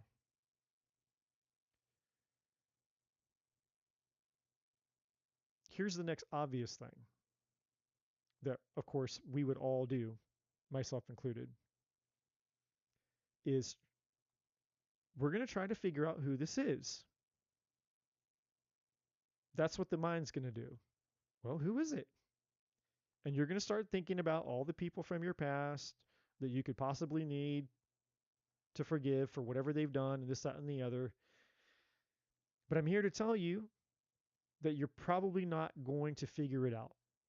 And the person that you probably most likely think that it might be, and maybe even one or two that you might think that it could be, it may not be those people at all. I don't think that you're going to figure out who this is before they show up. I don't think. I would like say 95% certain that you're not going to guess. And then when it happens, when it does happen, when it finally happens, because that's part of the story. If you knew who this person was, it wouldn't be a story. You'd be like, oh, it's got to be them. It's got to be them. What I'm telling you, Lisa, this is a plot twist. This is a plot twist. You're not going to see this coming. And so when it does, you're going to be, holy shit, it was them. This is somebody, this is somebody I don't think you would ever consider. Like they just wouldn't even, like they wouldn't even be on the top 10 people that you would be almost certain it would have to be. And 10 people is a lot of people. So whoever this person is, you're not going to guess. I don't think. Obviously, I can't, you know, I'm not God. I don't know for sure. But I feel fairly certain that you're not going to guess who this is. And so my point is, don't try to figure it out. Because your brain, again, overthinking, that energy is here. Your brain is going to try to figure it out. And the divine's saying, don't try to figure it out. Like, just embrace the journey. You're going to have to trust the divine. You will receive the steps, the guidance, the information that you need as you move forward. You're not going to get it all at once. It's not going to, you're not going to get the 10 commandments of the 10 steps coming out of the clouds and handed to you. Like here's all 10 steps. Go follow it. You will get the next step when you're ready for the next step. And then you do that step, and then whatever the next thing is, you'll get the next thing when you're ready for the next thing. So this is a journey of faith. It's a journey of divine guidance and a journey of you continuing to be in a state not so much of acceptance anymore like you were, or the way that I described at the beginning of your reading, but more you being in an energy of surrender. So here's the family card, here's the fated destiny card, and then underneath that, letting go. And like I said way back at the beginning when I was doing a few people's readings, I use the analogy of living with the open hand. Because when we live with the open hand, it allows the divine to put what we need in our hand, and it allows the divine to take what we don't need out of our hand. Because not everything that comes in our hand needs to stay there. And so, but the minute that we close our hand to hold on to something, nothing else can enter our hand. So now we're back to limited. You know. And so when you live with the open hand, then anything and everything can come. Like whatever the divine wants to put in your hand, it's like, here, you need this now. You're like, great. And then the divine says, all right, you used it. Now you need this. You're like, great. Then the divine's like, cool, taking that out. Now you need this. Cool. Divine takes that out. And then the divine gives you the next thing and the next thing. You live with the open hand. It's a trust. And you don't get attached to whatever comes into your hand. There's no more attachment.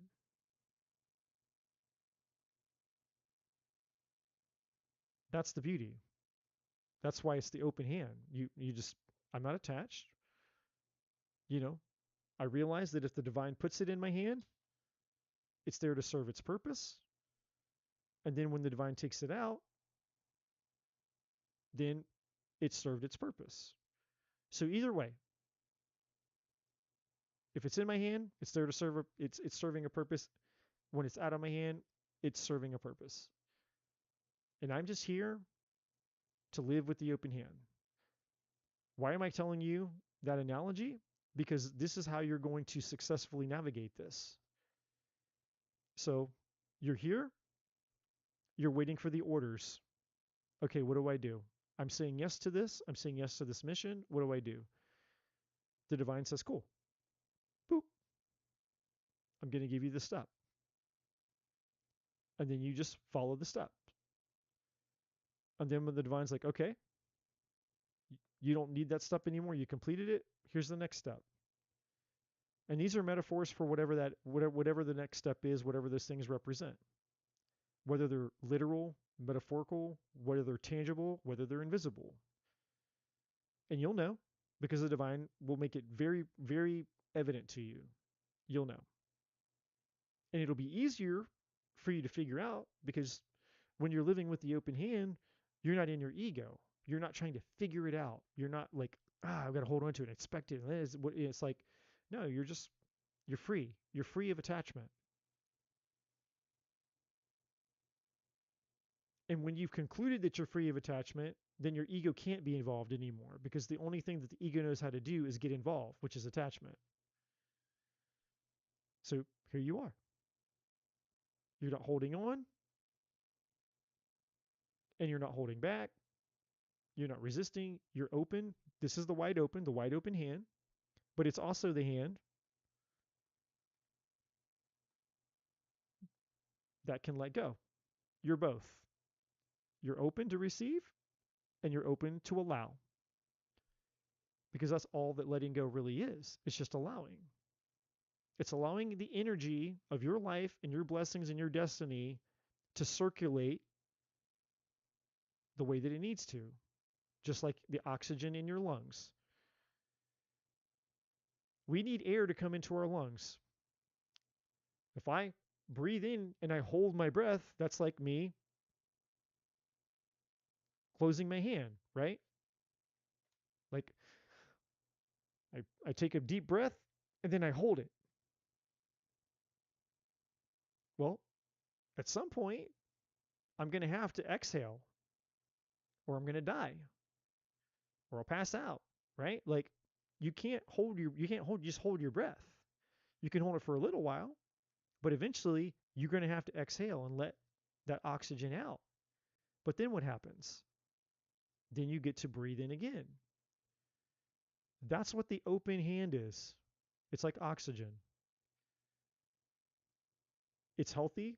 You need oxygen to come into your lungs, and you need the release oxygen to come out of your lungs.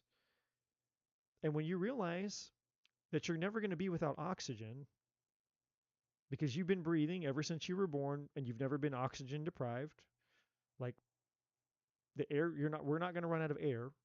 It's here. And then once you realize that, it's like, oh, this is what it's like to live in the infiniteness of spirit.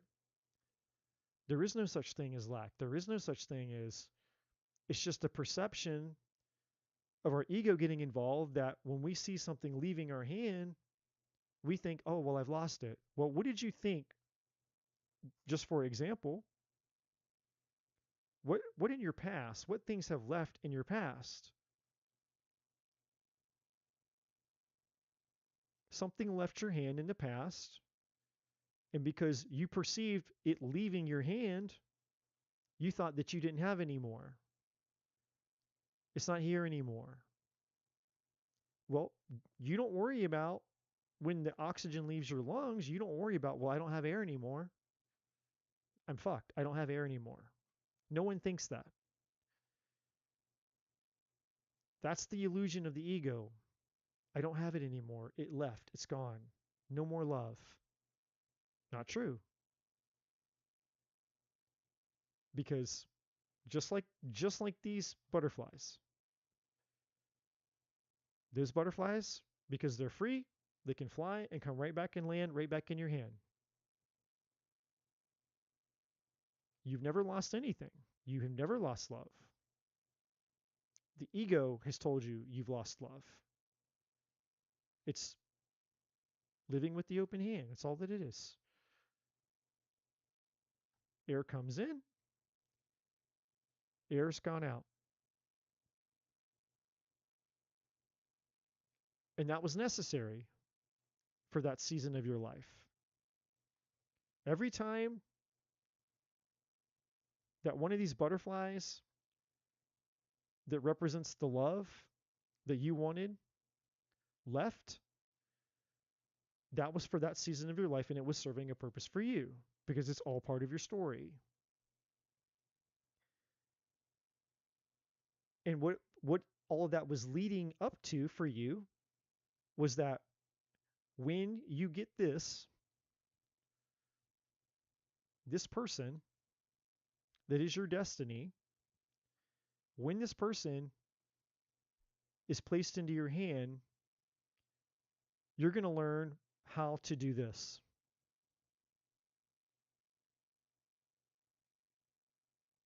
Live with the open hand. Meaning, when love is put into your hand, this time you're not going to do this.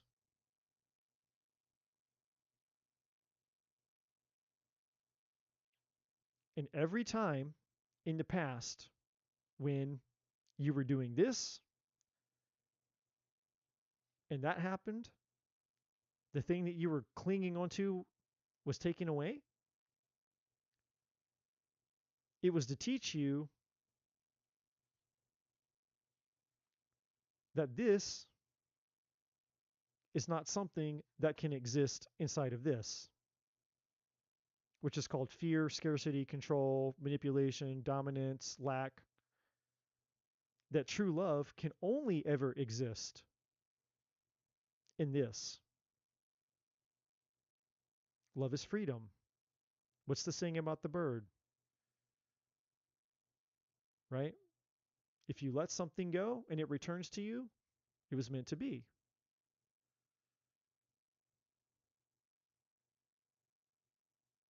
So, what you've been learning through the process of your story and the process of your evolution is what we call unconditional love.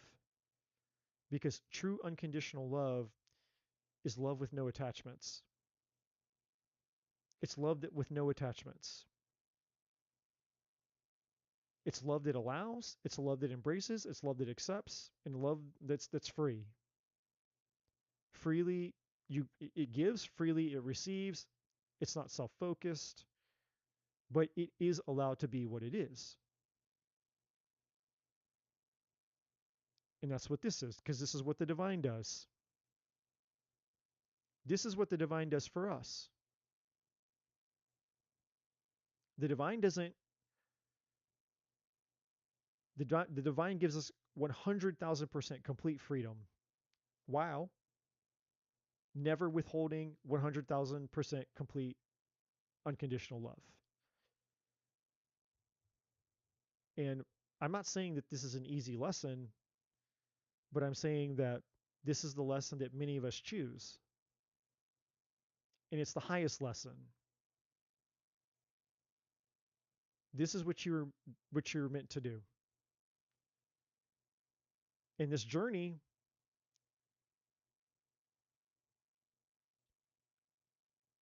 involves the final stages, the final steps of a longer journey that you've been on most of your life that ends in the climax of the story, the movie, the saga, the drama, where you finally learn to do this.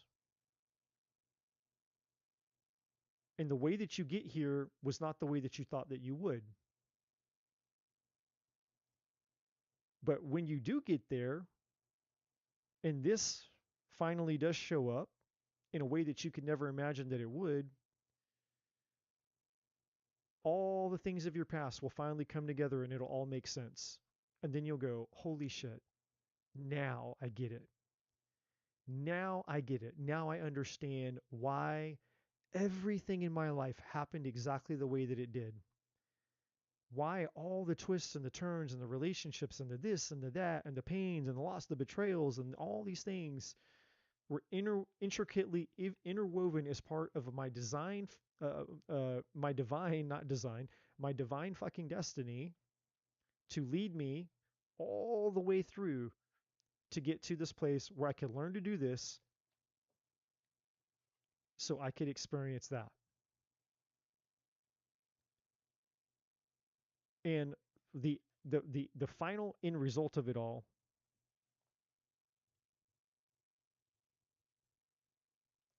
was to teach me not to do this, but rather I needed to be that.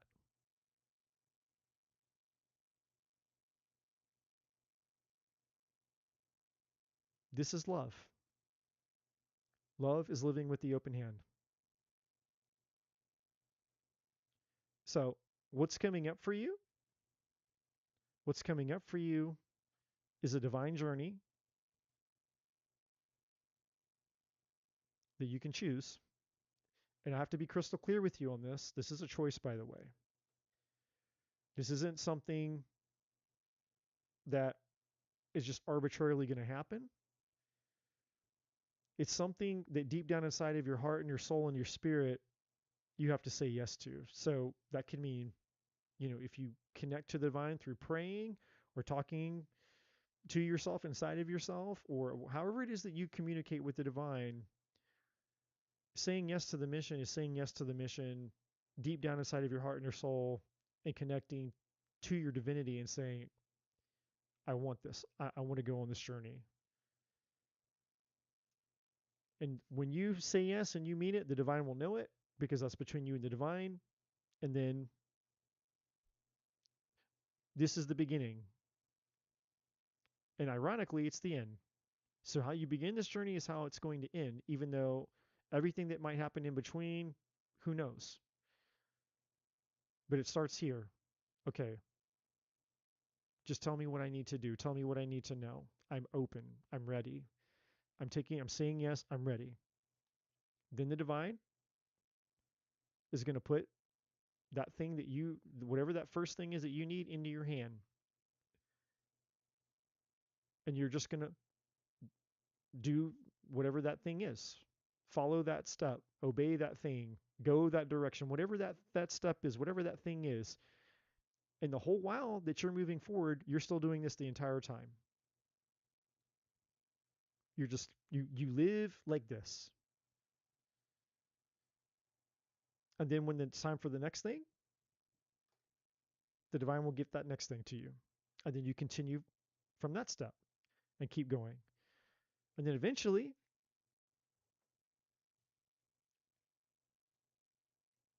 you're going to end up in the arms of this man. And while you're completely green light, totally allowed to grab hold of him, just like this picture, this is something you are allowed to grab onto. And you're allowed to do some other things too, by the way. Let's not forget about this, Lisa, because after all, you are Lisa. So, you're you can you can grab onto some other things, There's some other things you can grab onto, and you're allowed to grab onto those things. And you're allowed to grab onto him like this, and you're allowed to hold on for as long as you want. This is something you'll never have to let go of.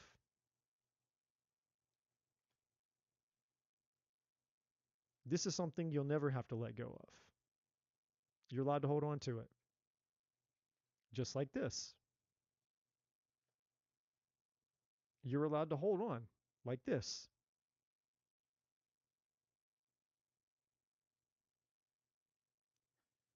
But on a spiritual level, you'll you'll always be doing this. This is the physical level. When you get there, when it's all said and done, this is the physical level. But on a spiritual level, you'll always be doing this, even when this happens.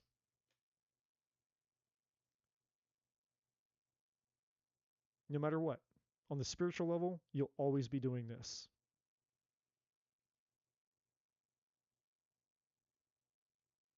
And when you get there,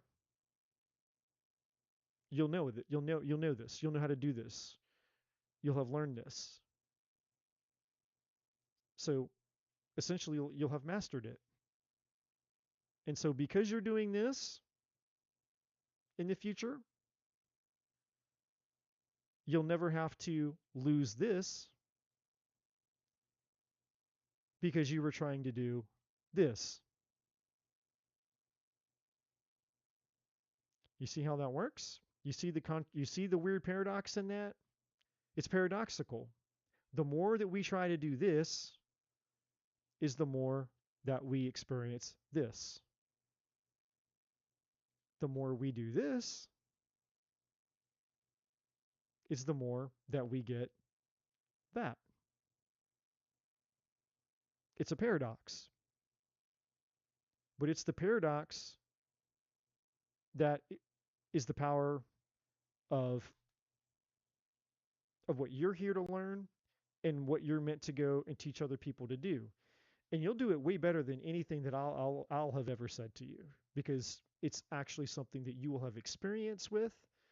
It'll be part of your story, and you'll be able to tell people how you did it, the challenges you had with it, how it connected to your past, how it connected to your past experiences, your story, how it made sense to you, when it made sense to you, how you overcame. It's you'll be able to tell your story to the people that need to know it and hear it way better than anything I could ever say. And that's when it'll all make perfect sense for you. So that's what I have for you.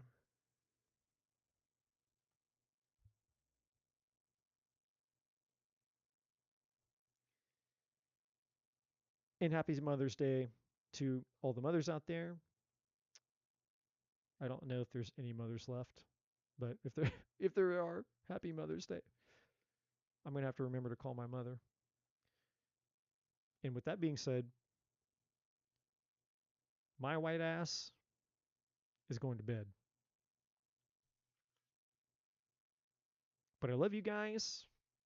I love, love, love, love, love you guys. Gene, I love you. Lisa, I love you.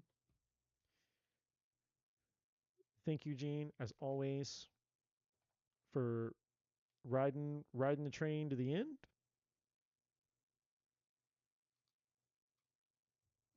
And you know I'm gonna say it. I owe you. I know you're gonna say no, you don't. But that's okay. We can argue about it.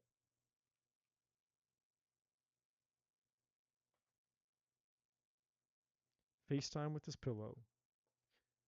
That's for damn sure. That's for damn sure. Yeah, I'll be getting up like let's see. By the time I brush my teeth and I get settled into bed, be like 7:30 probably. It takes time for the mind to calm down. I'll be getting up like 4:30 in the afternoon probably. I suspect, unless we have another earthquake. Now, if we have another earthquake, then I guess I'll be waking up whenever time the damn house starts shaking. Whole fucking house be shaking. I'll be like, I can't sleep. You know, it's so weird. I was having the weirdest dream too when that happened this morning. I was having a dream where I was talking to this chick on YouTube who has actually she's got a huge tarot channel. I don't remember what we were talking about. I don't remember what the dream was about, but she was in it. And that earthquake completely took me out of the dream. Yeah, I'll see if I can get it to show up on my phone here.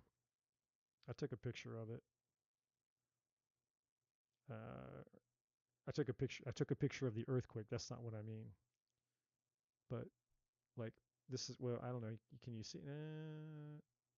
It's kind of hard to see on the screen. There we go. Maybe you can kind of see it there a little bit. But yeah, so it was about the center of the earthquake was like about 2 hours north of me, but I still felt it where I am. So Knoxville, Tennessee, from where I am, is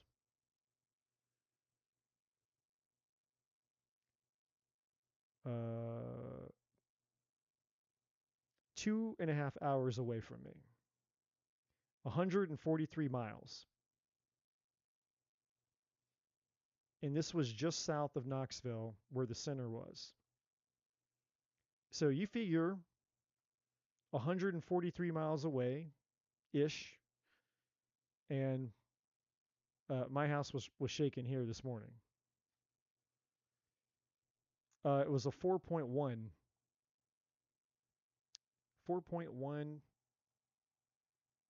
magnitude. And so I've lived in Florida most of my life, and then I've been here in Georgia for 6 years, and there's never been anything like this before. Like, we've never had an earthquake or anything like that here. Anywhere that I've ever been in the South or lived in the South, there's never been an earthquake. So I don't know. I think, you know, the aliens are waking up. They're, the fucking Kraken's coming out. All the little alien bastards that are living underneath the ground, they're finally like, hey, it's time for us to come out and introduce ourselves. That's what she said, Lisa. That's what she said. That's what she said.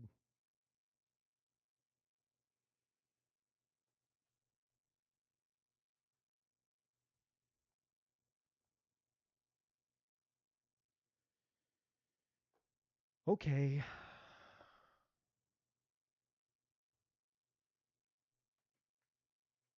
So, anyways, with that being said,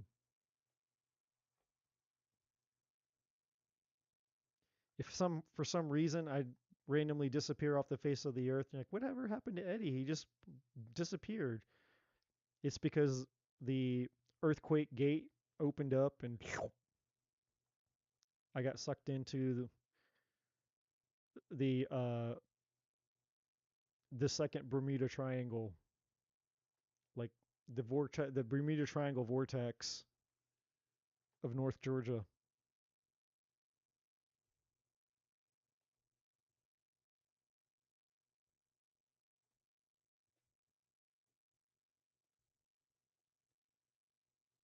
Anyway, I hope you guys have a wonderful, wonderful night, a wonderful evening, a wonderful Sunday. Rest, relax, eat, sleep, be merry, masturbate, and hopefully I'll see you guys really soon. We'll see if I can get that. I'll see if I can get this live tarot reading shit dialed in. Oh, and look, the sun's coming out. You guys can't see it, but the sun's out. It's coming out. Anyways, love you guys. Stay tuned.